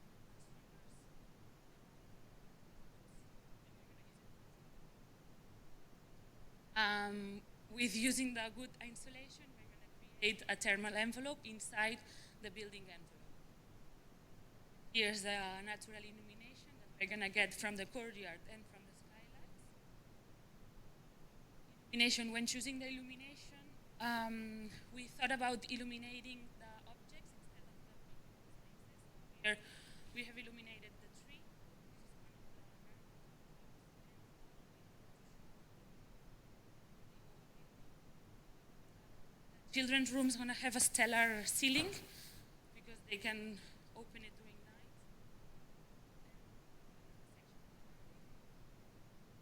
And when choosing all the lightings, Catalonia has amazing lighting companies, and we have taken advantage of it. And when choosing lighting, we have used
Thank you very much, Kima, and congratulations.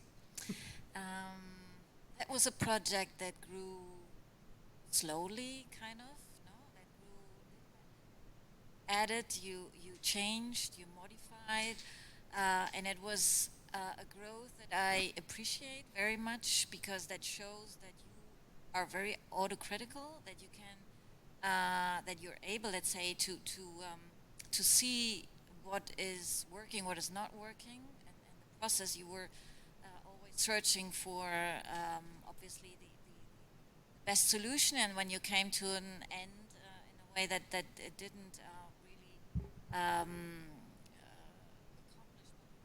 what you were looking for, you had that courage to change. I think this is an attitude that a designer should have, because we will always have this kind of situation. Designing is not a linear process. It's a process that sometimes is hurtful because you have spent a lot of time and you find out that you have to go through it all over. You did that, and I think that's something to mention. The end result is really something that shows that it was worth it. So it improved a lot from the beginning. What I think is astonishing is then when we see your plans have a character of a very technical plan. You draw very precisely, every information is there. But when we see your images and they're so well done that really you got the feeling that you want to live there. There's so much daylight, it's so appealing in everything that you chose, the colors, the material, the green, that tree is beautiful. You really want to be on that terrace. You have this transparency through the space. It's not in the plans that way. So in your project, it's very important that you have these 3Ds. You did very well. Yeah. Get the 3Ds and to show what I had in my mind. Yeah, but I mean, the others will probably agree. They give a very good idea of what is the actual atmosphere of the house. And you worked with a lot of sustainable material. You had that clear from the beginning. I remember that. You were very eager to accomplish that part of the program, of the requirements. and you did very well. You have mentioned everything that was necessary, and I mean that's this image and the ones that you showed before tells everything. Thank you very much. Thank you. Congratulations. Just to add something before giving the micro to Albert. Yes, I'm surprised to see in the renders because I think I have never seen them, and I don't know why I didn't. This is not the image I have of your project. This is very light, very airy, the feeling is very comfortable, I will say. It's like you feel quiet. There are other projects that are of different kind, of different mood, but yours is very residential. It's like it's a house in which you feel quiet. No, I don't mean functional. I mean you feel quiet there. You don't feel challenged by anything when you sit there in the dining room or in the sofa. It's just very calming. I don't know. I didn't have in mind all with glass or transparent. This image is very nice to see like that. Yeah, I just wanted to add that. Even for example, something that I find is not so well solved. The position of the sofa is not looking at the courier. It's looking at the stair. But we have seen some render closer to the sofa, and I thought it's not so bad. It's not such a problem. I think it's not the best solution, but it's not the worst one also. Yes, seeing it like that, I don't see it's such a trouble. So it's well. I just wanted to add. I agree with what Daniela says. So congratulations for your work.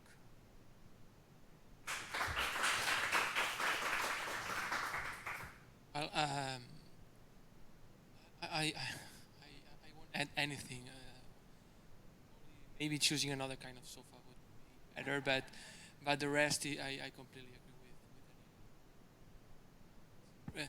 And it's something that happened with some projects today that the drawings with the final renders doesn't just match very good. You have in mind something, and in the previous one,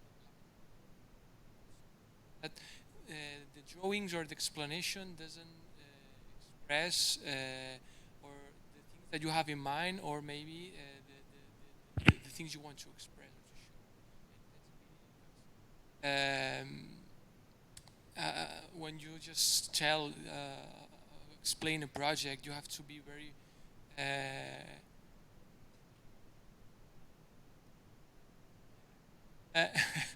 accurate with all the explanation and all the story you are telling, and sometimes it's difficult to do it.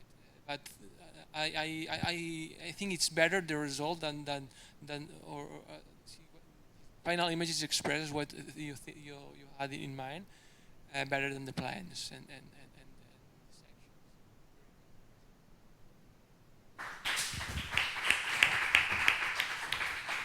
Thank you.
About the client, she's a Catalan singer.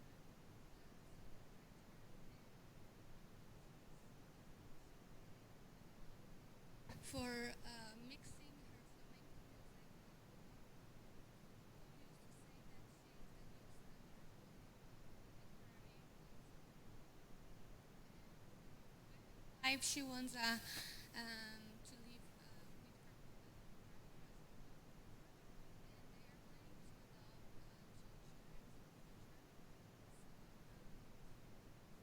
house.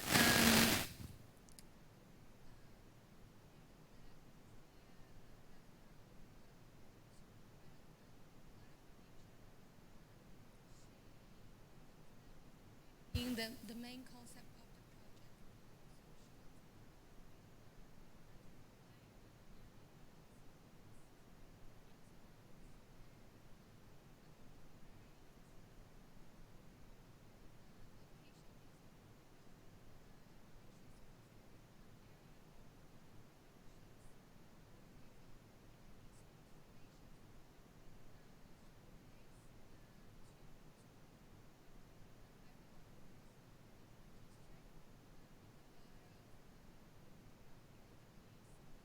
Studios, residentials. Pack the surroundings.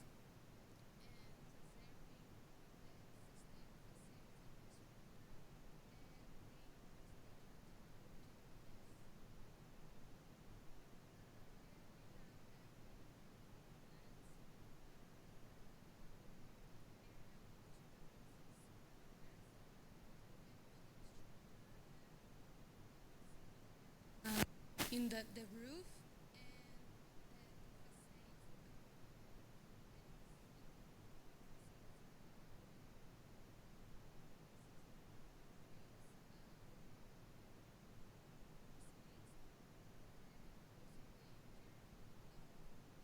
In the constructions.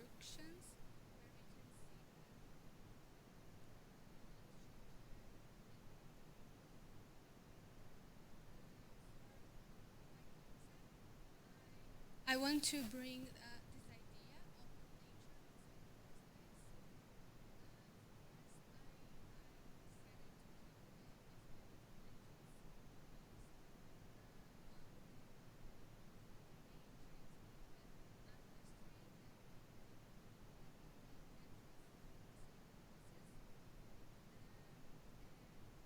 of second,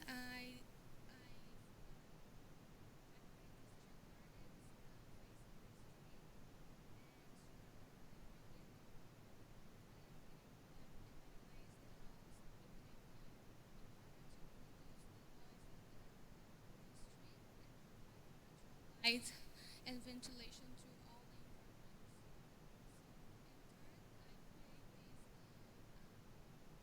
environments. Linearly connection between the gardens, integrating in addition to this,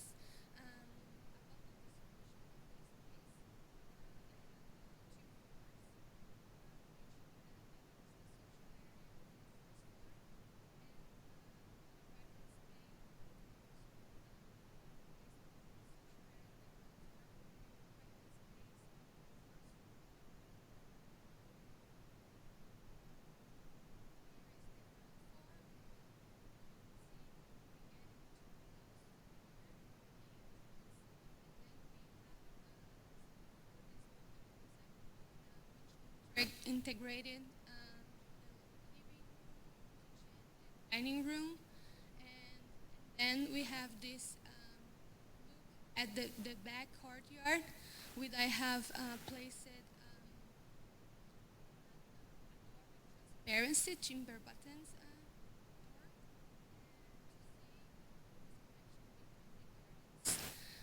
In this floor, we also have the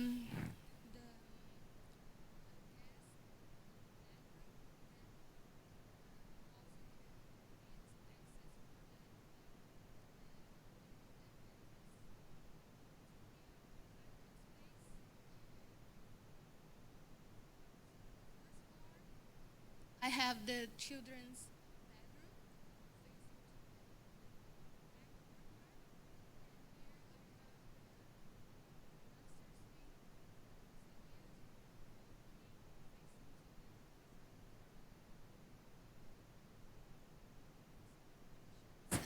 in this section, I can show the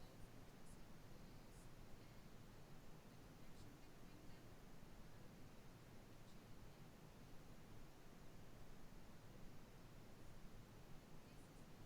slide.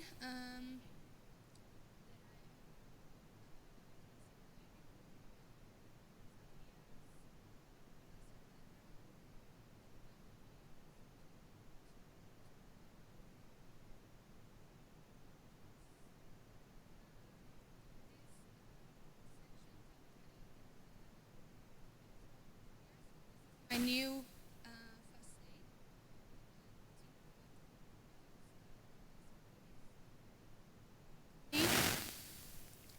and the sliding doors for the ground floor.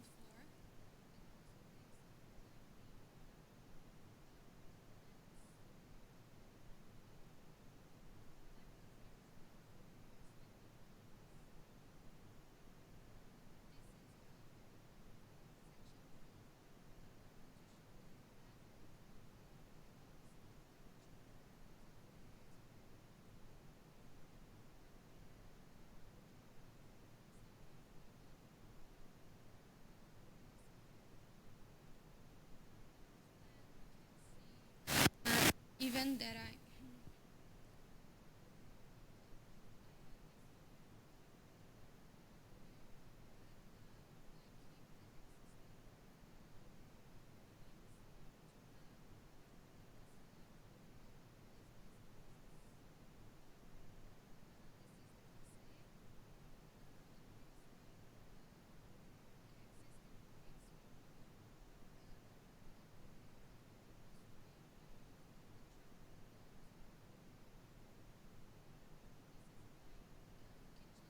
detail plan.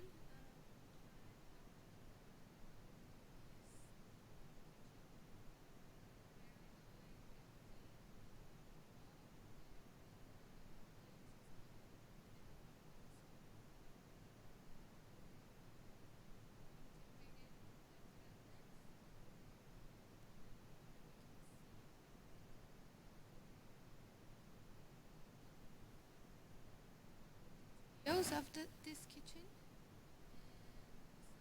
I used to see how the materials are applied. I use this travertine for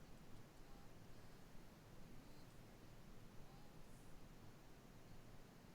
stone for the floor. Kitchen appliances.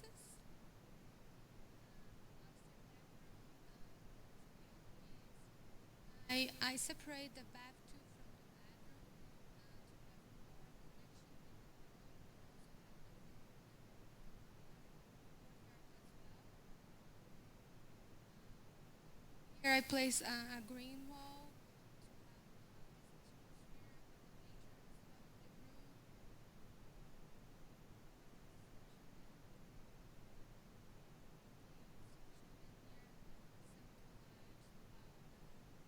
bathroom. I use the limestone for the floor and walls, and the travertine for the wash basin, and the wood for the cabinets, for the floor of the bathtub, and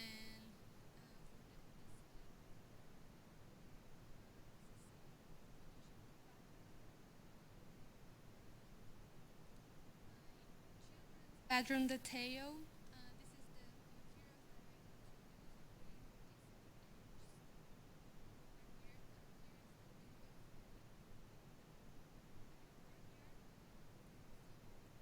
I want to apply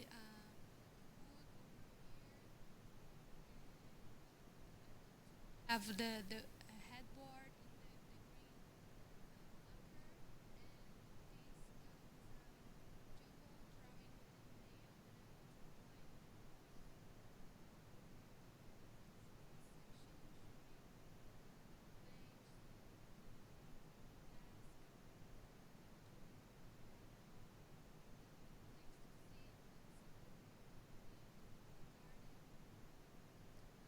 staircase detail.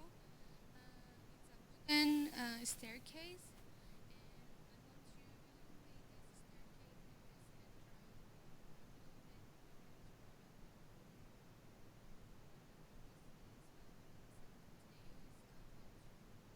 Fix it.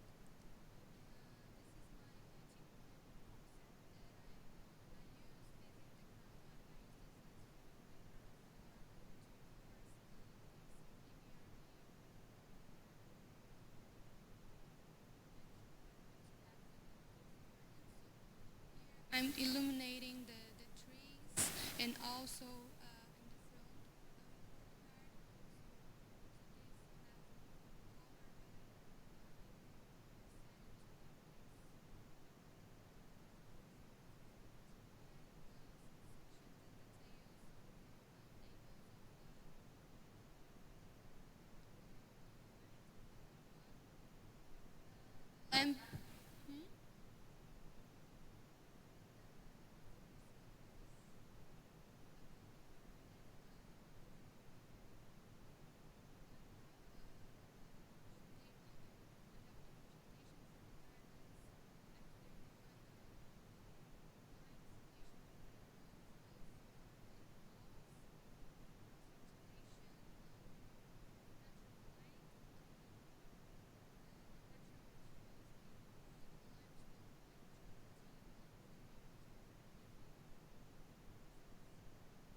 I'm using this image of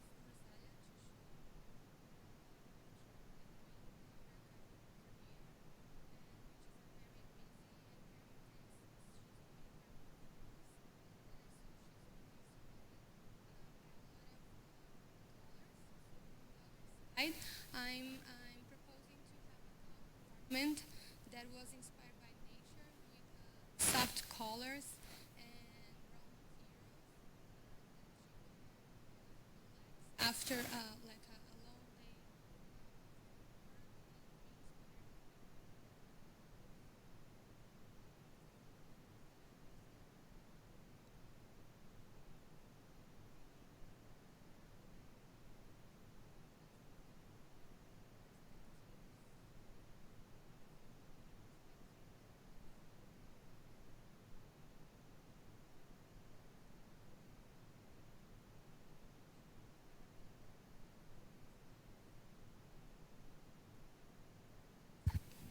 Thank you.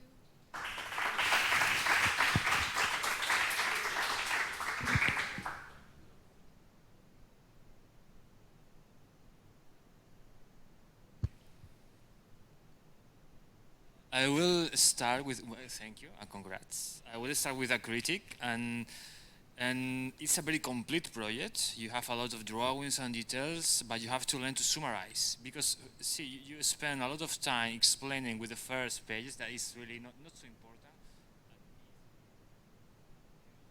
I have 1 second to show them, so I would like to spend 1 minute with each render. We can go back to see them.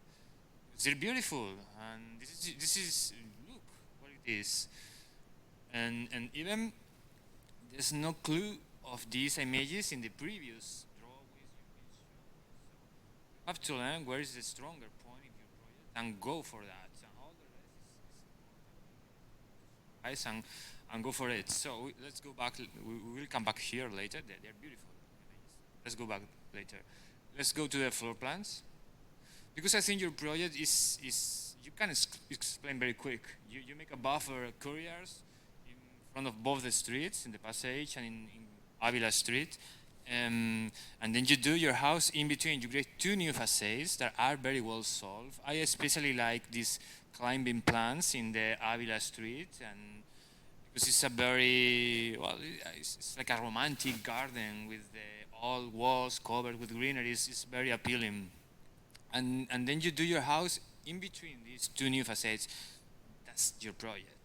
With some more poetry, maybe. I have said very, very quick, but that's it. And in 1 minute, you got it. And that's it. The plans is very easy to understand here. I think you got the balance between the thickness of the flooring and the furnishing, so it's very easy to understand. It wins a lot in the renders. Now we see a plan that is the functionality. The renders, now you added a lot of things that now you want to explain. Let's go to the first floor. I especially like this plan. Look, this suite bedroom is huge. It's very big, and it has a terrace, the bathtub is looking at the garden, is looking at the bed. The children's bedroom has this natural ventilation and light to the courtyard in the passage. It's very well solved. It's in the axis when you open the doors in the bedroom, then everything is seen. You have cross ventilation. That's it. The plans is very well solved. So now let's go to the renders. Ice is very complete. The drawings are well done. Kitchen, the bathrooms, everything. But well, I think nor Daniela nor me had seen these images. I don't know if you, Daniela, did see them. I had not. But this image of the first floor of the bedroom is very nice. This kind of wooden lattice, so I don't know exactly what it is, but it's the composition. In the background, those two wooden blocks is very well achieved. Now, one of the good things there is that we don't notice the facade of the ground floor. It's blurred, so we don't see where is inside and where is outside. So this is an achievement. So this is you blur, you confuse the boundary between those two walls. And it's very well done. Let's go to the next one. Even the furnishings, the tables, the chairs, they are all in the same mood, in the colors, in the material. So this is this sensitivity that you're showing. This is also that is in the background to enter this yeah. Well, you have to explain those things because you really much in here and not in the previous. It's a critic, but for good. I have very good elements here that were untold until now. So in the next one, yes, it's very nice. The materials and everything is very well balanced. The fabrics, the greenery, the trees. Let's go. It's a feeling. Looks like you're in the countryside in this image. You're in the industrial city. Well, so this is my critic. You have to go for your value in your project that is very well, and now we see in the renders that you completed it with the material, with the lighting, with everything very well. And make it really. Congratulations, good work.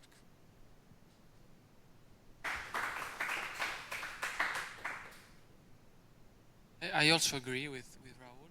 I like this image because you don't know if you are inside or you are outside, and this is one very good point of your projects. I have one only critique project, and is that I think if we go back to the plans also, I think there are at some point I feel that you lost the control in some proportions of certain things, because I think this huge space, this living room, I think the kitchen is a little bit small. It's countertop for having breakfast. It's small in proportion to the rest of the space. The sofa is much. It's too much big, but the rest of the part of this, the rest is really well balanced, and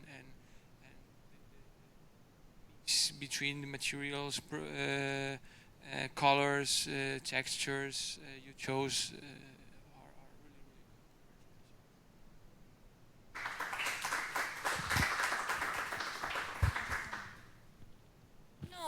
Issei Weinfeld?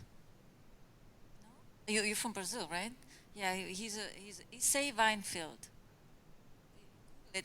Google him. He's a famous architect in Brazil, and he works all his single-family house like this, in a way that exterior and interior is a union, or is spaces that are clearly linked to each other and continuous. And you totally achieved it by using the same material, and you didn't do this in this plan. And that's one of the things that you have to be aware of, because when you do this, I guess intuitively, when you design 3D, that it's what we love so much. I mean, I do understand Raul very well, because there's You know, there's an image that has such an impact that this floor plan has not. But nevertheless, we can read what your intentions are, and yes, you have a very good project. So look him up. It's interesting to see people of your country who work like that. So good quality house. So nice. Thank you very much.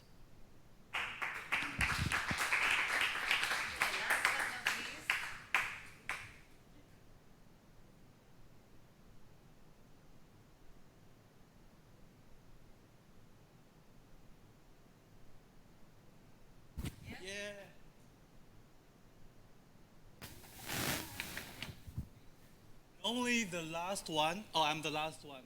The last one, everyone is very tired and wanting to go home. But somebody also said the last one will be followed by an after party. So if you consider the party, maybe it can wake you up a little bit.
Create a more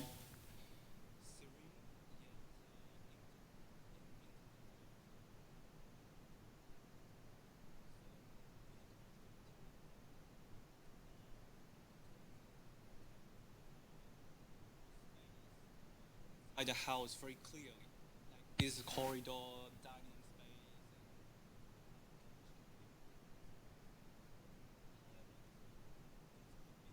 Quite completely different if you look at public space. Like those activities spill out of the facade and dining space and dining table, cafe seat, benches blend with walking people and bikes passing by. And also kids walking, like running around as if they are running in a playground. So, and even a narrow alley could be multifunctional. The boundaries of programs are actually very vague and invisible. Those spaces that mainly built for transportation also became our social places. And besides, when we talk about gardens in the building, it's something we usually, but we barely use it. This is the typical indoor garden. But if you look at the public garden, people just like sit inside and chatting. So I think this is could be an opportunity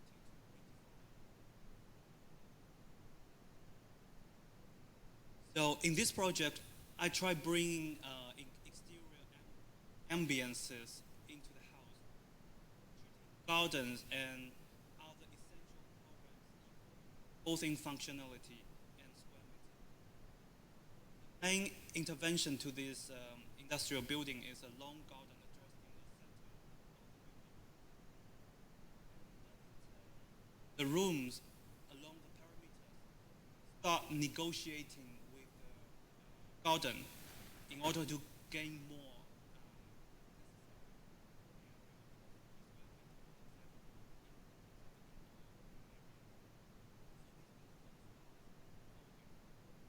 Therefore, reshaping gardens into diverse ambience naturally, so you can see like different spaces. So the corners sometimes gather people together, sometimes divide them. And the vibes flow between both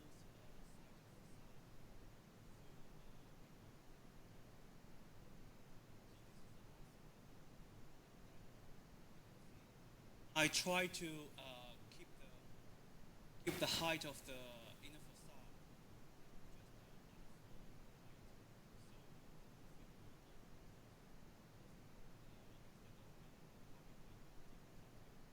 Under this consideration, I take advantage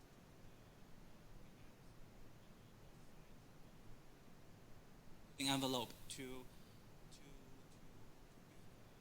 second floor to contain more programs and also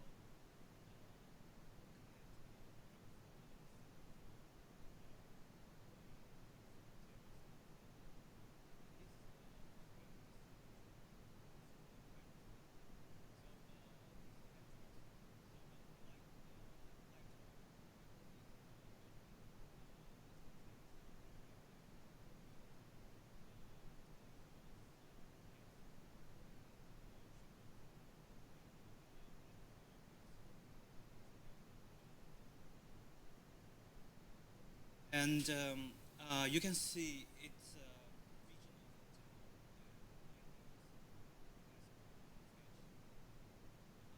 gardens are not playing the role of a pendant, not the role of accessory. They're gonna organize movement and intimacy.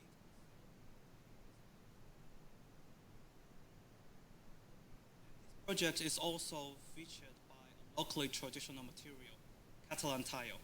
I associate it more with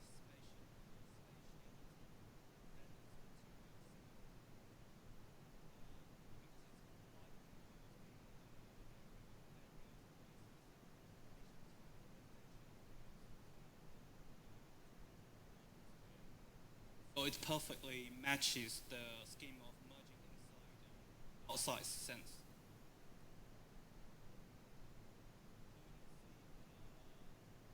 The ground floor plan. When you enter the room, past the entrance, you reach the central garden, and which covered all these hatchet plays covered by the Catalan tile I mentioned before. And you will reach like a gathering space with living room and dining area and kitchen. So there's no the concept of room is just the area and the piano space. So I assume this area is quite flexible for some bigger party in the future, and the dining table can be moved around. And when you go deeper, you will face like a narrow alley, and then it's another relatively open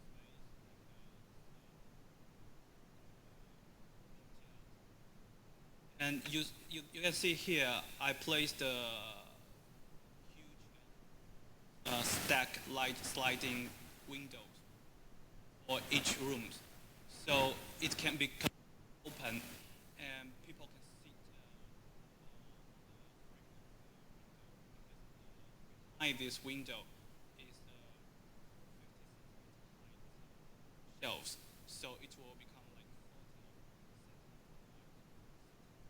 40 so it can become like a social area. And if you go deeper, you will face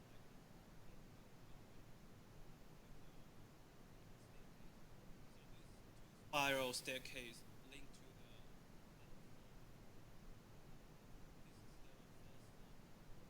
the and this is the Rosalia's master bedroom, and it has, and also the studio, and both of them has a glass facade with big window. So it can be open.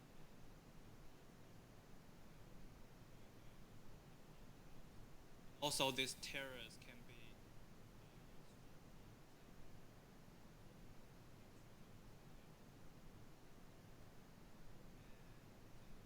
yeah, and also I want to mention this skylight get natural diffuse skylight.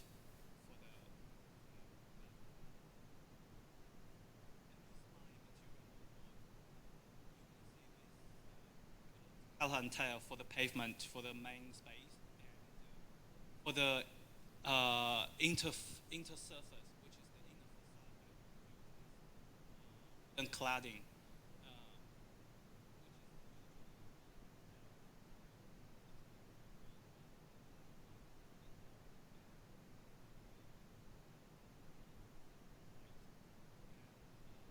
So for the relative like indoor like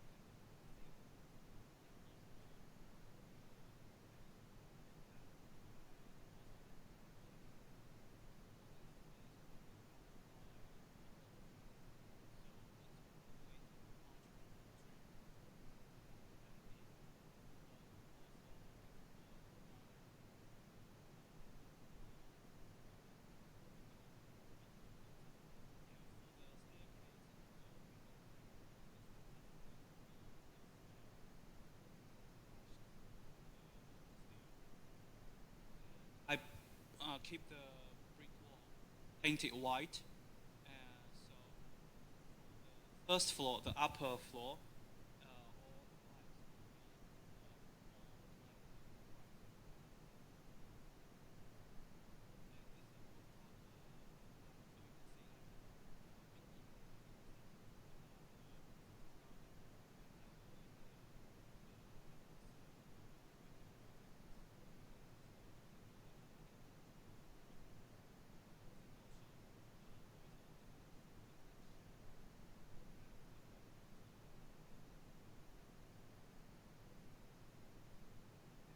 the section A.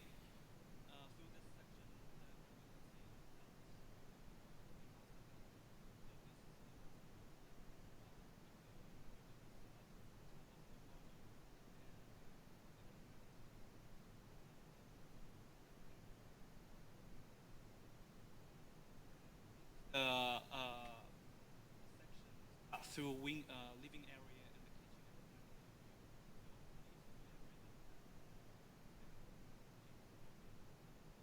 up until the roof.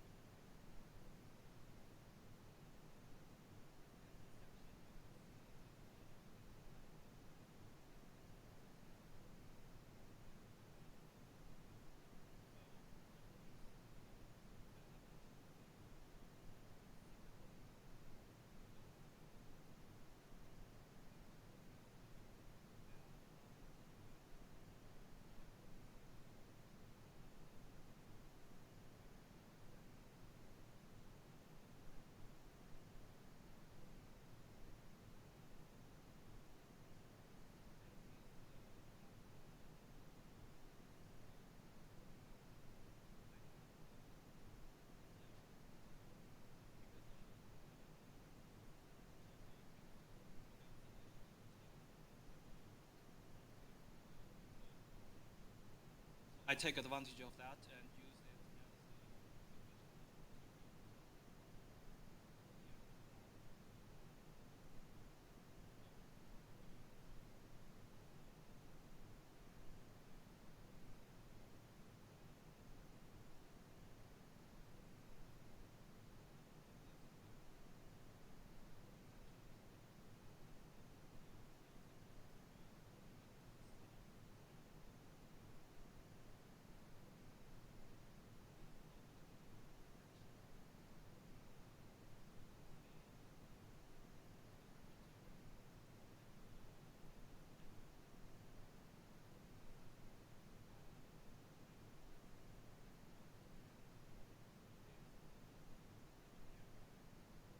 as wood will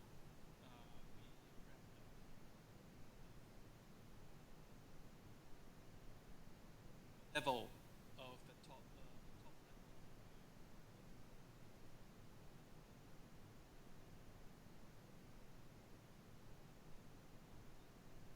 And so this is the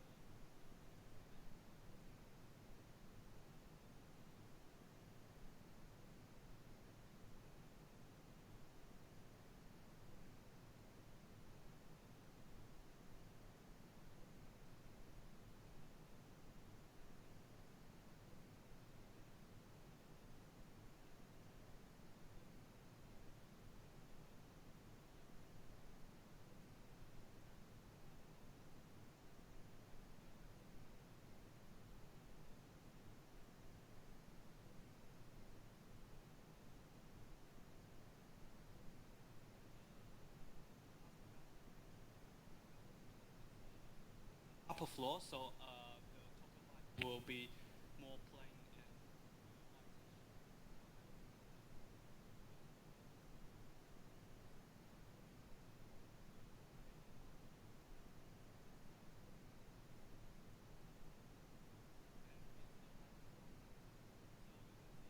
and I put the uplight for every corner to emphasize this geometry changing. But at the same time, it's a subtle way. I don't put a lot of downlight.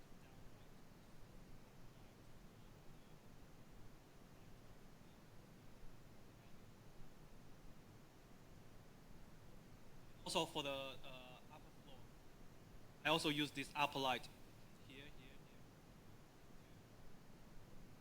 light up the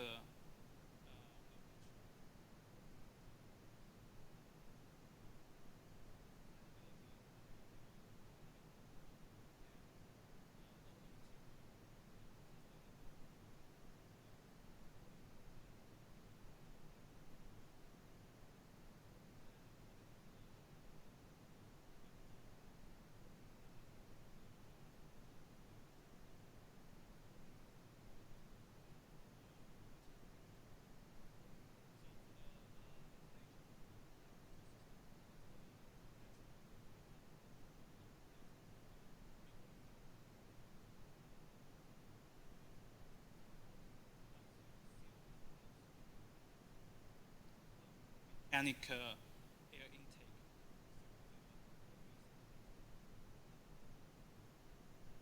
This is the final render. You can see this is a living area and dining area. The table can be moved and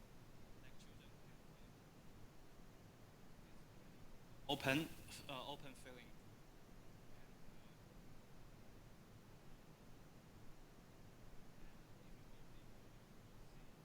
Like more like a village vibe.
Finish.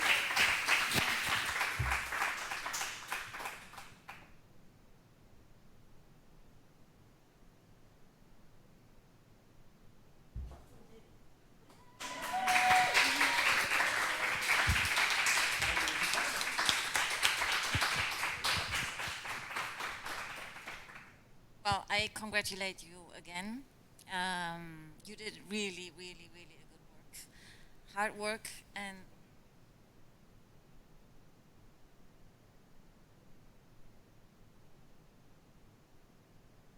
overwhelmed. Yeah, exactly. Supposed to be this vibe. Right, let's go back a little bit. Congratulations to you. Well, you have a really interesting project.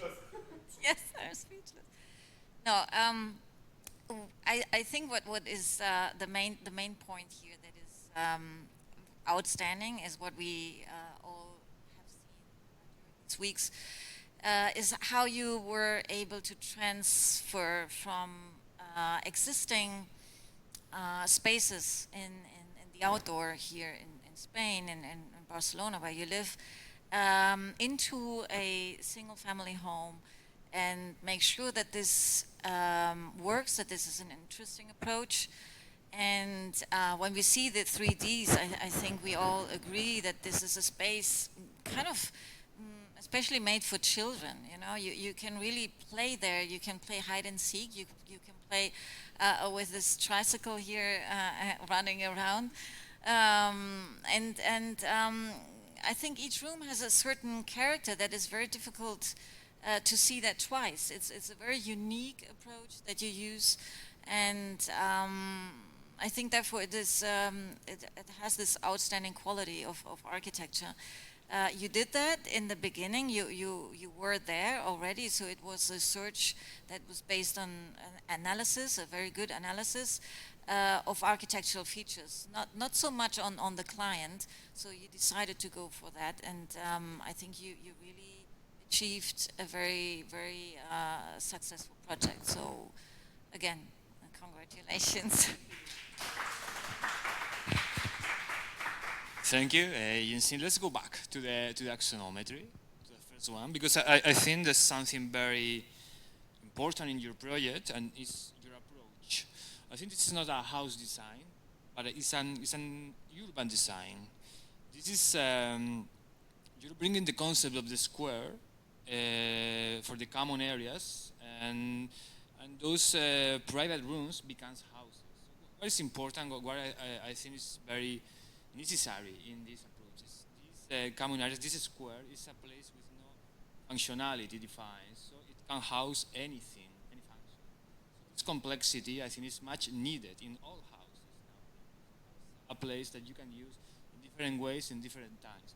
This is what you have done, and this is what I think is the stronger point, the stronger part of your project. And then later, when you keep developing it in a very coherent way, week after week, now we can go to you have managed to deal with the geometry, with the functionality of the smaller rooms, the bedrooms there, with the use of the rooftop, that at the beginning it was useless, and we kept telling you, now give it a use, give it a function, just to make it stronger. By week, with your constant work, you managed to solve each single detail that there was in a very consistent, coherent, and smart way. I especially like your plans, black and white. If you can do a plan in black and it's really, really clear. Just sections, if we go now to your sections. I think I always told you that I really like the way you draw sections. They're very easy to understand. They're very easy to show the quality of your spaces. Also black and white, so that's enough. Only thing I will say to you is that the choice of such a dark boot in the paneling, in the cladding, I think I will go for a clearer,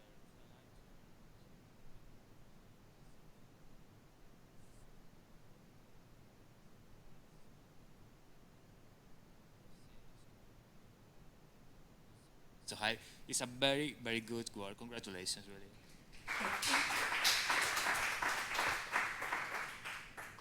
I agree with Raul that the thing I like most about the project is that you built a street inside building. The idea of a street, it comes to me thinking about the idea of community. So the idea of community, that you don't build a house, you build a community space that where everything can happen. I think that the project is really consistent from the beginning to the end. In your explanation, you've been very, very, very coherent, talking about the idea of outside, about how people lives here, street. The only thing that I was thinking about when you were explaining and showing that images of a garden or an internal garden, that all these common spaces that you built of your house were going to be just gardens, not just tiled pavements, no? And it just I want to put some garden inside, because I think that thinking about the rooftop that you build with glass, it can work as a greenhouse and charming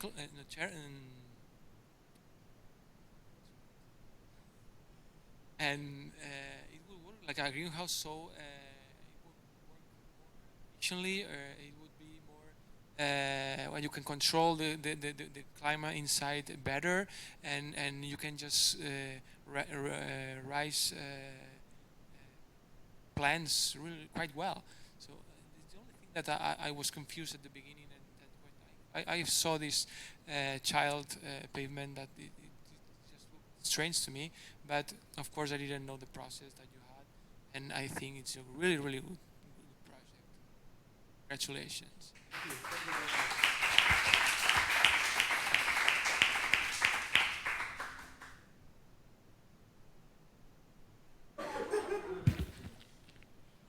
Higher trees would have been great. Yeah, I agree. Okay.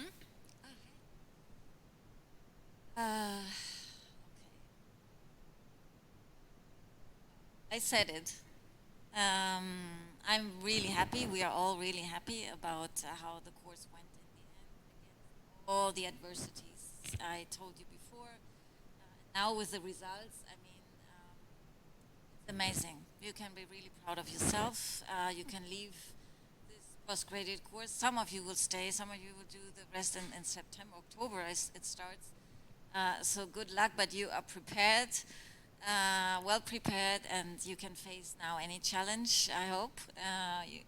I hope it will go a little smoother and you don't have too many online classes. I don't know. We'll see. I hope that for you. But as I said before, you really manage well. I see your happy faces, and that makes me happy too. And yeah, do you want to say something? Or do you want to say something? Very much.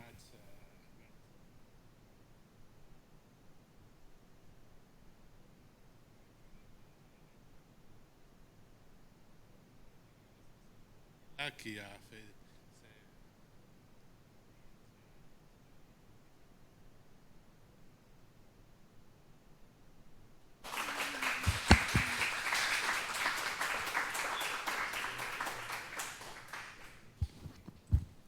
Yes, just to thank you. Thank you for your patience. Thank you for your effort, for your work. It wasn't the best case scenario to work all together. We've been learning how to do it together. I think Daniela has had a very important role. She has been the guide for all of us to learn how to do it. So thank you, Daniela, for your work. And I'm really happy of the result of all of you in your different levels. I repeat again, what you have to take from here is the passion, the curiosity, and the feeling that you want to do something better, you want to learn. And I see that in you from the first day we were correcting to now. That you got it, and now the after party, like Jensen says. So, congratulations.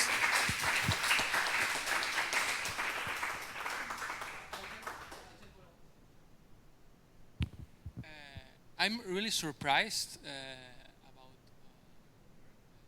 I want to congratulate you all again, because I'm really surprised for the level of the presentations, of the coherence of all the explanations, and because of as we all lived last months, it's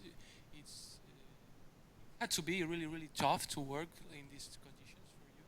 So I congratulate you, and of course your success is also because you have a great teachers and great guides. So congratulations for you for this, because coming from the outside without knowing anything about the work that you've done during these months, and seeing these results, it's really amazing, because I know how hard it is to work. Everything, these kind of projects that we did a lot of these kind of projects at our studio. We know the difficult that they have, and working in these such conditions are really tough. So congratulations again, all of you.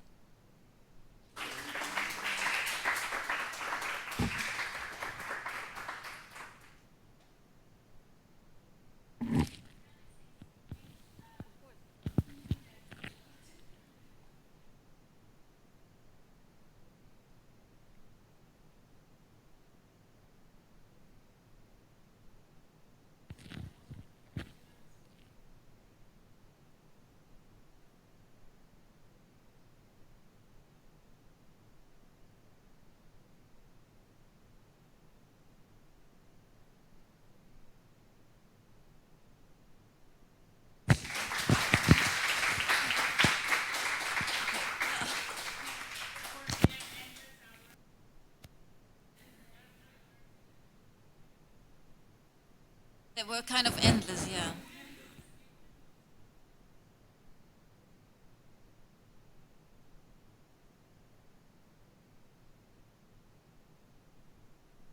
You don't know what happened when we yeah. I mean, we talk about this with a beer on Friday in front. Okay.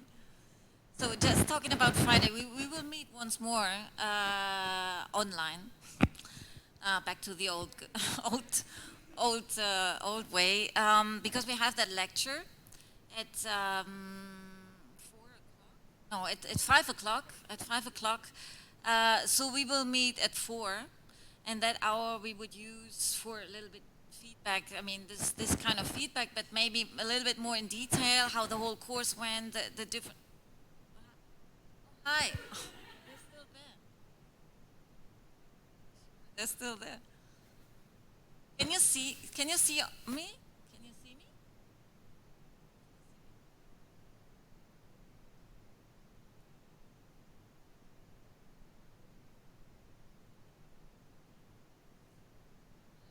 Somewhere. Now we can see. Now you can see me, okay. Yeah. No, it's that one. We have streaming, yes. So, I mean, you listened, and everything that I said obviously goes to you too.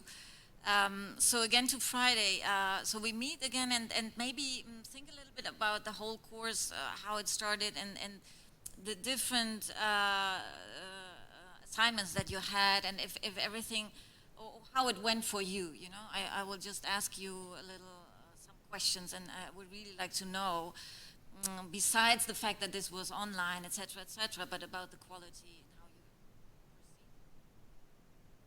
perceive. Oh, when we just talk on Friday. Online, yeah. The hour before we welcome the architect, we will do that. Yeah? Okay, so we'll see. You can have some drink on the side, so I would like to have some drink with you. That would be nice. Okay, anything else? No. I think you want to go and celebrate your birthday. Okay.